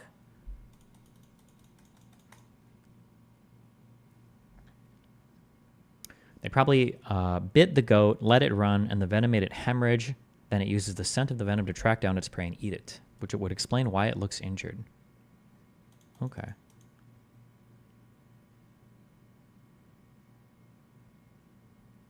The universal grammar theory is the idea that there is an innate biological component of the language faculty.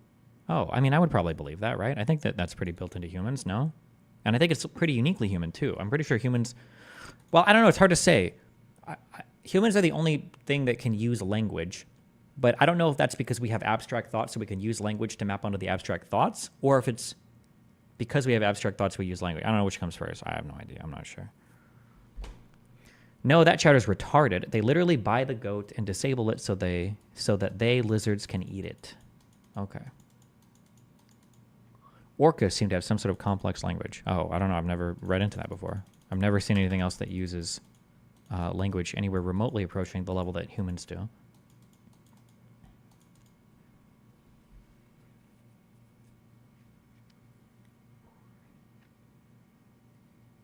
Language comes first, which is the general school of thought and philosophy of language. Language comes before abstract thought. Is that true? Like object permanence comes after language? I have no idea. I truly don't know.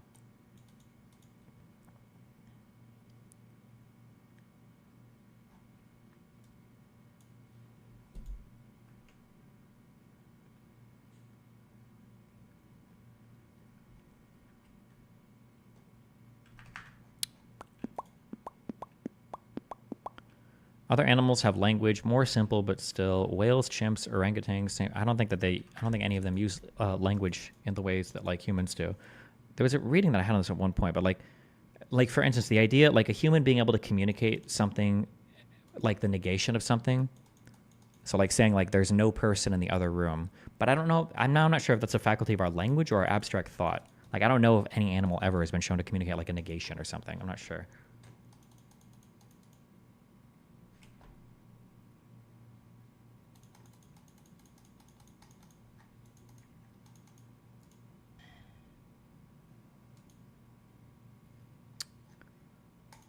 Okay. I'm just stalling. And I don't even know what I'm stalling.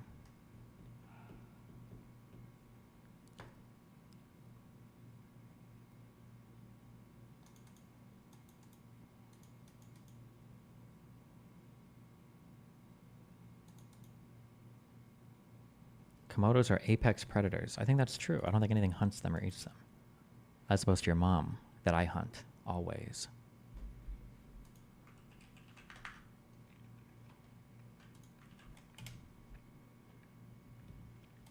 Nikki, how old are you and how many units of Botox do you have? Do I really have to answer how old Yes. I am? 41. 32 units.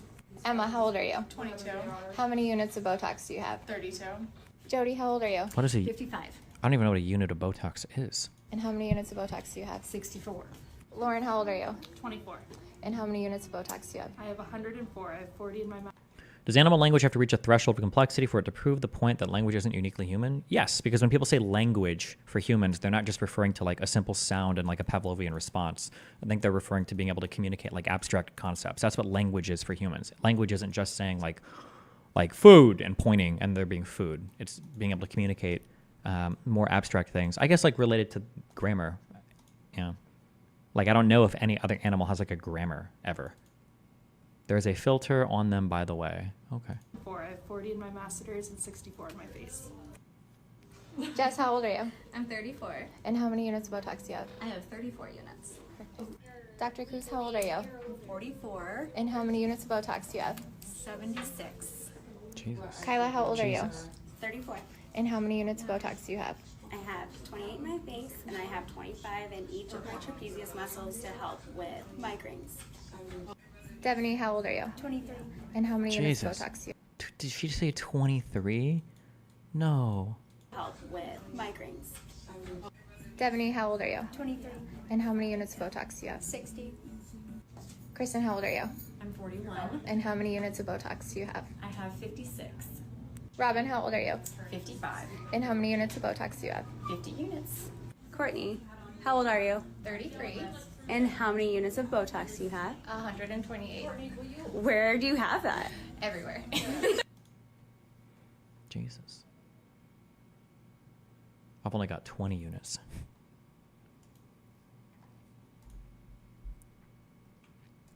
Is she telling the truth?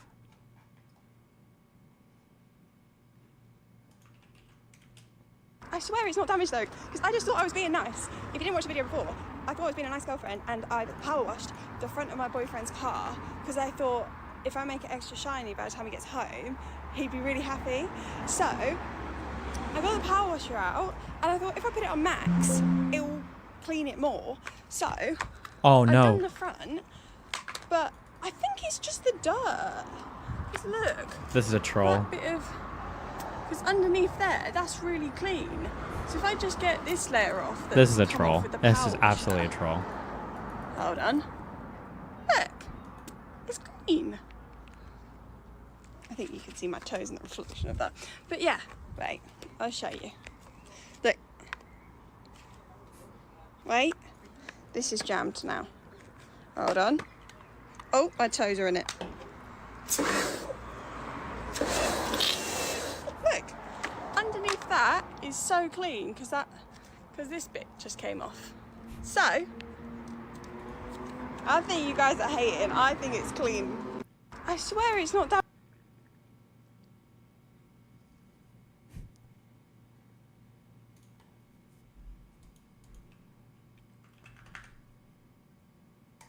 What productive things can you do today? I have so many productive things to do. We're getting distracted by everything. Okay, I need to not. I'm getting triggered more. That's what's happening. Okay, I need to not get triggered. We need to find our Zen space.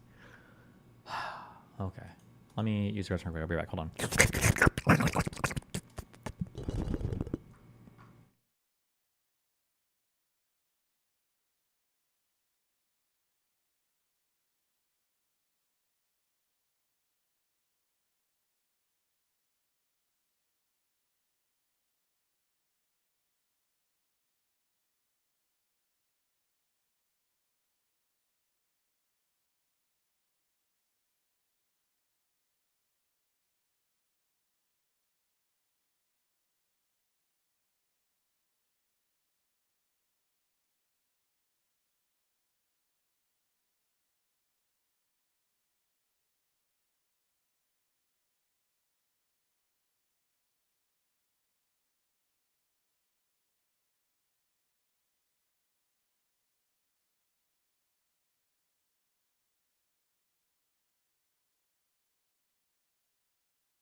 Okay. Oh, let me... Our Israel videos, we have them. Last link. We'll go over like day 1 or 2. Or day 1 and 2, maybe. Because I did that. I went to that country.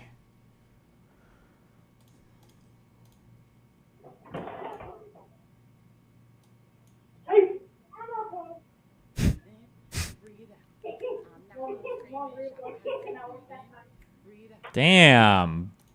Little bro is just savaging his mother.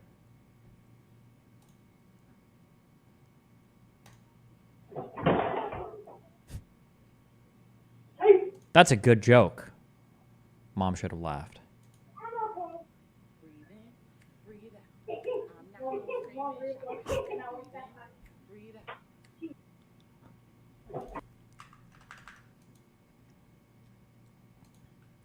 Here's the actual clip.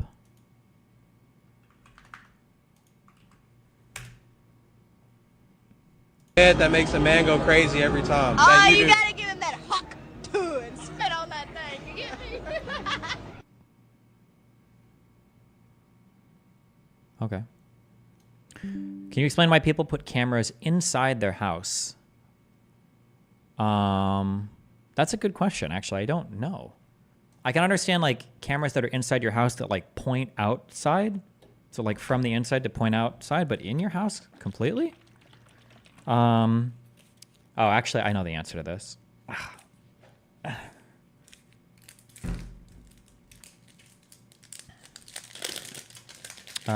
My guess is going to be it's for... There's 2 answers. Anybody else have this issue where the Soylent plastic doesn't have like the... They stopped making little indents, so in order to open the cap, you've got to peel the whole outside off. It's so fucking annoying. People either do it to monitor their pets when they're out of the house, or they probably do it to watch the babysitter molesting their children when they're at work and they've got a babysitter. Cameras inside are good for monitoring pets, or if you live in a bad area, tell police. Also, how does my hair look, and why didn't you tell me sooner? It looks great. I guess. I don't know why you're asking me that. Or also, in my case, to record people, to blackmail them later. Because I'm a nasty person.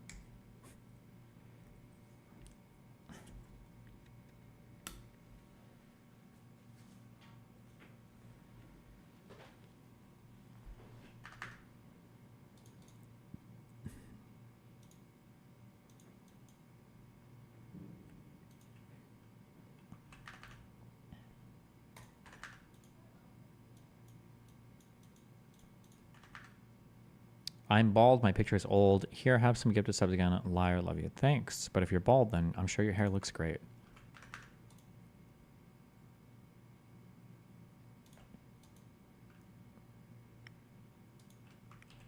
Thank you for the 10 gifted subs. I legitimately hurt my hand trying to get the bottles open, so much so that I had to start asking my coworkers to open them for me. So happy my new bottle opener finally arrived. Wow, epic meme. These bottles are so old. I don't even know if I was using them when they had the square bottles.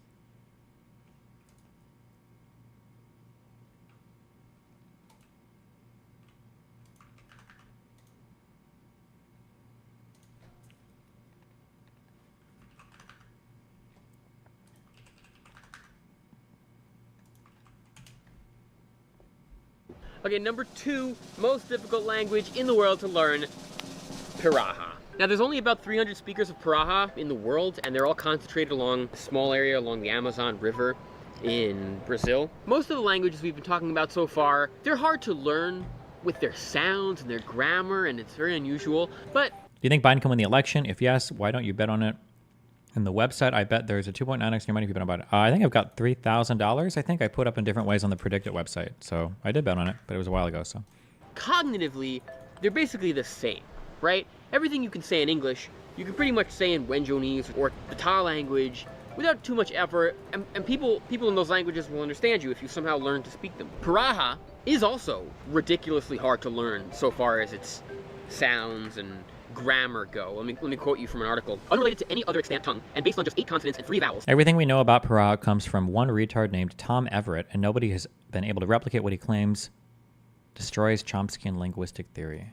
Piraha has one of the simplest sound systems known, yet it possesses such a complex array of tones, stresses, and syllable lengths that speakers can dispense with their vowels and consonants altogether and sing, hum, or whistle conversations. But the thing that puts Piraha number 2 on this list is that the way that people think is totally alien to pretty much any other language that's ever been discovered. So a linguist called Daniel Everett has been studying this language actually for decades and living with the Piraha. This language is the main argument against universal grammar. And at first he went as a Christian missionary, right, to kind of convert this tribe into Christianity and bring them the Bible. And Daniel Everett was actually able to learn their language and converse with them in it. And he would start talking about Jesus. Their first question to him would always be, have you met Jesus? And he would say, no, I haven't, but he's in a book. And the conversation would stop there. As he went on learning their language and learning their culture, what he found was the Piraha were only living. Okay, I don't care. Text for screenshot context will be in brackets, italics. Yo, motherfucker, if you're gonna make a document, you need to dumb it down for people. What the fuck is italics?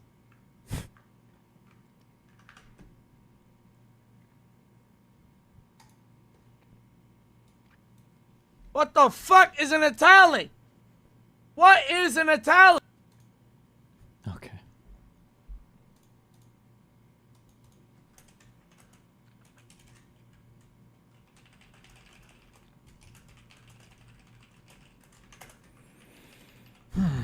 All right. How long have I been streaming for? 3 hours. All right. We got so much time.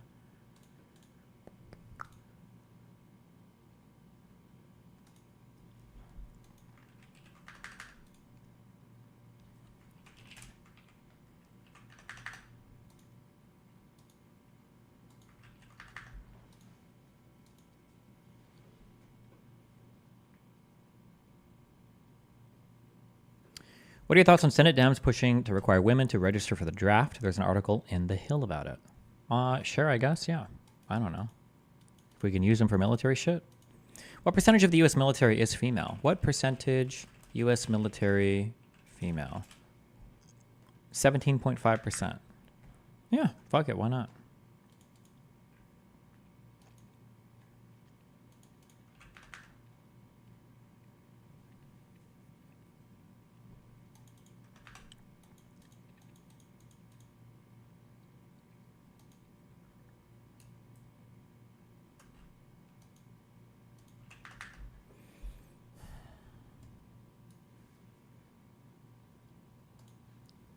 Yes, and before everybody says it's not a clip, it's a magazine. It's not actually a draft. It's actually just registering for a selective service. Okay. Unconfirmed download. What does that mean? That means it downloaded, right? I'm pretty sure it does. Okay. Delete. Could not find this item. Okay. Then it shouldn't be there, right? Boom. Nice. Okay. Wait, what are these? Hold on.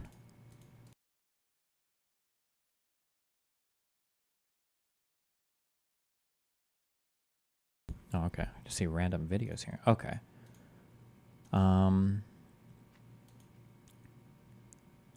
06 the 3rd, 06 the 2, 06. Oh, I see. Okay. So this should be, is this everything from...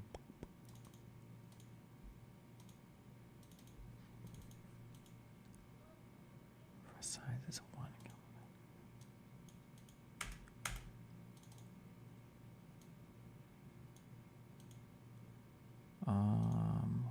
hold on. I'm just seeing how these are organized. This is on the 31st. This is on the 1st. Okay. It being called... Wait. Fuck, is Learnerbox awake?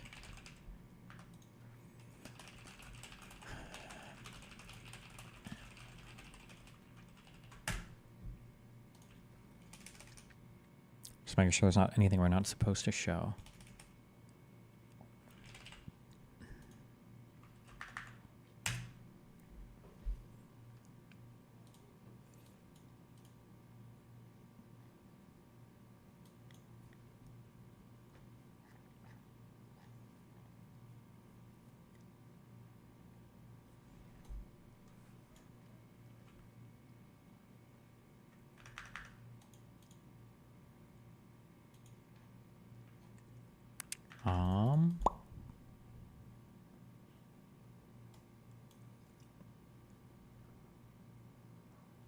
Okay.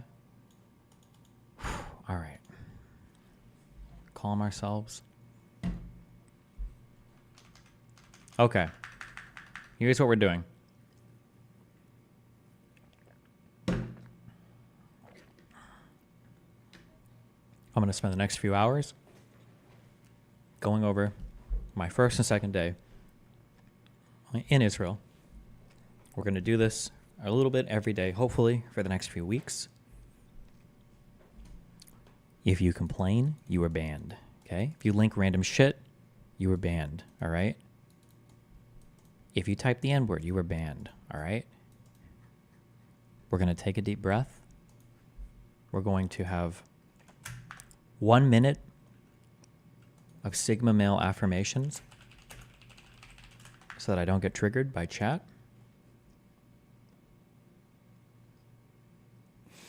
Take a deep breath. Okay.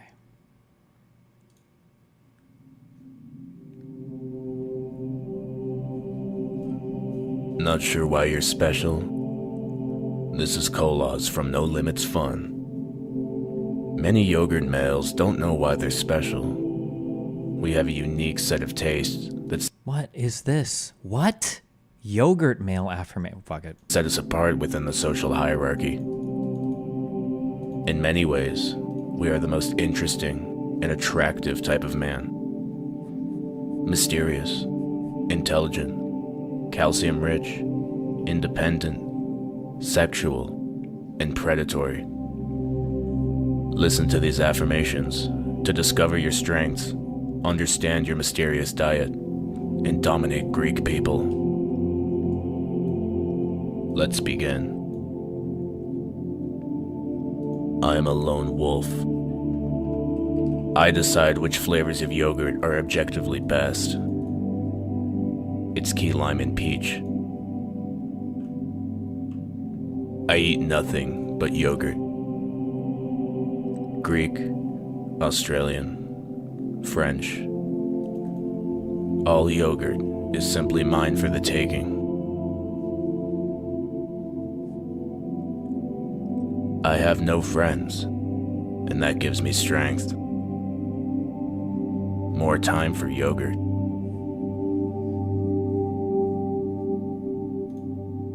The friends I once had were intimidated by my power and couldn't handle the idea of me stealing all the yogurt from their fridge. Where did you find this? I don't know. I Googled Sigma, or I put in YouTube Sigma male affirmation. I just clicked the third link. The guy looks like a Giga Chad. I didn't know it was yogurt male affirmation. I don't know why this came up. I have no idea what he did to the SEO here.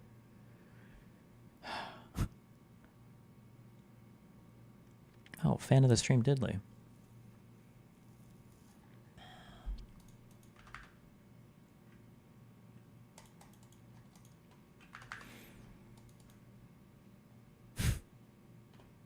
Find a better one? No.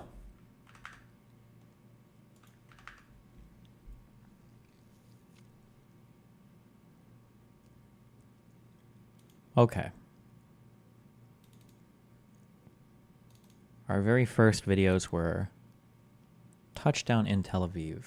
I wrote down notes for every day.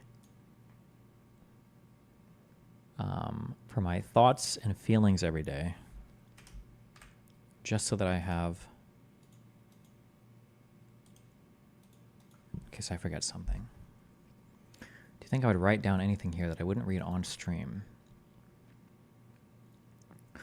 Daily reflections. Day 1 landing. This is boring, but I think I just wrote this down so I don't forget anything. The flight was generally uneventful. Oh, it was a 15-hour flight. Somehow, I don't know how, but we slept like the entire flight. Thank God. Thank God. I went to sleep and then I woke up and I was in Dubai. Oh my God. I was worried I was going to be awake for like 12 of the 15 hours on that flight and I would hate myself. After stepping off the plane and transferring at DXB, I was met with the most sauna-like weather I've ever experienced in my life.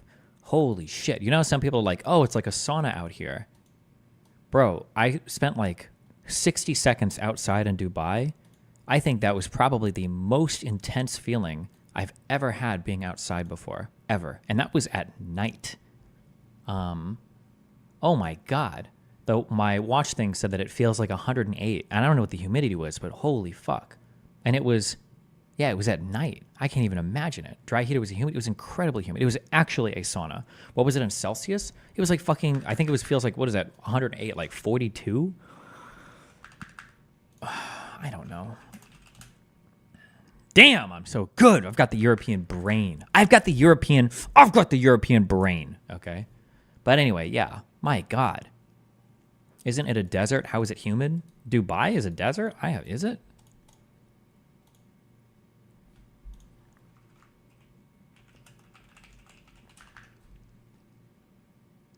No.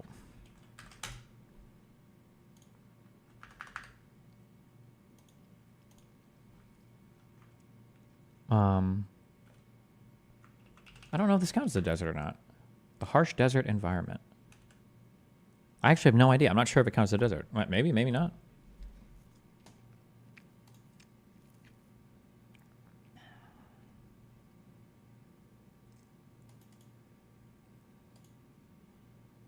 Dubai has cloud seeding, which artificially causes rain and the flooding that's been happening. Is that true? I feel like I've read a headline on Reddit about that before, but... The Anti-Defamation League. Wait, why are you linking me this? Never mind. Okay. The watch read, let's see, feels like 108 and the humidity was at least 75%. After some light trolling of Loner Box, we boarded the plane to fly to Tel Aviv. Oh, apparently Boner Box has been to Dubai before. I don't know if there's any footage of this. Arrival at airport compiled. I feel like this is going to be when we arrive in Israel. We're on a bus transferring planes in the Dubai airport, and Loner Box is pointing. He's pointing across the street, and he's like, "When I was here, none of these stores even existed." And I look over, and I was like, "Oh yeah, that over there, that's a really popular chain." And I was like, "Muhammad Ball," or some shit like that. And Loner Box looks at me, he's like, "Is that really what it's called?"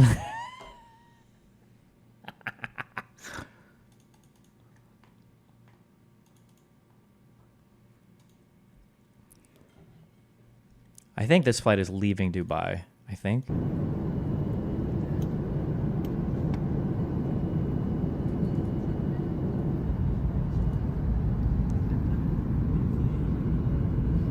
Or is this coming? This might be coming into Dubai.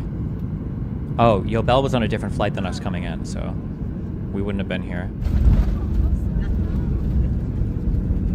Do you have tattoos? I don't. Yobel and Lena do, though. Oh, Lena. Steven. Wow, that's me. What do you want? The only people that really use these right are the... Why? You see the way this guy's cute? Yeah. Did you clap? Yeah, we always clap.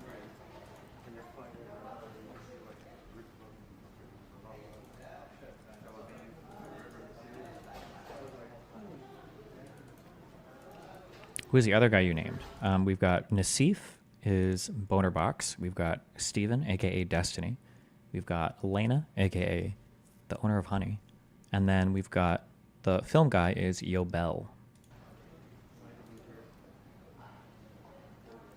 2 carry-ons. I have a bag for small things. And I've got my iPad carrying case for my iPad. What camera is this? I think he's using a DJ2 Osmo thing or some bullshit. Camera quality, given how small it is and portable and easy to set up, is actually surprisingly good. Any checked bags? Yeah, obviously. I'm gone for like 3 weeks.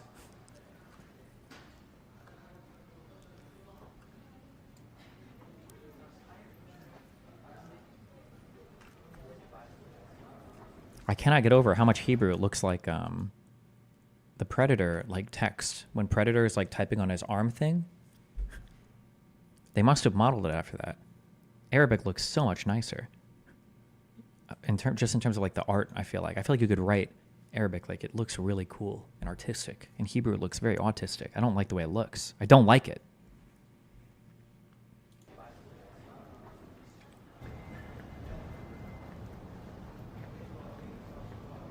Oh, they've got this in the airport. All the hostage duties. RIP. Well, I shouldn't say RIP. I guess they're not all dead, but... You actually got drippy for the trip? Yeah, I bought all new clothes just so I could put together outfits and be a real-life human being. Cute. Hebrew looks cooler, but Arabic lends itself to calligraphy more? What are you talking about? No shot. I think we're pretty tired here. I wonder if we have... Oh. We got something to eat at the airport, and it was okay. Nothing super special. But...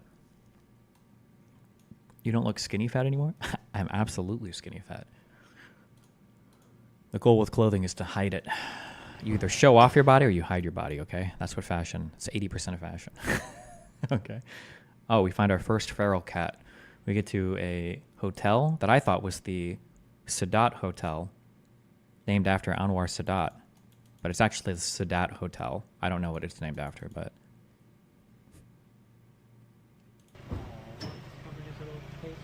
We find our first feral cat. Go pet him. No. Are you serious? Nassif is a puss. God, your move. When traveling for vacation, is a red-eye flight to destination better or an afternoon or evening flight? You need to know yourself in terms of how you travel to know the answer to that question. Some people can't sleep well on planes at all. So if you take a red-eye, you're still going to be wasting the entire next day. So there's no point in doing it. You might as well take an evening flight and then sleep when you get there. I think I can sleep pretty well on planes. So I'll sleep on a plane, I'll get up, and then I'll have that day to do stuff. Thoughts on Maria Farmer saying that Jewish people and Jewish supremacy was a theme in the Epstein pedophile ring? I don't know. Oh, I try to actually learn how to take pictures too, which is very challenging, but no, it's not. I'm trying to develop a better aesthetic for, no, I'm trying to develop taste for art stuff, and it's, ugh. So I take pictures this trip.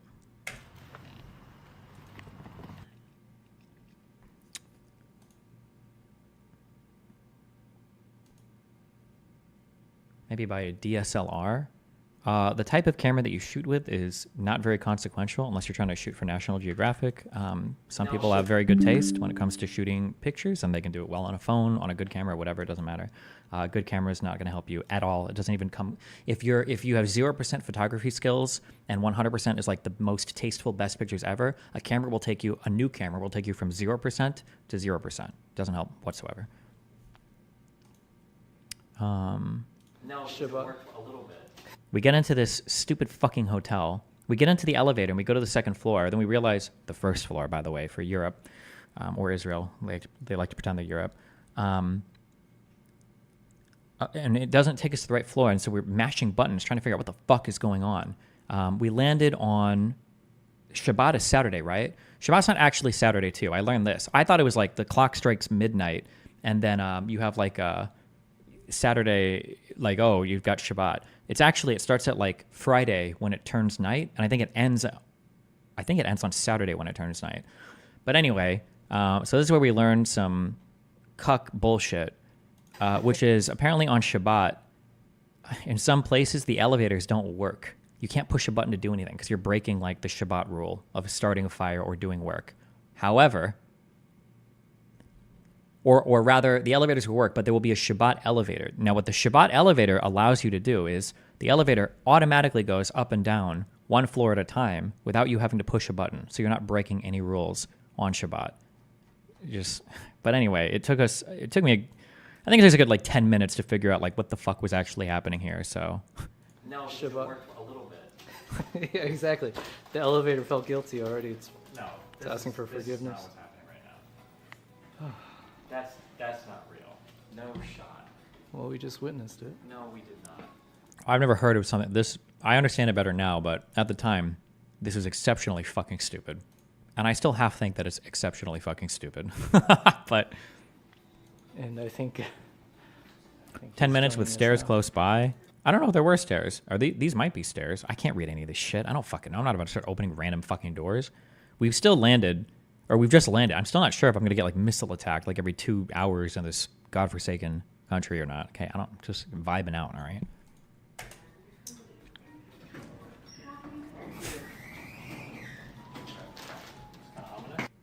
No. Shabbat elevator 2 explanations. Oh, do I explain?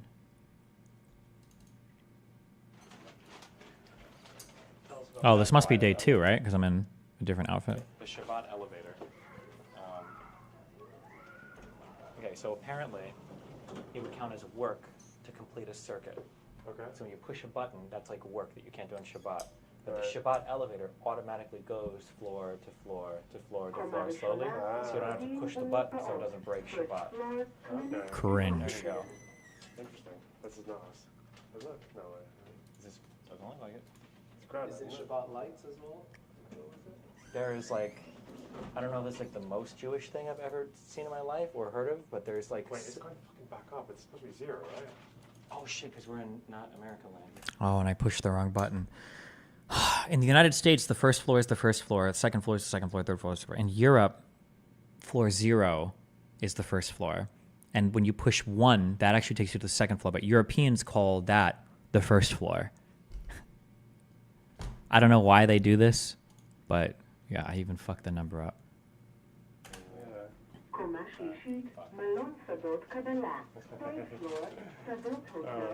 sorry, I pushed 1. My bad. I American. So tell us that story again. Okay, so on Shabbat, Jews aren't allowed to carry things between residences, right? Okay. This is like a video. Oh, people started linking me other weird Jewish shit. This is called an eruv. This is the goofiest shit I've ever heard in my entire life. I don't think I get the name of it right here, but I'll listen to my explain it here and then I'll Google this for you. Video game hack. So what they do is there are these poles. I don't remember what they're called, but they build these like poles to go from place to place so that technically all these things can count as one residence. So if you're walking in certain areas, you'll see the label of the, I wish I could remember what they're called, I'll look it up later. But it's called it so that you know where you're walking, so you're not actually like breaking Shabbat.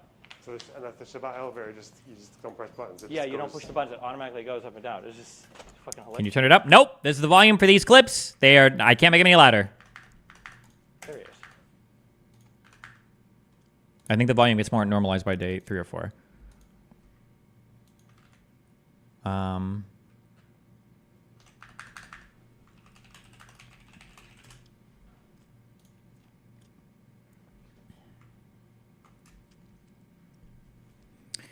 An eruv is a ritual halachic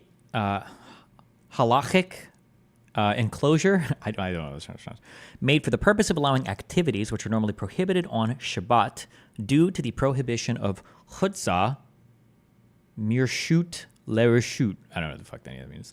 Specifically, carrying objects from a private domain to a semi-public domain and transporting objects 4 cubits or more within a semi-public domain.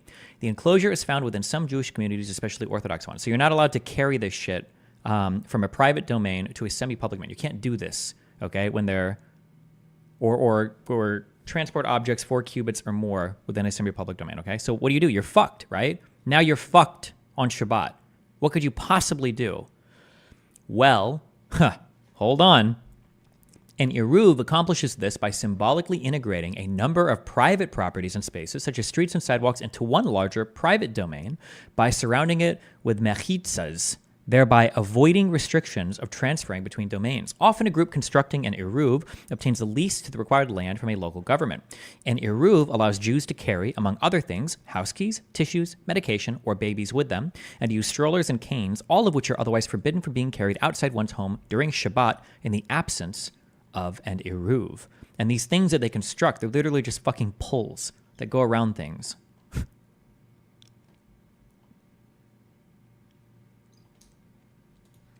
Also, by the way, don't ever call these things loopholes because Jewish people get real mad, okay? It's not loopholes. It's just following the rules, okay?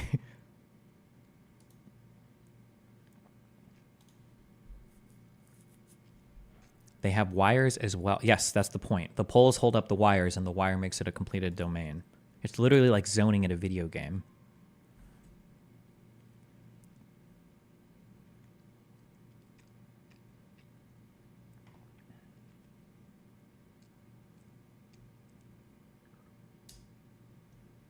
The term eruv is a shortening of eruv chatzerat, or chatzerat, literally a merger of different domains into a single domain. This makes carrying within the area enclosed by the eruv no different from carrying within a single private domain, such as a house owned by an individual, which is permitted. The eruv typically includes numerous private homes as well as a semi-public courtyard whose ownership is shared by them. To enact the merger of the homes and courtyard into a single domain, all homeowners as well as owners of the courtyard must pool together certain foodstuffs which grant the area of the eruv the status of a single private domain. As a precondition for this merger, the area must be surrounded by a wall or fence. In many cases, for example, within an apartment complex or walled city, the demarcation of the shared area consists of real walls or fences. Building walls may also be used, and in some cases so may a natural wall, such as a riverbank or steep hill. Anyways. Apparently there's one of these in Brooklyn, where there's like this giant wired thing that allows you to carry shit around here, and it's not breaking Shabbat.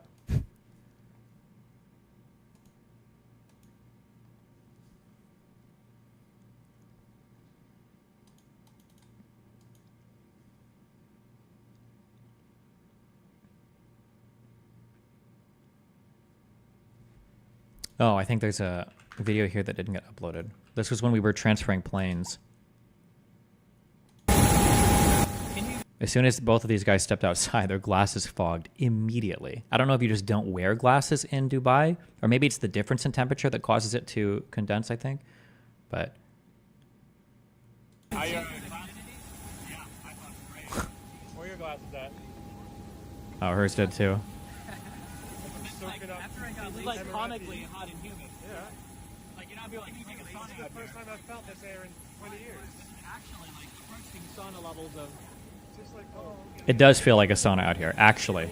An actual sauna. Not like when people are like, it's like a sauna, okay? It was a sauna.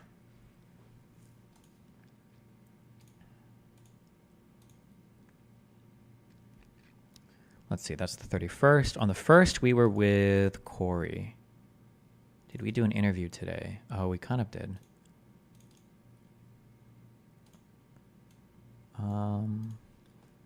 Let's see. Let me read my first one.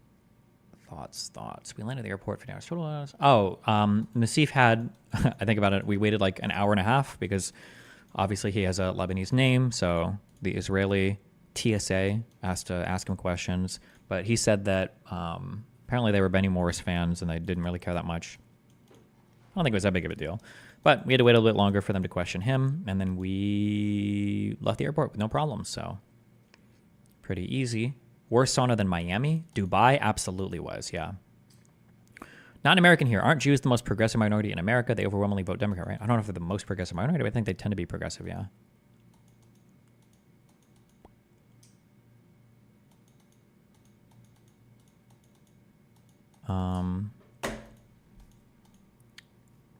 Let's see.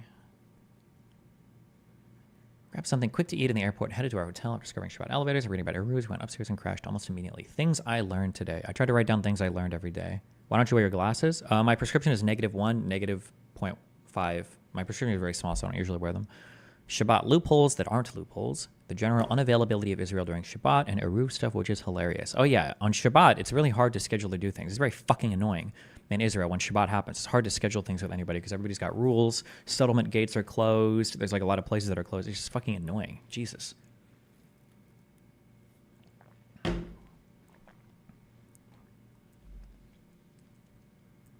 Contacts are cheap. I can't handle that.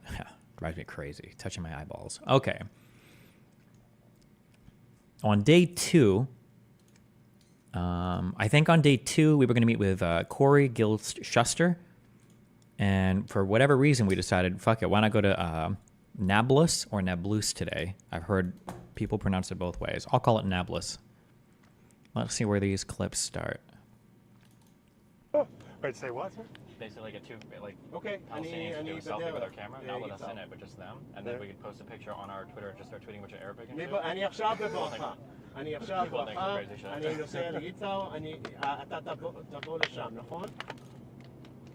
No clue what... Oh, he's talking to his friend, I think. His friend is going to be somebody that's going to help us translate when we go to Nablus to be able to speak with people. But... Okay. בסדר, נתראה שם. סורי, אני מתנצל. ביי.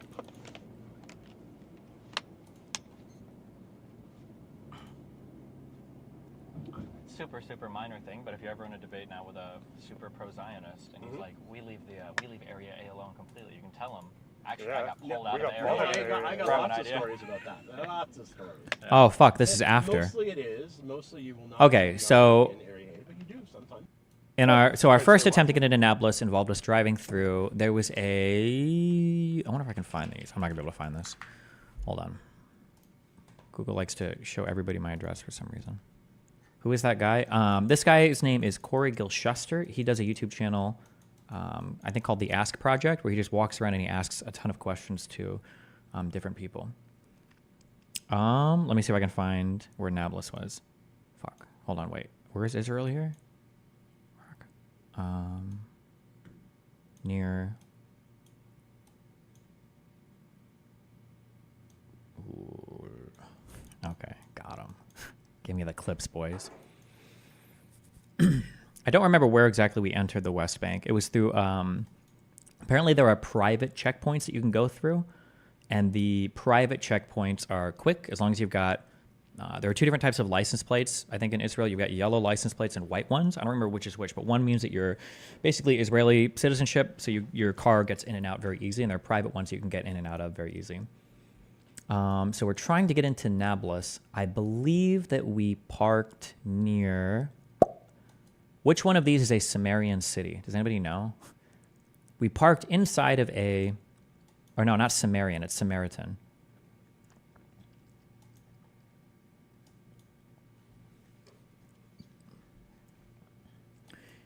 Basically, we parked in the... There's a Samaritan village. We parked here. And then we were able to kind of like cross through a broken fence and then get inside Nablus. And we were waiting for a taxi driver in there.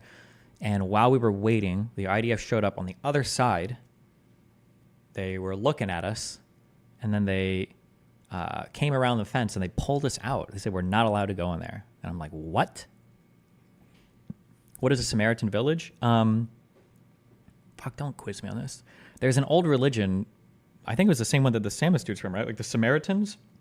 There's some old fucking religion, and there's like, I think there's like one of the last towns of like people that are all Samaritans or some bullshit. And it's a city in the West Bank that these guys all live in or some bullshit. And there's some famous sites in here. Like I think the tomb of Joseph, I think, is here. But I don't know. Someone said all of Samaria is Sumerian. Well, but they're not Samaritans, right? That's different, I think.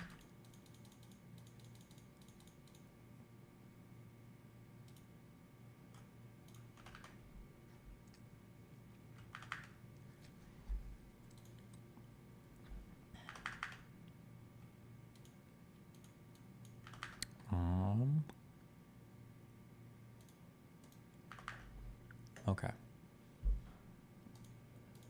Corey Drive, talk and first attempt. Oh, maybe these might just be out of order a little bit. Clip 1, clip 2. Okay. They're like semi-Jews. They believe in the Torah, but not the rest of the Old Testament. They also believe that Mount Gerizim is the important place to offer sacrifice and not Jerusalem. Okay.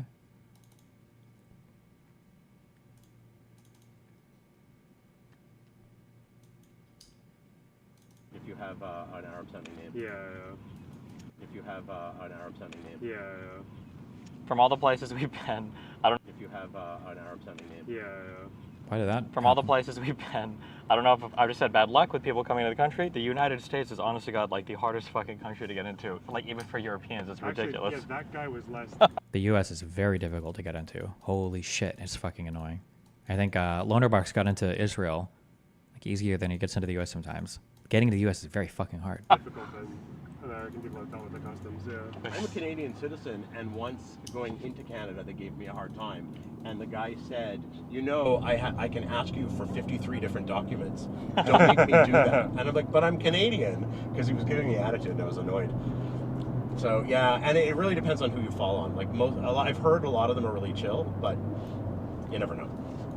I think, yeah, I don't know. That's the funny thing, is it's just like luck of the draw. Yeah. Totally. And what's going on, a friend of mine who's Lebanese, she lives in Canada, she came the day after someone in Lebanon, someone in the parliament threatened to bomb Israel. This is years ago. Okay. And she came the day after. They kept her for 8 hours. Then they finally let her in, but after 8 hours. She was crying the whole time. Because she's like, I'm not a criminal, I swear. The people, you get all levels of society. There's poor people, mostly middle class, rich people. People are relatively easygoing compared to some smaller cities. The bigger cities, people are more easygoing about answering questions. Oh, I think we asked him about what to expect in terms of what are the people like in Nablus. The smaller a place, the less they are. So that's why I like going there. Have you ever heard of the phrase Jabal al-Nar? No. Oh, okay. I'm trying to read a little bit about cities before we go there, so I have like a general idea of like what to expect or what's in them. Although by the end of the trip, I don't know if this matters as much, but I read that this was called Fiery Mountain for political discourse. supposedly the people in Nablus are very political. But so I don't know if it's normally a Jabal al-Nar place where people debate or. I don't know what they're referring to. What do you mean it's always... Oh, and I think the largest school apparently in Palestine is in Nablus, the largest educational area, like university, I think. I don't know, I've heard this is like a very, very politically active city. I just did like super light reading on it, and I've seen all the back and forth, the random stuff, I guess, in... Light reading is Wikipedia articles and Googling the name of a city plus Reddit, and then seeing what like travel threads come up to see where people say like, don't go here, or if you go here, check this out. Surprisingly, there are like a decent amount of like Reddit threads on people who visit like certain cities and like have things to say about what's good or what's not good. But No, I mean it is and it isn't. I mean everything Palestinian is very politically active. So, but each city, from my perspective, or just what I hear, has its own culture. So Hebron is much more business focused, business oriented. Oh, the stock exchange is here, right? Where? oh, that too. Oh yeah, true. The Palestinian Stock Exchange is in Nablus. Palestinian Stock Exchange, I think. Is it? Good job, Yeah. dipshit. Nablus? Oh, Yeah. See, you guys know more than me. I don't know. Nablus is also more business oriented. Ramallah is very much more educated, and the sort of educated elite. So Ramallah, you'll actually get more anti-Israel answers or more anti-peace with Israel answers because they live in their little bubble. Whereas people in Nablus, a lot of them work in Israel. Well, not a lot of them, not proportionally, but it is a sector of their economy. Is Corey a YouTuber or something? Yes. So the guy that's driving us around right now is Corey Gilshuster. So he just goes around Israel and Palestine. He just asks people questions, basically. And that, yeah. It's their choice. That's this guy. Same with Hebron, but you also get more people who will kidnap Israelis or foreigners in Nablus, and not to worry if Nablus or in Hebron, because it's just part of the culture. Somebody said, did Israel give Europe vibes, or was it completely different than anywhere else? It's honest to God, it's really hard to say. Like, I don't even know what Europe vibes mean. Because, like, for instance, like, there's huge differences between, like, Southern Europe versus, like, Scandinavia. Like, if you walk around, parts of, like, Southern France or Italy and shit, you're seeing, like, the Colosseum. You're going to Rome. You're seeing old buildings, huge things. But if you go up north to, like Copenhagen or like Stockholm and shit, you're seeing like way more ultra modern, way cleaner, like totally different vibes. The difference between like, I'm just even thinking of a place I've been, like the difference between like London and driving from Cardiff, the airport, up to that festival for 2 hours in Wales, it's just totally different. So yeah, what Europe looks like definitely depends on, it's just Europe. Europe's a huge place. Like asking what America looks like. No. Actually, that's not a good comparison because a lot of American stuff does look similar. I don't know why. A lot of American cities are pretty like copy-paste with each other. But in Europe, it doesn't seem to be as much like that. Like even the difference in Sweden, I'll be more familiar with all the cities. Like the difference between Stockholm and, I just blanked. What's the big city to the west? What's the largest city, western coast? Sweden. Oh, yeah, Gothenburg. Yeah, like the difference between Stockholm and Gothenburg, in my opinion, is pretty evident. That like Stockholm seems to be way more modern. Gothenburg feels a little bit more rundown. You can even see it like in the public transport. Or a little bit older, maybe. I don't know if it's older or not, but it feels that way. But yeah. Okay.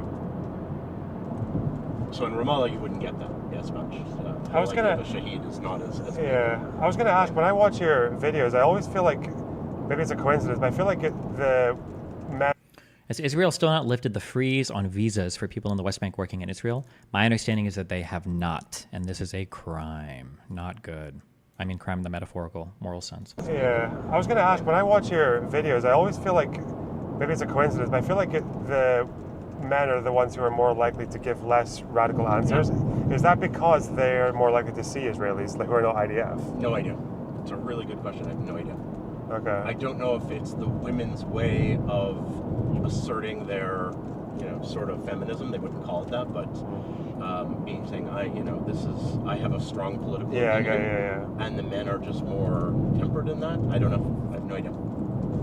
Because the majority of people we're going to interview today are not people who have either who have worked in Israel or have ever been in Israel. Okay. But there is a minority that have. So. With how much you studied up on Israel, do you think your experience there was similar to a we visiting Japan? I have no idea. My visit to Israel was hardly even like a visit to Israel. Like, keep in mind, my whole journey here is like very historical and political. So I didn't even really like experience anything. I just like know about the history of the country. So it's a kind of a different experience than somebody. Like if somebody wanted to go here because they knew a ton about like the holy marks and everything, they're probably going to get more out of it in that sense than I would, right? Which, by the way, does not say anything about their political opinions, really. You're right. The more you come into contact with somebody you're against, the more it is more moderate it can become. But I've met lots of Palestinian young workers who we absolutely have to throw the Jews out. And then they said, oh, wait a second, blur my face because I work in Israel. Like, they'll tell me this after. Yeah. Okay. I guess it depends on how they do it, right? Because I think most workers just kind of come, work, and leave. They don't really establish any kind of connections. Okay, there's the truth. Oh, connections? No. Yeah. So officially, they're all supposed to go back to the West Bank. What really happens is they, let's say there's a building. I had this building next to my house. This is very common, where they're actually building apartment buildings of 4 or 5 floors. It's all cement. The contractor will create a room for them to sleep in with bathroom and shower and the whole thing, and they live there other than on the weekends. Somebody said, where did that comment go? You grew up Catholic, no? Surely you'd know some of the religious sites. I don't think Christians care as much about the holy sites in this place. At least I never heard about them growing up. Like, I heard about the Vatican and maybe going there, but I haven't heard as much about you got to visit, XYZ, or you got to see this. It's like, maybe they do. Maybe just in my particular archdiocese, maybe they didn't talk about it as much, or in my schools they didn't talk about it as much. But I've never heard Catholics where I grew up talk much about visiting Israel or visiting Jerusalem or anything like that. I don't know if I learned a single thing about any holy site ever in all of my Catholic education ever. But I don't know. I didn't even know about the Holy of Holies and the 10 Commandments and the Ark of the Covenant. I didn't know about any of that shit until I started researching Israel. I don't even know if we must have learned it at some point, once or twice, but I don't think it got mentioned much. Okay. That's what actually happens, and everybody knows it. Everybody in Israel knows it. Did you go to the Western Wall? Me personally, no. I think I slept in, or I just slept that night, or I went to do a different interview or something, or I went to meet with another person who was fixing me with people. I think they did, though, so I don't know if they caught footage of that or not. They must have. And Palestinians know it, but officially they go back, at the end of the day. But when you go back through a checkpoint, you don't actually, you just go back. They have no idea if you stayed in Israel or not. How easy is it to get from the West Bank to Jordan if you're a Palestinian? You can ask my translator that question. Okay. She says it's really difficult. The Jordanians are assholes. That's what I've heard. I haven't been through the West Bank. I had to go because I'm technically an Israeli citizen, so I have to go through the north when I went to Jordan. I think as soon as we start this, I think all of us are a little bit nervous, or at least I am. I'm pretty sure everybody is, or maybe I'm just a pussy, because now that we're driving through the West Bank, going to the Palestinian areas, I'm half wondering if I'm about to get sniped out of the fucking car, or if there's a rocket that's gonna just come out and blow us up. I don't know. I heard crazy shit about this place. And it wasn't a big deal. It took a little, about half an hour time, I think. And you have to pay a lot to go through. That's just fine. Okay, no, it's okay. Nas points out, oh, wow, Dubai's changed so much as we're driving through. And I point out to one of the places, oh, yeah, they just added this place. And he looks and Nas wait, is that a real place? Oh, shit, the meme. I got him. So, no, none of us here speak I think what you said was Arabic. A bit more convincing than that. Oh, yeah, was it? My fake Arabic was so good. Oh no, someone to pick you up. Oh, so for the second attempt, we basically drive to. Corey's looking for a place to park his car where it's not going to get stolen or broken into. I don't know how big of a concern this is, but for him, it's a concern. And so we find the entrance to a settlement, and we basically drive in just so we can park our car here on the other end of the gate. And these guys seem willing to let us park our car here. However, I think these guys are called Yitzhar. These guys are weird and crazy, and I didn't know that at the time. Corey kind of knew it, but... Shut up. Oh, no, wait. I'm so sorry. Forget everything I just said there. Sorry. This is us on the outside of Nablus. My bad. This is a wall that is down there. This is Nablus over there. We almost made it. I'm so upset that we didn't actually fucking... The other side here is where fucking IDF soldiers pull up for some reason, and they find us, and then they try to pull us the fuck out. What the fuck? Also, in terms of what I was talking about earlier for fashion, I feel like when you have a bunch of light colors, I feel like you can mix them in any way and it doesn't fucking matter. If I had black pants here, I don't think I could wear this shirt and this button up together. I think it would look weird. But with jeans, it's all like these light colors. I feel like you can just mix and match like a million of these, and it's always like okay. One of the questions that I asked early on is, would you marry someone here in Nablus? Would you marry someone from Hebron or Gaza? And most people said no. They are different people. Okay. So, I'm going to present things like as I experienced them, and then I'll give a little bit of a retrospective, I guess. Corey says some things that I think later on, I'm not sure if I would agree with 100%. Here, I don't know anything at all about the West Bank or Palestine or Palestinians or any of this. I don't know anything. Here, he's making it sound like people in Nablus wouldn't marry people in these other cities. I don't know if that's true now at this point. I feel like they probably would, but yeah, I don't know. I'm not sure. The jeans are nice. Yeah, they're $15 from Walmart. They're not our people. But when it comes to being a Palestinian, yes, absolutely. One thing that's very hard to sort out because... Oh my god. Do we have to listen to this fucking retard pontificate? Ugh. I don't know how much I talk in these. Hopefully not much. One thing that's very hard to sort out because obviously there's so much incentive to propagandize both sides, so it's hard when someone says something. I can't tell if they're just like playing at their agenda. Are you familiar with It's not intentional, by the way. All this agenda stuff, Sure. It's just how they're trained to speak, in a sense. Oh, yeah. So, like, I've pointed this out a ton, and I'm probably going to continue to point it out. You can very quickly tell the vocabulary that people speak will immediately clue you in on a lot of their political positions relating to Israel-Palestine. The way that they talk about themselves, the way that they identify other people. When people say things like, if somebody calls it like an Arab Israeli, you know that they're sitting a little bit more to the right, as opposed to saying like Palestinian Israeli. Or when people talk about like the West Bank versus like Judea and Samaria or whatever, or the way that people refer to, like the unified city or like just Jerusalem. Some people wouldn't call East Jerusalem. They would just call it Jerusalem. All of it is just Jerusalem to them. Like the vocabulary that people use is very quickly indicative of their political beliefs about the area, which is kind of funny. No, yeah, I understand. But like I'll hear, what was the name of the guy that does the 12 Tribes of Israel project?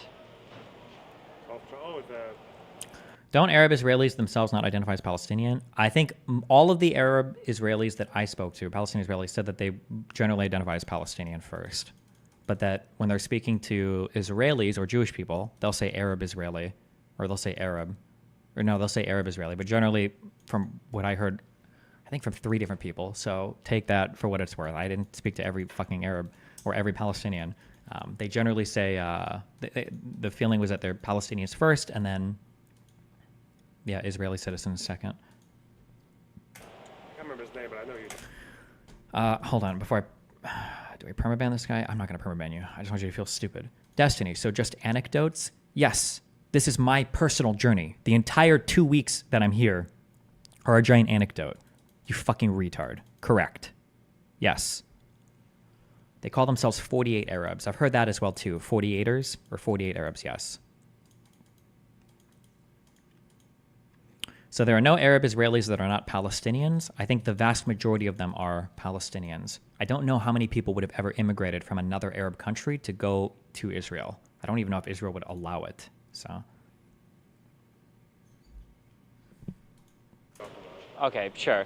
But some things I'll hear sometimes is that like Palestinians are more kind of like locally family oriented rather than like a big like nation of like. Are you talking about the what's his name? An Israeli academic, blanking on his name. Kids in colleges and.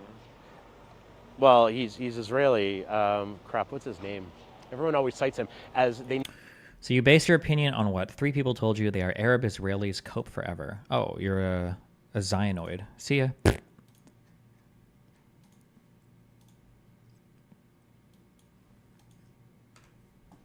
He's Israeli. Crap, what's his name? Everyone always cites him as they need an Emirate-style government here. He is one of them that says that. I've asked about that, and they all look at me like, "What are you talking about?" It actually makes some sense, but they don't think about it themselves. Sure. Okay. Yeah. But that's the one in the West Bank, like in Area A, when they think of an Emirate solution, they just be like, "What the fuck?" Yeah, they're like, I remember one woman going, "I guess, sure," but that was it. Everyone else was like, "What are you talking about?" Because the first time I heard someone pitch that to me, it sounded like a dad trying to be down with the kids, but doing it really badly. Like, "Oh, Arabs love Emirates, don't they?" Yeah, you like a good Emirate. Yeah. Well, I think the idea was more along the lines of like they identify along families and communities, so you can basically create, But it also very conveniently carves out like, oh, well, now it could be one state for Israel, and they can have their little semi-autonomous. And that's the reason I think he proposes it, because he's. Which is one yeah, of but those- I'm not sure yet. It's this guy, the Rudy Rockman. Oh, Rudy Rockman. Yeah, I know him. No, he gets that from, what's his name? Emirate. My opinion. Both saying at the same time, you fuck. So this is the gate that we parked behind over here. This is the Samaritan city. And then there's like a little hole in the fence that we crawled through, like over here off camera to the right more. Family-sized Reese's on a walk across a sauna. Israel was never like a sauna. The weather in Israel was more moderate than the weather here in Miami Beach. Israel felt fine. This over, you figure this out, and we don't like your, at the same time saying we don't like your solutions. Well, Sure. You can't have both ways. I think there have been times where Israel's government historically has been part of that conversation, but I don't think Netanyahu wants to be a part of it. That's his name, Mordechai. Oh shit, we talked to him. One thing that I learned quickly, I learned a little bit about like the domestic political situation, and one thing that I'll learn, you'll see me say things here that I disagree with later on. My impression, and I think the impression from a lot of people in the West, is that Netanyahu is a crazy right winger, and I don't actually think Netanyahu is that far right. I think he's like a center right politician. I think he's considered a center right politician in Israel. What Netanyahu is good at is he's good at holding together his coalition. And in the Knesset, because of how many small parties there are, being able to build and hold together a coalition so that you can form a government is incredibly difficult to do. And Netanyahu's good at that, which is why he's remained in power so much. But there are extremist elements, radical elements of that coalition. The two most talked about are Ben-Gvir and Smotrich. And these people are kind of like radical right-wingers. They've said like pretty radical things. And they've got like minister positions in the government in order to form said coalition and everything. And these are probably where the more radical aspects of the coalition, the governing party, comes from, basically. Compared to who in the U.S., people have no way to judge when you say he's not far right. Sorry, real quick. I don't know. I should have asked an Israeli this, and I didn't. But from what I gathered in Israel, when you talk about whether or not you're left or right, it's basically only in relation to the issue in Palestine, like Israel-Palestine. When you say somebody's left, they're like pro-Palestinian. When they're right, they're like more anti-Palestinian. That's it. I don't know if there's other domestic politics that they actually talk about in Israel, but I didn't hear any of them. It never came up. Now, also, I'm here for a particular thing, so maybe, maybe people do debate other domestic policies, but yeah. That when I say left or right, I'm basically exclusively talking about the position on Israel-Palestine, because it seems like that's where a lot of people basically mark themselves as left or right based on that, yeah.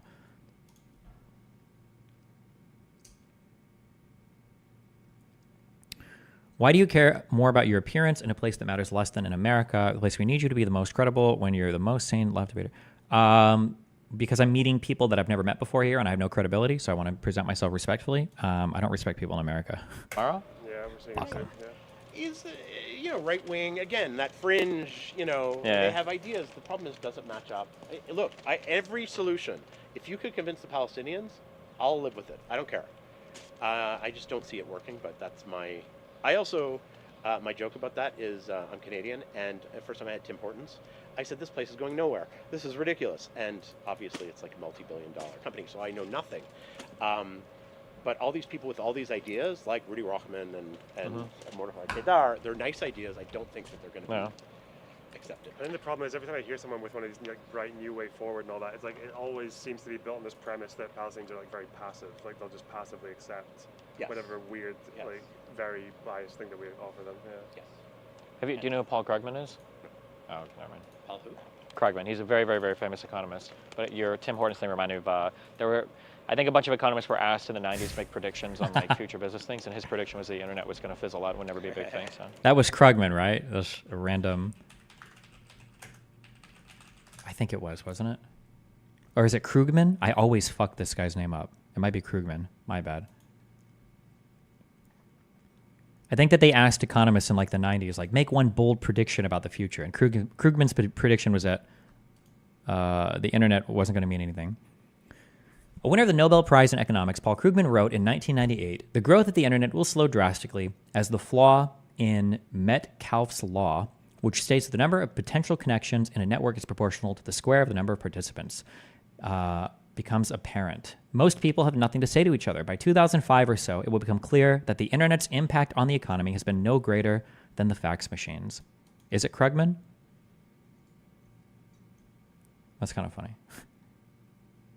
In a way, he's right. We really don't have anything new to say to each other, but we still talk anyway. Remind me of that. Yeah. Well, that one. Yeah. Yes, I'll be. Why does the Biden administration fucking hate Netanyahu so much then? Do they? I feel like they try to work with him as much as they can. But I mean, like, obviously, Netanyahu, for better or for worse, is still the representative of the government. You can't just blame your coalition partners. Like, you're the head of the government. You're the prime minister. People with predictions love it. So the internet will go the way of the fax machine or something? Something like that, yeah. Yeah, I vaguely remember something about this. What day-to-day frustrations that people feel in area A? The idea of the occupation.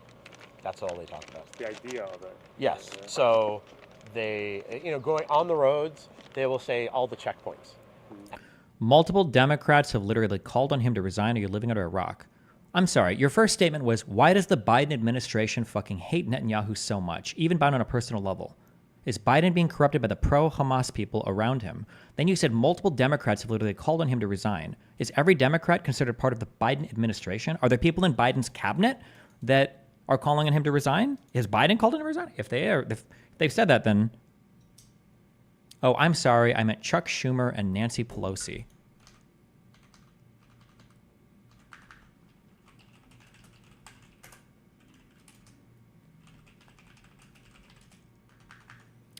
Illuminator, thanks for the 5 gifted subs.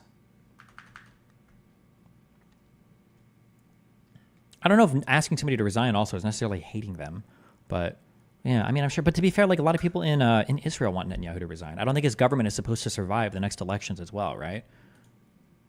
Like, I think that's like universally predicted right now. Moving the goalpost now, LOL. Goodbye. So glad I did this so I can weed out the insanely fucking pro-Zionoids. Oh my God. And what I figured out from that is the fact they see checkpoints, the fact that you remember, like something like this, right? All along the roads, we didn't really pass many of them, but there's a lot. Oh shit, he was going to say something here. I didn't realize. Going on the roads, they will say all the checkpoints.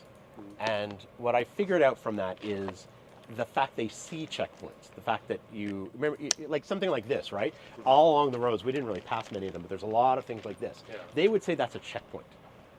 So one of the things that he's alluding to here that we'll get into more at the end of the trip is a feeling of living under oppression for the Palestinians. Now in the West, when we think of oppression, we just think of material conditions, because in the West, that's typically what oppression means to us nowadays. People are being poor, they're starving, or whatever. But in the rest of the world, things mean things differently, believe it or not, outside of the West. A recurring theme that's going to come up is if you're a Palestinian living in Israel, there's a constant like otherizing, there's a constant reminder that you're not like, you don't have the freedom to move as you wish, and you're relegated to like second-class status when you exist in these territories. And there are little reminders of that everywhere you go. One of those reminders might be checkpoints that are scattered throughout the West Bank. Not just checkpoints coming from the West Bank into Israel, but sometimes just checkpoints moving from city to city in the West Bank.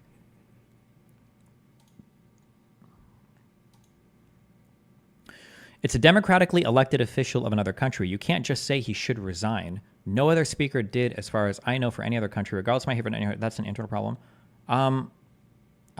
Okay. Are we going to agree to disagree, I guess? I'm not sure. I think that a lot of people in Israel, I think, were calling for Netanyahu to resign. But, okay, I don't know. I mean, I think in general it's probably not good in practice, but it's also weird with the way that like Israel's electoral, like did you guys have like 4 elections in the past 4 years? Like the way that the elections and everything work over here are wacky as fuck too. So, wait, hold on. I'm sorry. In the UK, don't you call on prime ministers to resign and shit? Doesn't that happen to the United Kingdom? Whether there's a soldier there or not. Or stopping, there could be a soldier there, but not stopping anyone. They would call that a checkpoint, and it bothers them, it humiliates them. That's what they're talking about. That's what I figured out. Because every so often you do have a soldier there actually stopping people. So down here is where we crossed. There's some hole in the gate here that we were able to walk across. Happened to me maybe 3 times, out of hundreds, by the way. Like 1% of the time. I happen to travel a lot on Saturdays, more so there's less going on, true. But during the week I'm here too. I don't see it that often. What kind of checkpoints are we talking about? Usually it's a booth with a single guard who just kind of waves you through. But the idea that the Israelis are controlling them, it drives them crazy. Sorry. No, yeah. Are One they of the here things that yet? drives me crazy is I'll talking show about up. the Gaza stuff. Do you know who Norman Finkelstein is? Yeah. I saw your debate with him. Jesus. I am dying to say, Mr. What did he keep calling you? You could literally make anything up. You'll probably be right. Mr. Morelli. There Mr. are Morelli. like 15 different things. I did not get my information from Wikipedia. Yeah. That was hilarious. When people talk about the Gaza Strip as being like an open-air prison concentration camp, like over and over again, the concentration camp comments are really stupid. The open-air prison idea, I think, maps on really closely though, and that like even if you've got a nice place with a lot of money, and your standard of living is actually better than a lot of surrounding Arab countries, it doesn't matter if you feel like you're under the fucking thumb of another people and you can't leave or everything is controlled. Like, one of the things that I complain about a lot when people use words like genocide and apartheid and all this shit is it's not just bad that you're misinforming people, it's bad that you're occupying space in a conversation that you're taking away from it. I think open air prison is a really good descriptor of Gaza and the West Bank. But the problem is people jump from open air prison to concentration camp, or they don't understand why an open air prison is bad. Because in the West, again, our mind immediately goes to material conditions. That's it. The Palestinians aren't starving. Their cities are not like, laying in shambles and destroyed, and they can't find clothes and they don't have hospitals. That's not the issue. The issue is the standards of living are actually quite good. The education is very good. The standards of living amongst other people, the material conditions are actually pretty decent. The problem, though, is the lack of freedom and the feeling that you're living under the thumb of another basically occupying power, and you're reminded of that basically every single day of your existence. So like the open air prison, you have the freedom to move about in a nice place and be economically okay, but you're trapped there, right? The open air prison. But people take it and they make it out like as a concentration camp, and it's like, well, that's not really describing what's happening. So, yeah. It is more though. I think it's more. I don't know. I don't know people from Gaza. I have a few friends from Gaza. It's not what they talked about. That's not. But they were more open to Israel because they were talking to me. So. Oh yeah. Okay. But that's not the issues they were talking about. They were talking about Hamas really harassing them. Oh sure. Okay. Things like that. So, but maybe because they're talking to me. I don't know. I've never been there, so I can't. I have seen that. The only guys I've got spoke to are people who managed to leave. So like I spoke to one guy who he worked in that ice cream. His family ran that ice cream shop that Hamas would go to at the beach. Like Hamas officials, there's a really famous ice cream shop at the beach, and it was like. When open air prison is used, the implication is more Alcatraz than isolated land. No, maybe, I don't know. Maybe open air prison may or may not be a good descriptor for it. I think it works if you have a little bit of good faith. Concentration camp absolutely does not work though. Even during the blockade, I think the initial years they spoke about how that put a lot of pressure on them financially, but it's like how much were you paid for that integrated ad in the background for the shipping place? Also, Hamas's, so economic policies and all that kind of equal weight. So I've heard that drivers are not typically allowed in and out of Nablus very easily. So what happens is there's like a secondary business that some guy set up to where if you're UPS, if you're FedEx or whatever, DHL I think, or Amazon, if you have if you've got a package that you wanted to deliver to Nablus, instead you would just take it to this area basically, and the guy would take all the packages and then he would go and deliver them once they arrive here, so that the delivery drivers don't go into Nablus proper, essentially. I wish I could find exactly which poll I got this from. That people prefer Hamas as the gogoverning thing. Last mile but delivery. The actual approval for how they administrate to the Gaza Strip is really low. That people aren't generally happy with how they run it. Are you waiting for something here or just chatting? Well, we were waiting for a taxi driver. Did a poll right after October 7th. How much do you support Hamas? And it was 60-80%. Between 60 and 80% depending on where it was. But yeah. It's the same with Hezbollah, because their whole thing is we fight with Israel and that's what makes us popular. And if the fighting is dying down, then. Well, although Hezbollah, I think, has made a far more aggressive effort to like do the, like sending in engineers and shit to like rebuild like cities and to do the welfare projects and like to give out money and shit. Hezbollah seems to operate, from the little I've read about them.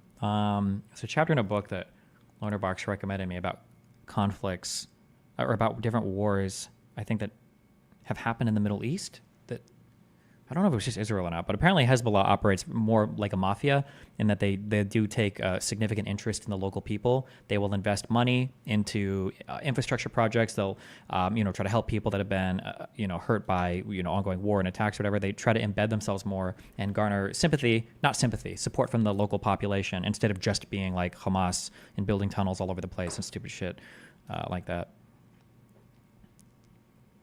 A far more aggressive effort to like do the, like sending in engineers and shit to like rebuild like cities and to do the welfare projects and like to give out money and shit to people. Did you get it in Nablus later? No, unfortunately, we never got it in Nablus, but we didn't have the time to go back. This was our day to do it. Hamas did, from friends telling me, Historically they did that, a lot of social programs within Hamas, within Gaza. Okay. What do you call it? Nurseries, kindergartens, schools, mosques, things like that. Yeah. That was like one of the first reasons people voted for them. It was corruption, because they were annoyed at PA corruption, and then Hamas were quite trustworthy because Yassin came from the charity group. Yeah. It's also hard to tell though, like it's hard to tell what any of it means when people say so like PA corruption, because I've seen that expressed as people. Oh, hold on. I've seen that expressed like people don't like that that the why. God, he's fucking my mind up right now with that phone call. I got a video call. No, yeah, you're good. You're good. Except we're gonna die here, 100%. It's all over. Oh, this guy shows up with. Are these sheeps or lamb? They must be sheep, right? I don't know. Absolutely. I don't know my animals. Okay. We should have saved this to the end, so we would have had good footage first before getting killed. What? Sheep first? Sheep. Well, I'm saying. Lamb is just a baby No, sheep. it's like the. Oh, okay. Didn't have that. So they Oh, said, another "We cat. should let you through." So I just went around to another guy and he's like, "Go through." Okay. So it really depends on who you. Uh oh. I think they're shouting at us. The fucking IDF people. What do we do? Yo, Bell is too busy recording the cat to get the soldiers. But it's kind of, So now I think the soldiers come, they talk to us, they look at our passports, they make a couple calls, and then eventually like, you guys need to leave. And we're like, well, why? Corey's like, why do we need to leave? He's like, you just gotta leave. It's like, okay, well. It's a little bit of whoever was on the phone is their power trip, I think. But Okay. We will figure out a way in. Okay, I believe. So now, well done. So that was our first attempt to get into Nablus. Let me use the restroom real quick. Hold on one second.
Okay, let's see. Oh, wait, say what?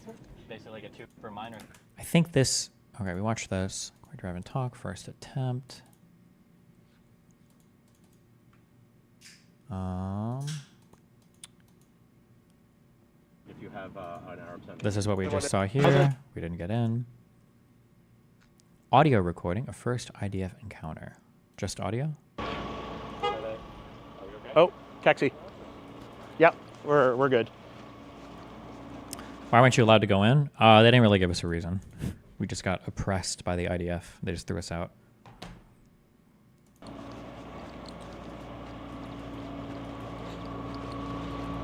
Yeah, he can't pull up here, so come this way.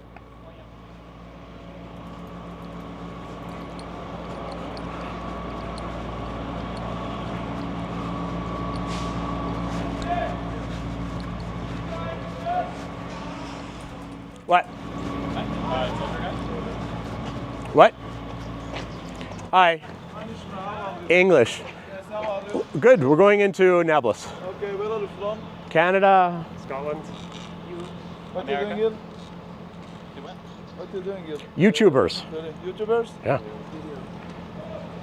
How you passed from Shomron to here? I know somebody who lives here, so he got me through. From there? Yeah. What you going to shoot? Like video camera? Interview? What? Specifically what? Like ask questions to people basically. See like what do they live here for? What do they do? Yeah. About what? Be more specific. About the conflict in general. What do you think? Do you want peace? That kind of thing. Okay. Can I get your IDs? I say YouTube and not journalist. I think you need a journalist pass to be a journalist, and I don't have one of those, so. Yes.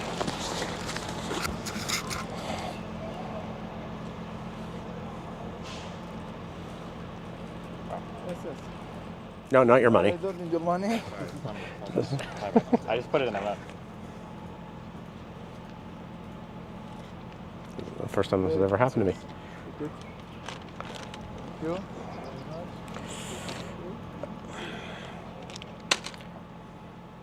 How do you get a journalist pass? It's just a separate visa that you have to apply for, I think. Moon's out. Oh shit. The moon? What's that? That's the moon. I didn't know they had it still here in Israel. I thought it was only for America. Technically, I think it's always out there. It's just usually the sun. Yes. Yeah. That's usually what happens. It doesn't like Not actually right go now, away. it's really just clearing the sky, right? Yeah. So you can. I feel like I really play off stretch. Guys, I'm really sorry I can't let you pass through. Why? Okay? We have a taxi driver here. This was set up before. That's not possible, okay?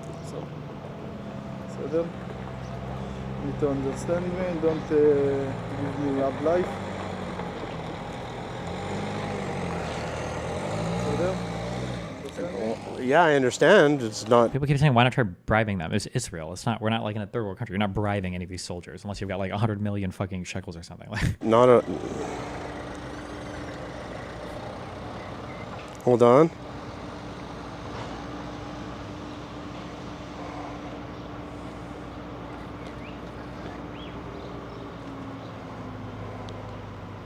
Why can't we pass? I've been there before. What? Why can't we pass? I've been there before. Yeah, where was the other two? This doesn't matter.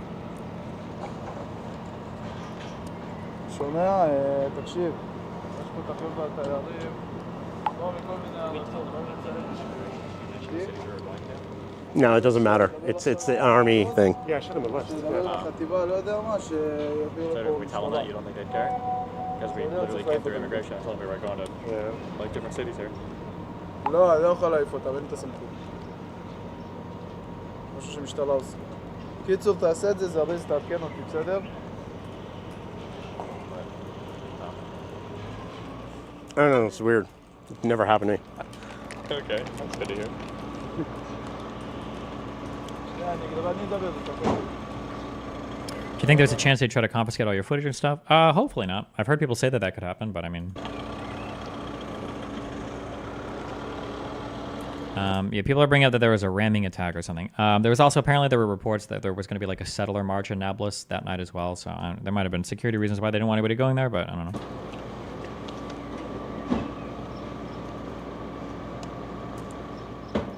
So why can't we go there? I've been there before, many times. I don't know enough English to explain you why you can't go there. It's not safe there. That's the. Yeah, but we're tourists, and we're meeting somebody who's Palestinian, so. I promise you, don't matter. Tourists, not tourists. So what do we do? Go back. The pointed questions were super weird, no? Like implying they don't want you to make bad press. No. I'll tell you this, and you can go watch every single police video ever. This is how police brains work, okay? Take it or leave it, like it or don't like it, that's how it works. Police will always ask you specific questions because the way that you respond, they'll figure out very quickly if they feel like you're being a shitty fuck or if you're being honest with them. So if you're asking specific questions as a cop and the person's like, oh, well, I don't know, I'm kind of blah, blah, blah, then you immediately start to ramp up the suspicion. That's why cops usually ask you specific questions. I don't think that they're worried here necessarily about like bad press, but it's just like if you give like an evasive answer, if you don't answer specific enough, or if they think that you like might be up to no good, then they don't want you anywhere near this area. Also, for here, for the IDF, there's an added thing between Israel and Palestine where like, let's say that we're just retarded tourists, and let's say that we wander into a place we shouldn't be in, and we don't know anything about like the culture, what we're supposed to do. If we get into a really hairy situation where our lives are at risk, well, it's the IDF that has to come and get us out. And from there, things can escalate very quickly to like an international incident. Like let's say that the IDF has to go in to get us out because we wind up in stupid trouble and like 2 or 3 people get killed. Well, now it's a whole ass thing. So from the IDF's perspective, if you look like you don't belong there, they'd rather just kick you out than risk you doing some retarded shit and they're gonna have to come in later and it's gonna like blow up. That's essentially, in my opinion, that's probably the rationale of what's going on here when they're trying to make it so people aren't wandering into these areas. That's the only. We're going to be with somebody who's Palestinian who knows who in safe places. It doesn't matter. I can't let you to pass to Nablus. Just can't. Okay. I'm very sorry. Okay. It's fine. Okay, whose was whose in Canada? So lie or don't lie, people in chat are retarded. I mean, it depends on what you're lying about and why you're lying. I can't give you advice on that, but. Living right now? Well, who's Canada? You're Canada? Oh. In Tel Aviv. Yeah. This is you? Where in Canada? Alberta. Oh, okay. Ottawa. What? Sorry? You drive with cars? Yeah, over here. Okay, Yeah, I'm not going to drive in here. They're crazy. Do you think the fact that Loanerbox is Lebanese impacts how the IDF treated you? In these situations, I would guess no. My guess is the fact that we look like 4 retarded American tourists that have no idea what the fuck they're doing is probably why they treated us the way they did. That'd be my guess. If I was Border Patrol, that's... Okay, so we'll go back. Okay, can we get through the gate? Or we go around? I don't have the keys. Okay. Okay, come back.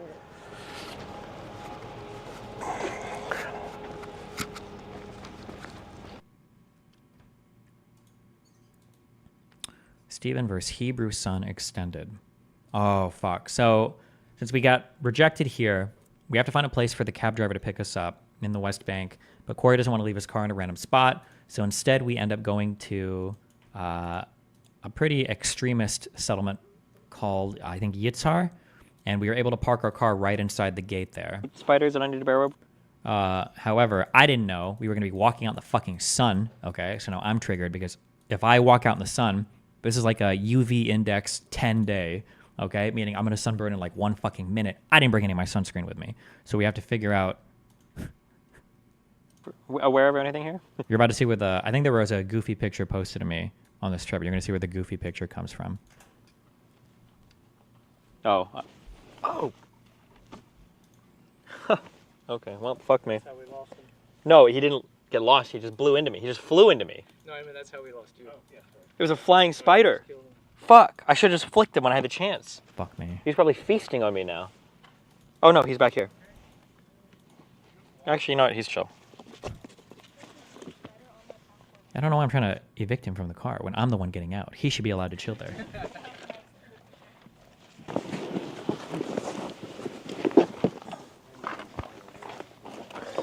You can kind of see the difference. When you're in the West Bank, Everything on tops of hills are always settlements. These are settlements where, and when you say settlement, a settlement is always referring to a city or village or place where Israeli citizens live in the West Bank. So settlements are for Israeli citizens. And usually when you talk about like villages or towns or whatever, generally that's going to be, well, no, I'm so sorry. What I just said was not true. Because if you are a settler, or if you're very far right in Israel, you might not call them settlements. You might just refer to them as cities and villages. You wouldn't say settlement because that could be like a derogatory term. But when I say settlement, that's what I'm referring to. Settlers are almost always going to be at more strategic points on hilltops, and in the low-lying valleys are usually going to be where you see the Palestinian villages or towns. An immediate way to identify the difference is for the Palestinian cities and towns, they're going to have a lot of those barrels on top of the homes to store extra water. Yeah.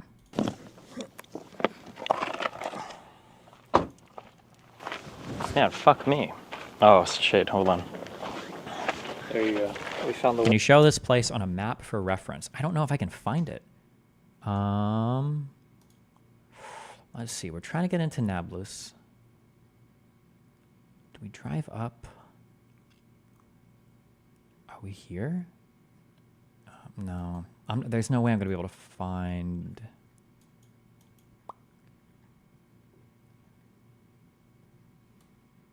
Let's see. Yitzhak. No, not Yitzhak. Yitzhar?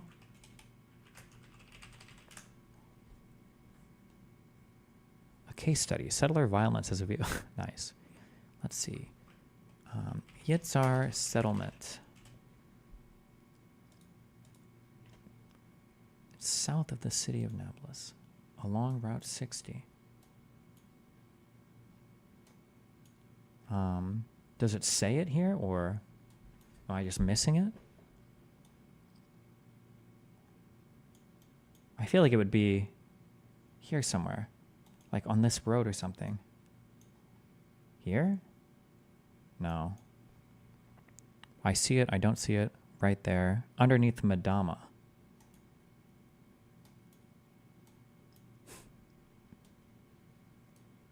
Under the 60 highway. Oh.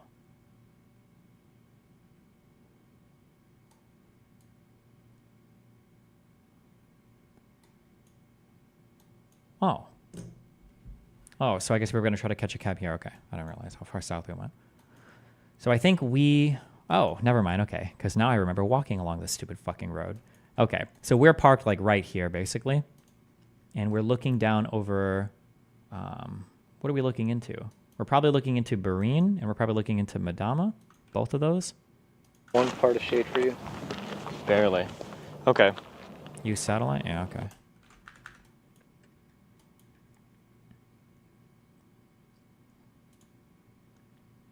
Ugh, it's even harder. We're parked right here, actually. Right past this little gate. And then we are looking out. Probably onto these two places. Barine is probably the area we're looking at down here. And we're parked right here.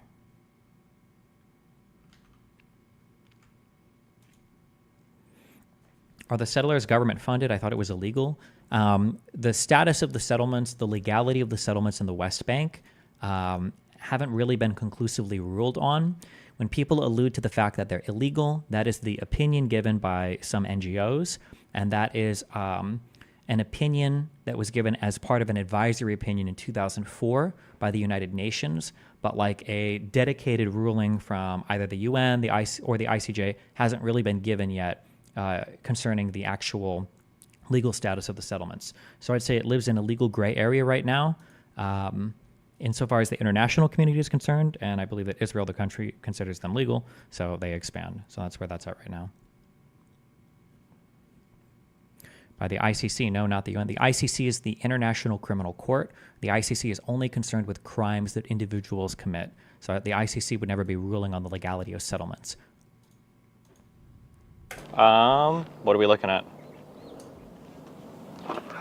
That's a Palestinian town down there. That's Yitzhar up there. So this is a very extremist settlement, apparently. This all down there is Palestinian? Yeah, almost 100% sure. Was that a yeah? Is the Israeli government funding and pushing settlements? I believe they subsidize them. I could be wrong on that though, but I believe they are. Like you're guessing, or like yeah, like it's so fucking obvious, and I should have known. I mean, it looks obvious, but I don't know. Oh yeah, so here I have my Palestinian building identifier expert, Corey. Lonerbox. Palestinian, right? Yeah. Yeah. Yeah, it's all Palestinian. Yeah, it's so obvious. How about that? It's so obvious. Like you bring me here. There's a fucking mosque down. So I can't wear the short sleeve shirt because I'm gonna get fucked. Okay, so I need his shirt. So he's gonna give me his shirt, and then I took somebody's hat, so I don't get fucking burned. Apparently, I'm the only person in this fucking group that's sunburned. So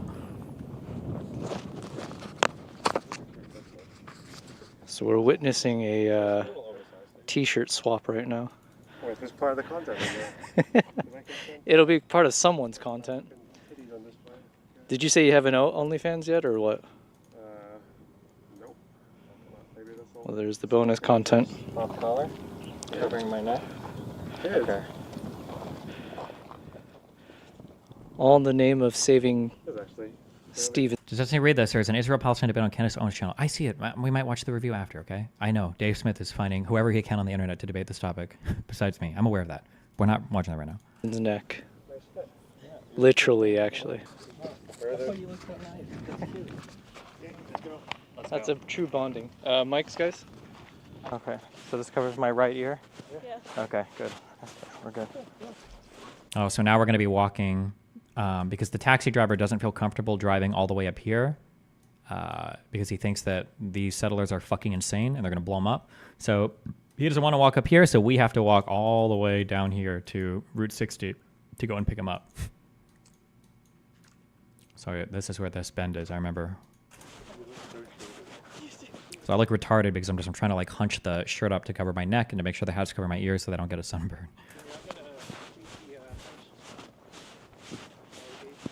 Good. Listen, we just need... They should sell sunscreen in Nablus, right? Right? Yeah, of course. Okay, there you go. Well, then we'll be good. Did you get sunburned in the end? No, I don't think I ever got sunburned this trip. Or maybe we've got like a really minor one. Hi. Oh. Testing this one? That's good. It's going to be the first video on this. I do this every time. I'm just trying not to get sunburned because I was told that do not use sunscreen. I didn't know that we were going to be outside. The plan wasn't to be outside this day, so the sunscreen is back at the hotel. We were going to buy sunscreen before we do anything today, and here I am now trekking. Oh, actually, no, we had to buy it. We didn't have any with us. We were going to buy it when we landed, but we didn't because the airport stuff was closed, and we were just going to, yeah. I didn't know this was our first day. And the fucking sun. And if I end up looking like a fucking tomato, Larry the tomato, for the rest of my trip here, I'm going to be very upset. Don't worry about us. Just enjoy your beautiful West Bank walk, okay? What? Yep. Oh, love it. What? Oh. Shortcut? Is my ear exposed on the left? I'm a little No, you're surprised good. that security guard was so easygoing. Oh, Jesus. Because this is like... That looks brutally hot. What temperature? No, it's never brutally hot in Israel. I don't even know if it ever gets that hot, okay? Maybe it does in a month or two, but no, it's like the weather's fine. Just the sun would be murdering me if I'm... Well, I'm sorry. I said the weather's fine, but now I'm acclimated to Miami weather. I don't know if it was ever past like 30 on the days that we were here. Let me check these fucking conversions. Like, I feel like 30 was like the highest it got. Somebody can tell me if I'm... Are you wearing a hat for culture reasons? No, I just told you. I'm borrowing the hat for somebody so I don't get fucking sunburned. Pray. Settlement. I think it's all just... Oh, sorry, guys. You are memeing, right? You aren't that scared of the sun. Everyone else has shortly... I am not memeing. No, if I get super sunburned, I'll be fucking miserable. No, fuck that. That's retarded. Why the fuck would I meme about that? Hell no. I don't want to be fucking miserable ass mad on my first day getting second-degree fucking sunburns. Hell no. It's all just, who you get. You never know. I look fucking retarded trying to keep my shit covering my hands and my neck.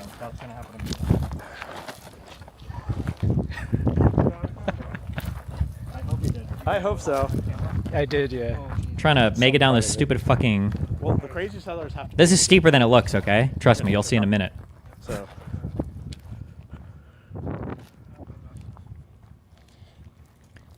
Okay, sometimes I feel like you guys reveal that you don't go outside as much as you pretend to. You get sunburned on your hands? Yes, motherfucker. What do you mean? Yes. I'm crip walking right now. Hold on, watch these motherfuckers down here. Yeah. They think they're all clever, skipping ahead. Okay? Watch this. Okay. Okay. You're not supposed to do these We're things. going, we're going. But there's also idiots who absolutely well. There we go. Beautiful. This is making it look like what I do look really like Indiana Jones-ish. Like, it's not what I normally do. This was like a weird fluke. And she did it so gracefully. Wait. Did Yobel cut the fall? You motherfucker. Loner Boxer Court, or did I miss it? Was I reading chat? One of them fell when they were trying to walk down this, okay? That's why I'm going slow. All right, fuck you guys. Hi. Oh, Loner Boxer already fell. I was looking at chat. Fuck. It's an experience, right? Well, to be fair, it's the... Well, actually, your shoes seem... I really hope a taxi driver will agree to I bought these for fashion, not function. Yeah, Okay? I was gonna say. I left my Super Boost or whatever the Adidas ones are. Okay. God, no one will ever believe this. Okay. I was at have you ever been to Montreal? No. Oh my god. I have two witnesses for this. One friend and Melina. There's some big place you can walk up and look out of the whole fucking city or whatever. And then there's like some foresty walk area like outside of this massive church. And we were taking a shortcut kind of like that. And I swear to God, it was like a 25-foot drop of like dirt that I ended up riding down. It was easily the coolest thing I've ever done in my entire life. Totally unintentionally. No, nothing. It was perfect. Like I landed and I waited for a moment because I thought it like I'm either dead or I broke something or my whole shit is fucked. And it was just like flawless. It was so cool. I can't believe I never got any of that on video. Fuck me. Yeah, well, Melina. I am thugging out hard right now. My ex-wife, I don't know if she would attest to it now.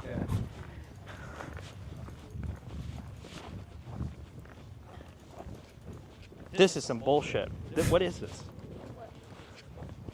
I know, I unironically know exactly where you mean. I never dare to do it. Oh, it's, somebody said Mount Royale, walking down from there, and maybe you look to the right and there's like a drop off maybe? I don't know. So you weren't hot, correct? It was just bright and shit to your skin? I don't want to get sunburned. It's not about being hot, it's about getting sunburned, yes. This. Why are we walking? My God.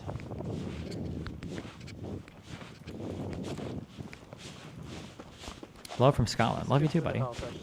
You look like a Pokemon trainer. Good for the what? I am a Pokemon trainer. Yeah, as long as I don't get burned. Is my face in the sun right now? No. Okay. Unless you burn. You don't care. Lane doesn't get sunburned? I guess not. For some reason. I don't know why. She's got the sunburn genes. Or the sun-resistant genes. Ugh.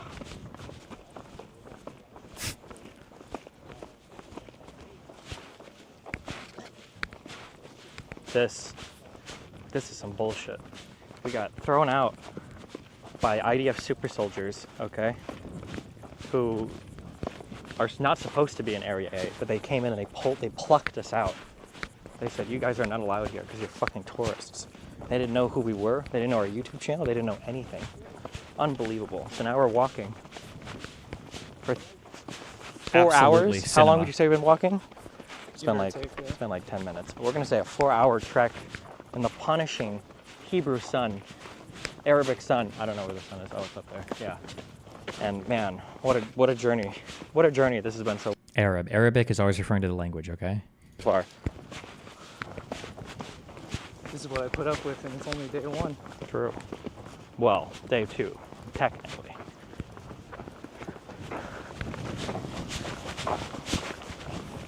Oh, there's your bearded man. Bearded? Oh.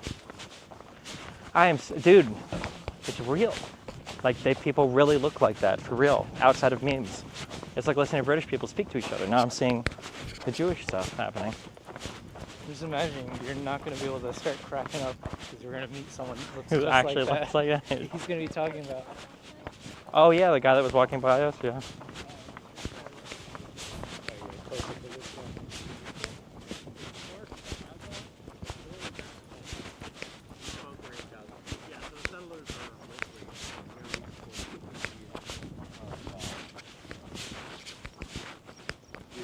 Reset, what the fuck are you guys doing? We had to park our car near a settlement called Yitzhar so that we could walk down this road to meet our taxi driver to take us to Nablus, and he didn't feel comfortable driving up this road because the settlers up here are fucking crazy. So we're walking down to go meet him on Route 60. Returning home, people who want to return to Southern Gaza. That was from a week or two ago. March for what? Gaza. March for Gaza. We are going home, meaning we're going to settle Gaza again. Oh. It's a settler. That's so cringe. Most of the country does not support. There's not even like any historic shit there, right? Who are you with? This is Corey Gilchester. Really? Had some, sort of. It's like religiously not really. But there's even a debate whether Gaza is part of Israel. I bet it's all the people that were asked that got kicked out in 2005 or whatever. Exactly. It's those kind of those people, yeah. Who are like, no, this is all our land, and we have to show the Arabs. What does he mean by crazy? Is it murderous crazy or San Fran homeless crazy? Murderous crazy, like super radical Jew crazy, like anti-Muslim crazy, I think, like that, I think. Then after you kick them out into the Sinai, then we can have the resettle the Sinai people. I'm sure some of their descendants. Do you have security on this day? No, we did not. Still be around, right? Did you go into the settlement itself? No, not really. Just right past the gate is where we parked. We didn't really go into the settlement. Remember, we parked our car basically right here past this gate, and then the settlement proper would have been going up the road more and then coming into here. We could have, but that wasn't what we wanted to do today. Also, I don't know if they would have even liked us up here. These guys are kind of weird. They said that we never should have made peace with Egypt. Yeah. We should have made peace with the Palestinians. We should have kept the Sinai. Ooh. And he's a huge pro-Palestinian lefty. He's like, at least we'd have more land and a buffer. True. There'd be a lot of space for them to live in too, and it's a big old buffer. Yeah. God damn. And then Gaza could just expand if they want, and give them what they want. Holy fuck, imagine the reverse side. What if Israel would have made peace with the Palestinians, and then Israel could have been like the base of attacks against like Jordan and Egypt and Syria with the Fedayeen and shit. They could have totally turned the tables. They could have had the true one-state solution. I don't even know what we're talking about here. You look disabled? I am disabled here. Okay. We don't have the footage of them. So a crazy weird dude with sandals and long Jewish hair comes down in a golf cart with an M16 and accosts us and then calls the IDF to come and kick us out again. So that happens next. Although I don't know if we have any of that on video. I think that footage got corrupted. We lost that, but based. So then that was our 2 attempts to get into Nablus. So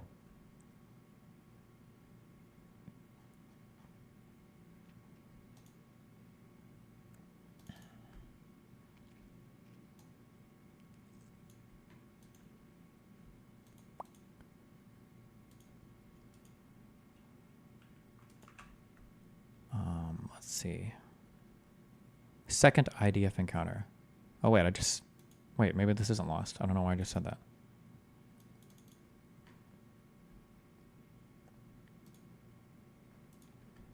How accurate is the claim that the West Bank is like the Wild West lawlessness? I've heard this multiple times. I don't think that's true at all. I don't know who would have told you that or what the context was.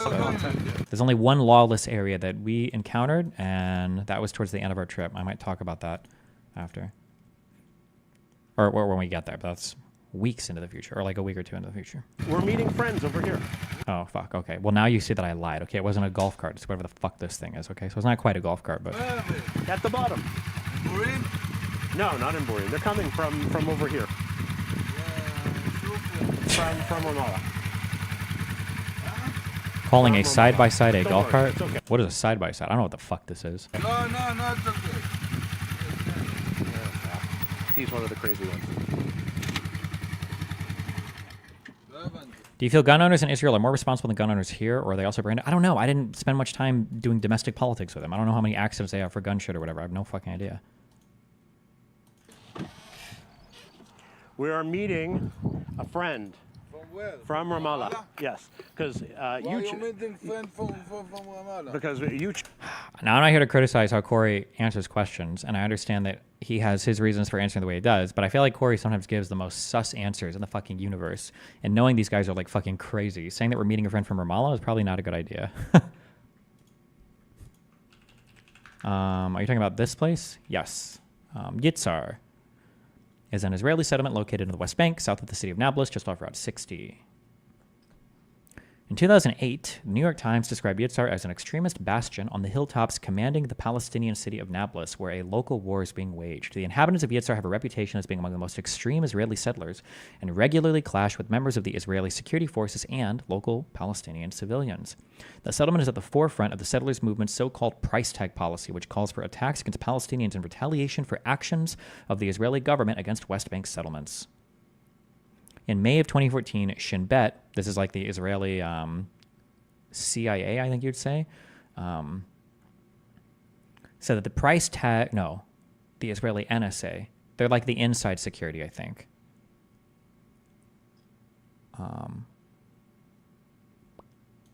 In May of 2014, Shin Bet said that the price tag hate crimes, people are saying FBI,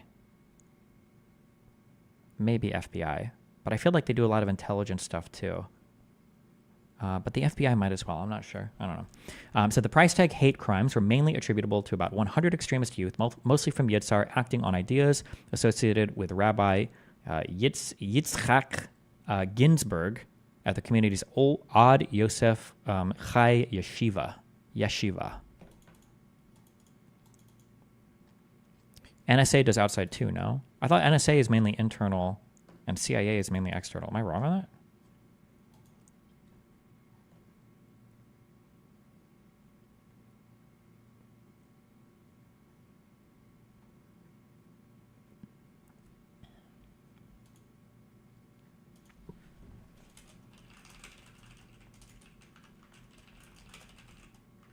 Jesus.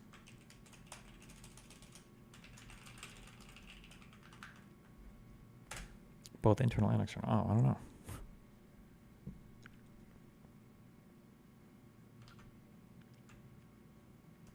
YouTubers who are doing about the Holy Land, who want Israel, Palestinians. What do they want? Do they want peace? Do they not want peace? No. That's the idea for YouTube. Dama. What? So, what? It's not a good place. Hi. Hi. Sorry, I'm with another soldier. I'll call you back. Give me the passport. Okay, bye. Bye. What? Give me a passport. God, I get really triggered when random people ask for my fucking passport in another country. There's not really much we could say, though. Passport? Give me a passport. This fucking guy. Jesus. So people outside can understand what Israelis do, what Israelis feel. Doesn't Corey speak Hebrew? Yeah, but he doesn't really want to reveal that because he doesn't want to reveal that he's, I think, on his citizen or whatever. So that ends up making all of us look, I think, like really sus, basically. Feel and what Palestinians feel. Do you need the passport? Passport.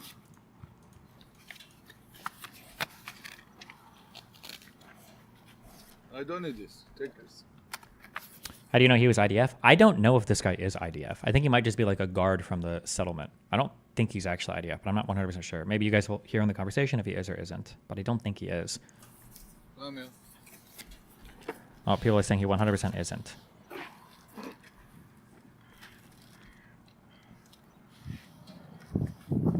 How is there not something you can say? Isn't this dude just a scum settler? Is it? Well, I mean, like, technically there is. Like, I think legally, I think we could probably just leave. But, I mean, like, I don't really want to start a fight with people out here. It would be kind of stupid to do that.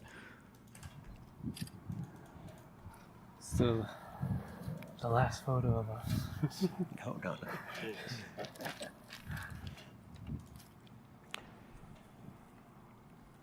What gun is that and why is the mag green? What gun? If I had to guess, probably, what is the military version of AR-15, an M4? I don't know, that's always one way to guess. Probably an AR-15 or something, my guess. I think, I'm trying to remember why they use tape. Is tape just for gripping? Is it an, oh, maybe it's an M16? Oh. M16 verse M4.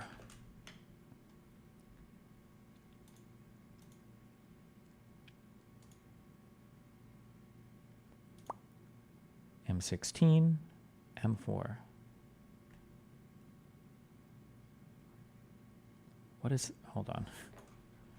M16 versus M4 lower receiver. I don't know what the difference actually is. I don't think I would be able to tell the difference if I look at one. I mean, I absolutely can because I'm demonstrating right now that I can. I don't think I can tell the difference ever. Could you theoretically swap a barrel on an M16 to something different? Like, the barrel isn't, like, integral to the calling the gun an M16, right? Couldn't you... I don't know. I think it's an M4 because of the circular handguard. Oh, God, I don't know. I think technically the only part of a gun that matters when you're talking about a particular thing is...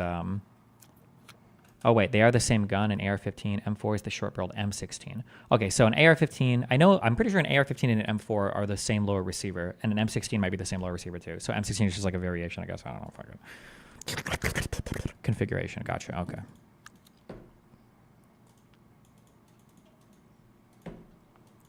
Do people like this work, like, with the idea, or do you think He just sold it.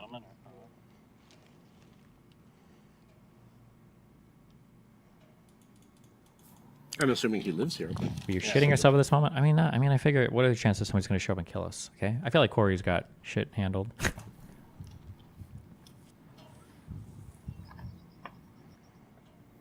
Should be interviewing these guys. Really?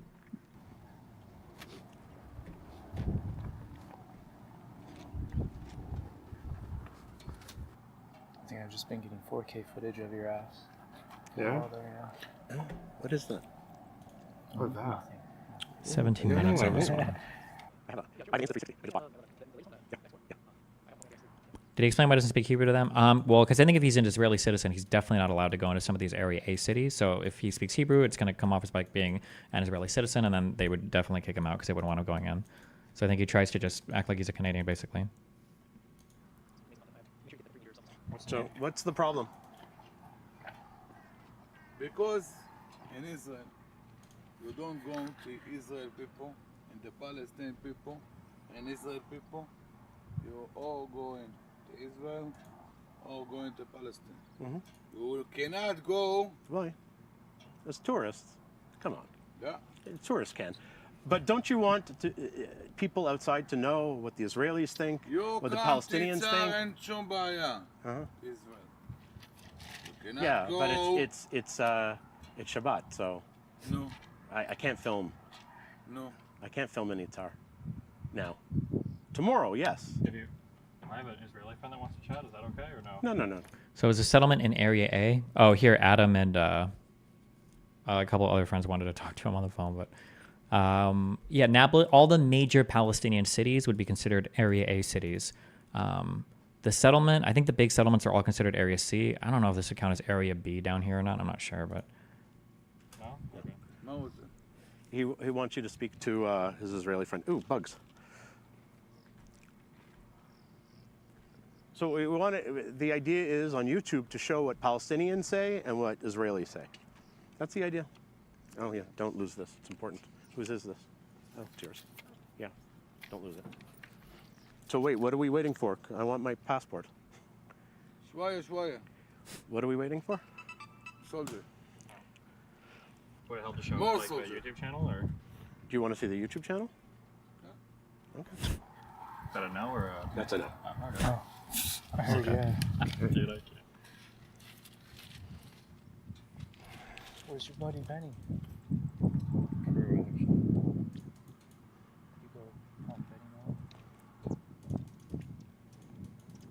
show him the Mr. Girl video, true.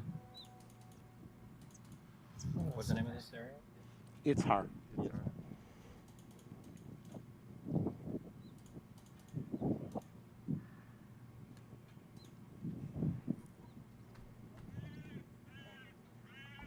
God, I'm so dripped the fuck out. Look at my goddamn hat.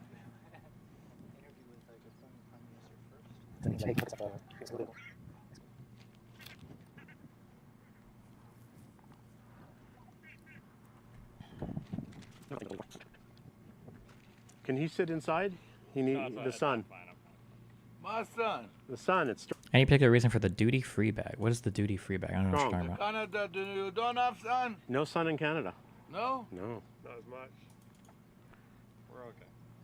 Are you annoyed he's making you wait in the sun? A little annoyed, but I don't know enough about like my rights or whatever in a country like this, so I have no idea. If I was in America, you better fucking believe I'd be irritated. Why the fuck am I being detained here, motherfucker? But I don't know all the rights and restrictions and everything here.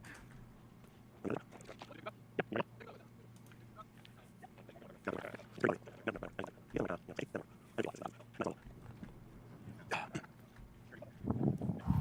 can do a backwards hat. Backwards hat here? Yeah. Protect your ear. Aha. Sorry. I got it. It's all memes, dude. My bad. Yeah. People really say that. Yeah. Shabbat shalom. Do you only say that on Shabbat? Yeah. Or just before. Dan just says it all the time. Really? That's my Jewish friend. But he's like, he's American. He doesn't know. It's okay.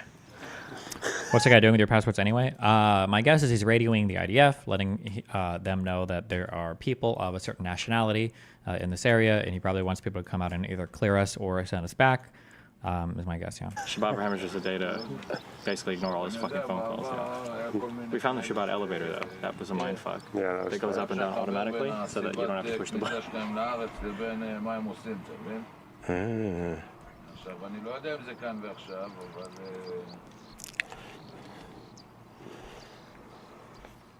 He thinks you guys are like activists, anti-Israel activists. That's fine. Oh, so he's like translating for us because he's talking on his little microphone or walkie-talkie. How do I say that in Hebrew? What? Lion? How do I say Lion of Zion in Hebrew? We're getting so much trouble for... I mean, I know what it means, but that's your nickname? No, I'm just kidding. People call me that. Really? Okay. Well, because usually in the West, I don't know how much you've seen it in my country, but in the West, it's all like super pro-Palestinian people. So I'm like seen as like very, very, very radically pro-Zionist to a lot of the Western people. To me, you're just holding everyone up to... No, yeah, I know. Like... And to like very pro-Zionist people. Because I argued with... Never playing the Elden Ring DLC. Stop donating for it. You know Simcha Rockman, Knesset member? He was a very, very pro-Zionist guy. He's like the only fucking Zionist pro-right dude I spoke to, so he's the only one I could say, like, look, I'm not like a super pro-Zionist. And we obviously disagreed a lot. Like, wouldn't even acknowledge that there's like a blockade in Gaza. He's like, what blockade? What? Anytime you say West Bank, he goes, you mean Judea and Samaria? I'm like, okay. Oh, wait, I have something I'll mention. Hold on. Oh, shit.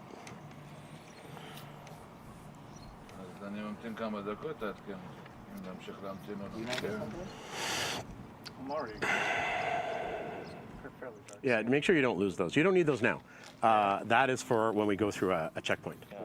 So make sure you don't lose those. Oh, fuck, I have no passport. I don't get my He has your passport. You get little green things when you come to Israel that show, I don't know what the green slips are for, but basically when you go through checkpoints, you got to show them the green slip to show that you have, I guess maybe that's your visa, maybe? I don't know. No. Yeah. He's like holding us hostage. It's a little creepy. It's a little fucked up. It's okay. Yeah, seriously. Then it's like, fuck.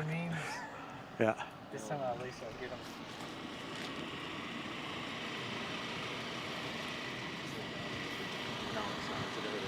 Okay, I can't see. It's good you have better sight than me. More IDF soldiers. Oh, joy. He's worried. He goes, there's all sorts of people who are not allowed to be in Israel who are like anti-Israel activists. These might be them. He's like on the paranoid side. I know this. It's okay. I'm used to this. But fuck, my complaint here, you can get me on video for this, is everything here is security is above everything. Even if... Is the guy holding you up security, or is he just a settler? I think he's probably security for the settlement. I don't think he's an actual soldier. He's probably like reserve or something, and then he works in the settlement as security. I don't think he's an actual... That's why he's calling IDF. Video for this. Is everything here is security is above everything. Even if it makes no sense at all. Even if it makes... He may tell us we have to walk up. Sure. He may be a total dick. Just because he interprets us as... The fact that we meet with Palestinians means we're pro-Palestinian. Yeah, so I'm going to use your Mordechai... Who else are you meeting with? Mordechai Kedar? Bro, we're meeting with Benny Morris. No, they're leftists. They're lefties. They don't like them. Olmert. Okay, Olmert. Let's try. Yeah, I don't think they know him. Hi, how are you? I'm good. I'm Corey. Nice to meet you. Nice Hi. to meet you. So these are a bunch of YouTubers. Hi, hello. A bunch of All of you from Canada? No, I'm Canadian. Oh, she's Canadian. Canadian and United Kingdom, UK, USA, and US. Nice. Okay. Oh, so YouTubers who came here because they don't really understand what's going on. Okay. And people outside are very anti-Israel. And they want to talk to Israelis and Palestinians to know what they think. That's the idea. So they have... I'm not going to get into that because it's not that's relevant. what we're doing here. It's not relevant for me. Of course. Just making sure you understand the risk and making sure you understand where you are. Part of the population over here is very risky, active terrorists. which doesn't really like Western people coming and walking in the street and roads. Just to be aware of you need to be aware of where you're going and how to protect yourself. So this is why That's why I parked up there, because I don't trust anyone down here. Okay, but it's not good enough for me because you parked your car over there in order to make sure that your car is not getting. I'm worried about you. I'm not worried about the car. Good point. Okay, the car. There is insurance company for cars. Yeah, true. Okay. So where do you want to get? Where are you heading? We're meeting a person I know who's from Ramallah. I feel like the answers that Corey gives, and again, I understand Corey's not trying to. He doesn't want to reveal that he's an Israeli citizen, but like I feel like he answers questions in the most suspicious way possible. All of it sounds so suspicious. The car. There is insurance company for cars. Yeah, true. Okay. So where do you want to get? Where are you heading? We're meeting a person I know who's from Ramallah. So we're getting a taxi and we're going to meet her around here somewhere. Ramallah is a long way from here. No, I know. We're not going into Ramallah. Okay, we're going somewhere around here to meet her. You know where is somewhere? No, it's near Nablus. That's all I was told. Why is there something in Nablus or like something we need to be aware of? Just to be clear, we want to make sure that you guys. Why does he not want to reveal he's Israeli? Wouldn't that help the situation? Because a Jewish Israeli probably should be going into like a Area A place. I don't think Israel wants them to. I don't know if it's technically against the law, but if they know that, they definitely wouldn't let him in. They'd say, no, you have to fucking leave. Do whatever you want to do, but come back safe, okay? Yeah, of course. Just to be that we're all on the same page.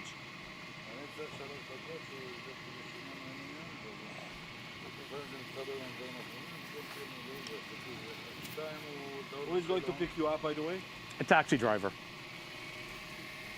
It's pre-ordered or your... My friend ordered it.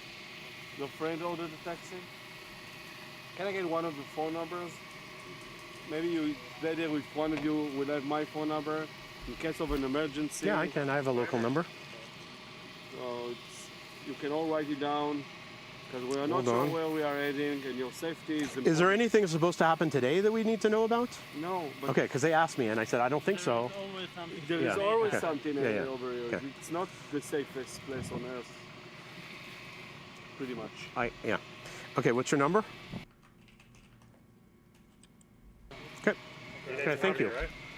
We were trying to be safe. That's why I was trying to park somewhere which is safe and go with someone who I trust. How do you know this person? She's a translator, so I've known her for years. You know her for years? Oh yeah, I've known her for years. Yeah, she's fine.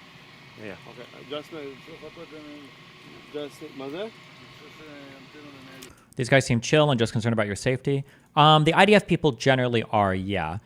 Because like I said before, if any situation blows up where the IDF has to come in and save somebody, then you're always risking like the creating of like an international incident. And I think in general, they just don't want to deal with all that bullshit. Isn't it? כמה זמן?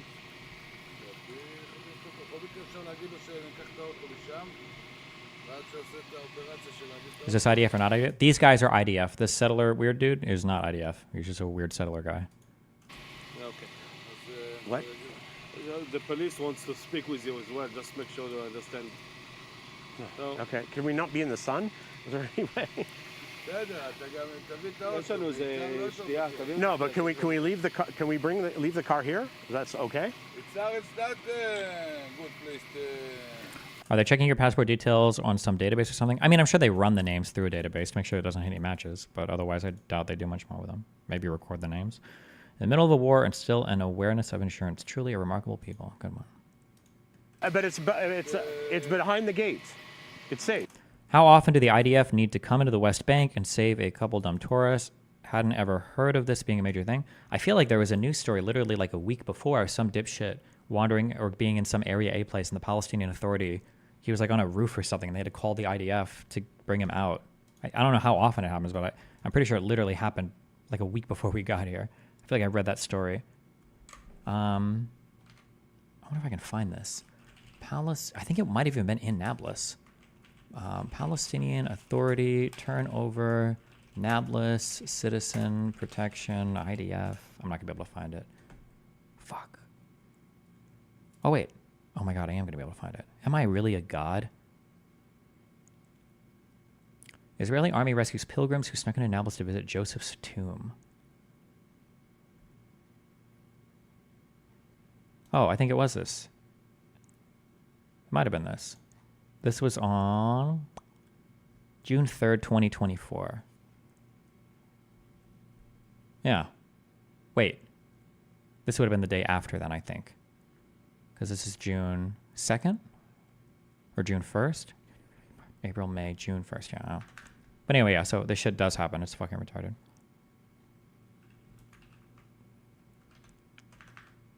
No? לא, בסוף הביא לי גם רכב פלסטיני שיעלה אותו למעלה כדי שהוא יוריד. אני מנסה לעשות את הדבר הזה. What are you drinking? Water. Thank you. Thank you so much. All of this is just because we are a little bit worried and concerned about your safety, to be completely honest. That's fair. Thank you. Yeah, I deserve it. Here. Just making sure. Go ahead. Go ahead.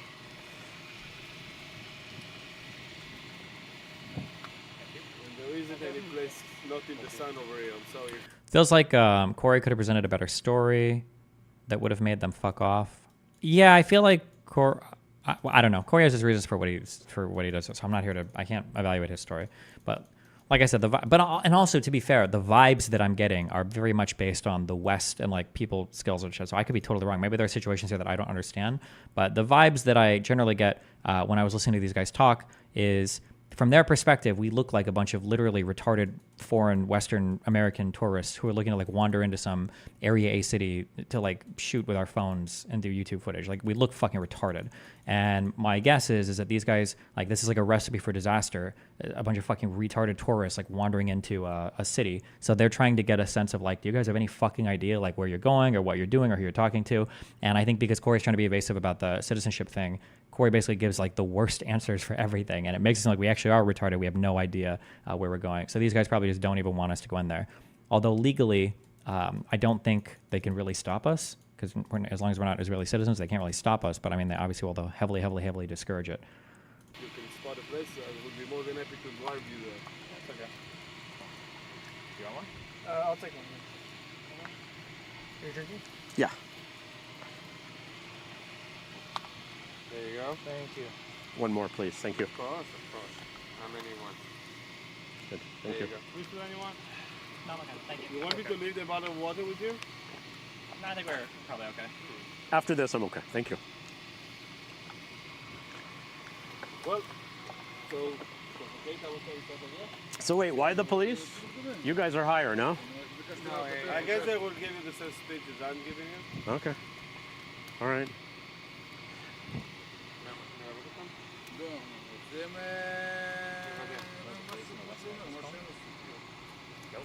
מה אתה, לאן אתה הולך, מה אתה יודע מה אתה עושה, לא יודע מה אתה עושה. זה אחד, שתיים, לפעמים יש להם, אתה יודע, כאלה. I felt the hate. German tourist mobbed by Palestinians says he feared for his life. This is on March 19th of 2023. So this is a dipshit. I shouldn't say dipshit. Guy wandered, I guess, into Nablus and rip. What? What? So was this just because the settler guy was not happy? The IDF didn't kick you guys out, so he called the police. I don't know why the police were necessarily called. I'm pretty sure the IDF can handle stuff out here. The settler guy probably just doesn't want us there at all. We're not religious. We're not part of his settlement. We want to talk to Palestinians. In this settlement, like these people, you can tell. Never mind. I shouldn't say that by the way it looks, but like they're like more crazy. The IDF, I think, in general, are going to be relatively chill. Can you answer to where you're going to be? Exactly which village? I'm not sure exactly. I think either the entrance of Nablus or. I tell you Does the guy with the AR have sandals on? Yes. The interest. If something happens, we want to know where you are. Okay. Well, if you go inside and something happens, that we know they're civilians, they are not connected to this village, and you can run away on the streets. We need to say to the soldiers to understand that you are guys are here. We need to know. No, it's in Nablus. That I know, but I think it's at the entrance of Nablus. Just ask them. The places will be much easier to speak to the police and us. Okay. If we know where you are. Okay. Can you call up for 5 minutes to understand this information? Anyone want some water and juice? The settler said you could come to Itzar. They have a problem with people coming in and out from Israeli and Palestinian territories. Somebody, Blue John said that in kick. I feel like you guys are wasting your time, but okay. No. I feel we bad. are investing our time. Okay, okay. Trust me. There are better people to, but thank you. Hi, how are you? Okay, we're here with the soldiers. They're being actually very nice. And they're asking me where we're actually meeting. This guy. This guy. This guy.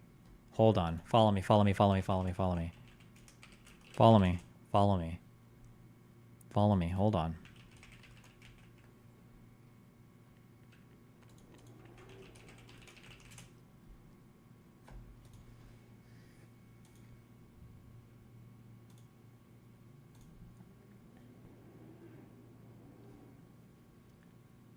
Hold on. Follow me, follow me, follow me. Wait. Hold on. Watch this.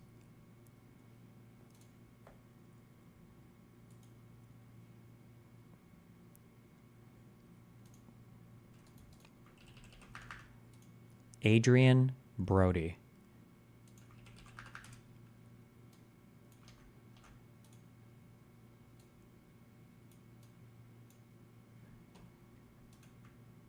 Come on. That's 40% have to agree here. Absolutely. The resemblance is uncanny. Oh my God. They want to know. And then the police are going to come ask us the same questions. But they're like, look, you can go, just understand it's dangerous. No, okay. No, just stay where you are for now, and I'll see what happens with the police, if they let us go. Are there many private police or private military companies operating in the West Bank? I heard Ben Gvir gave them 10,000 guns right after October 7th. I don't know about private, like, military companies, but I'm pretty sure all of the settlements will have their own internal security that works for the settlements to protect the settlements.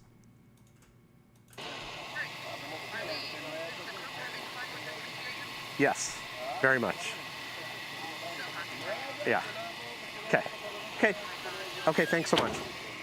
Okay, bye. Yeah, it's in Nablus. Is it normal for Israelis to call IDF soldiers as police? In Israel, no, because you have the police in Israel. But in the West Bank, yes, because the West Bank is under military rule. It's the military that deals with domestic issues out here. He says it's a very safe area. Okay, you staying in Rafidia, not going anywhere else. So you're going to spend a couple of hours over there and come Yes, back? she said a very safe place, Rafidia, if that means something. Is that good? Is it okay? Why can't Israelis enter a settlement? I'm confused. Israelis can enter settlements. Israelis, I don't believe, are supposed to enter Area A cities. I don't know if that's because of Israeli rules or if that's because of Palestinian Authority rules, but in 1993, there was something called the Oslo Accords, and what the Oslo Accords did is they divided up the West Bank into 3 different types of territory. Area C is essentially territory that's under Israeli administration. That's where the majority of settlers are. Area A are the cities and villages where Palestinians live, all the major cities and villages. Area B, I believe, are the connecting areas between Area A cities. So if you are an Israeli citizen, I don't think Israel, they have signs up warning you. They don't want you to go into Area A cities. I don't know if that's actually illegal or a prosecutable offense. People in chat keep saying that it is, but I've never seen a link to like a law or somebody getting prosecuted for whatever. I'm not sure if it is or isn't, but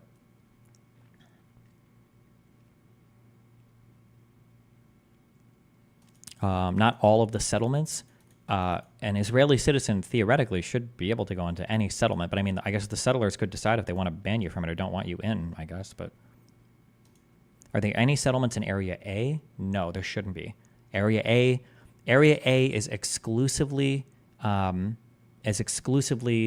administered by the Palestinian Authority. Yeah.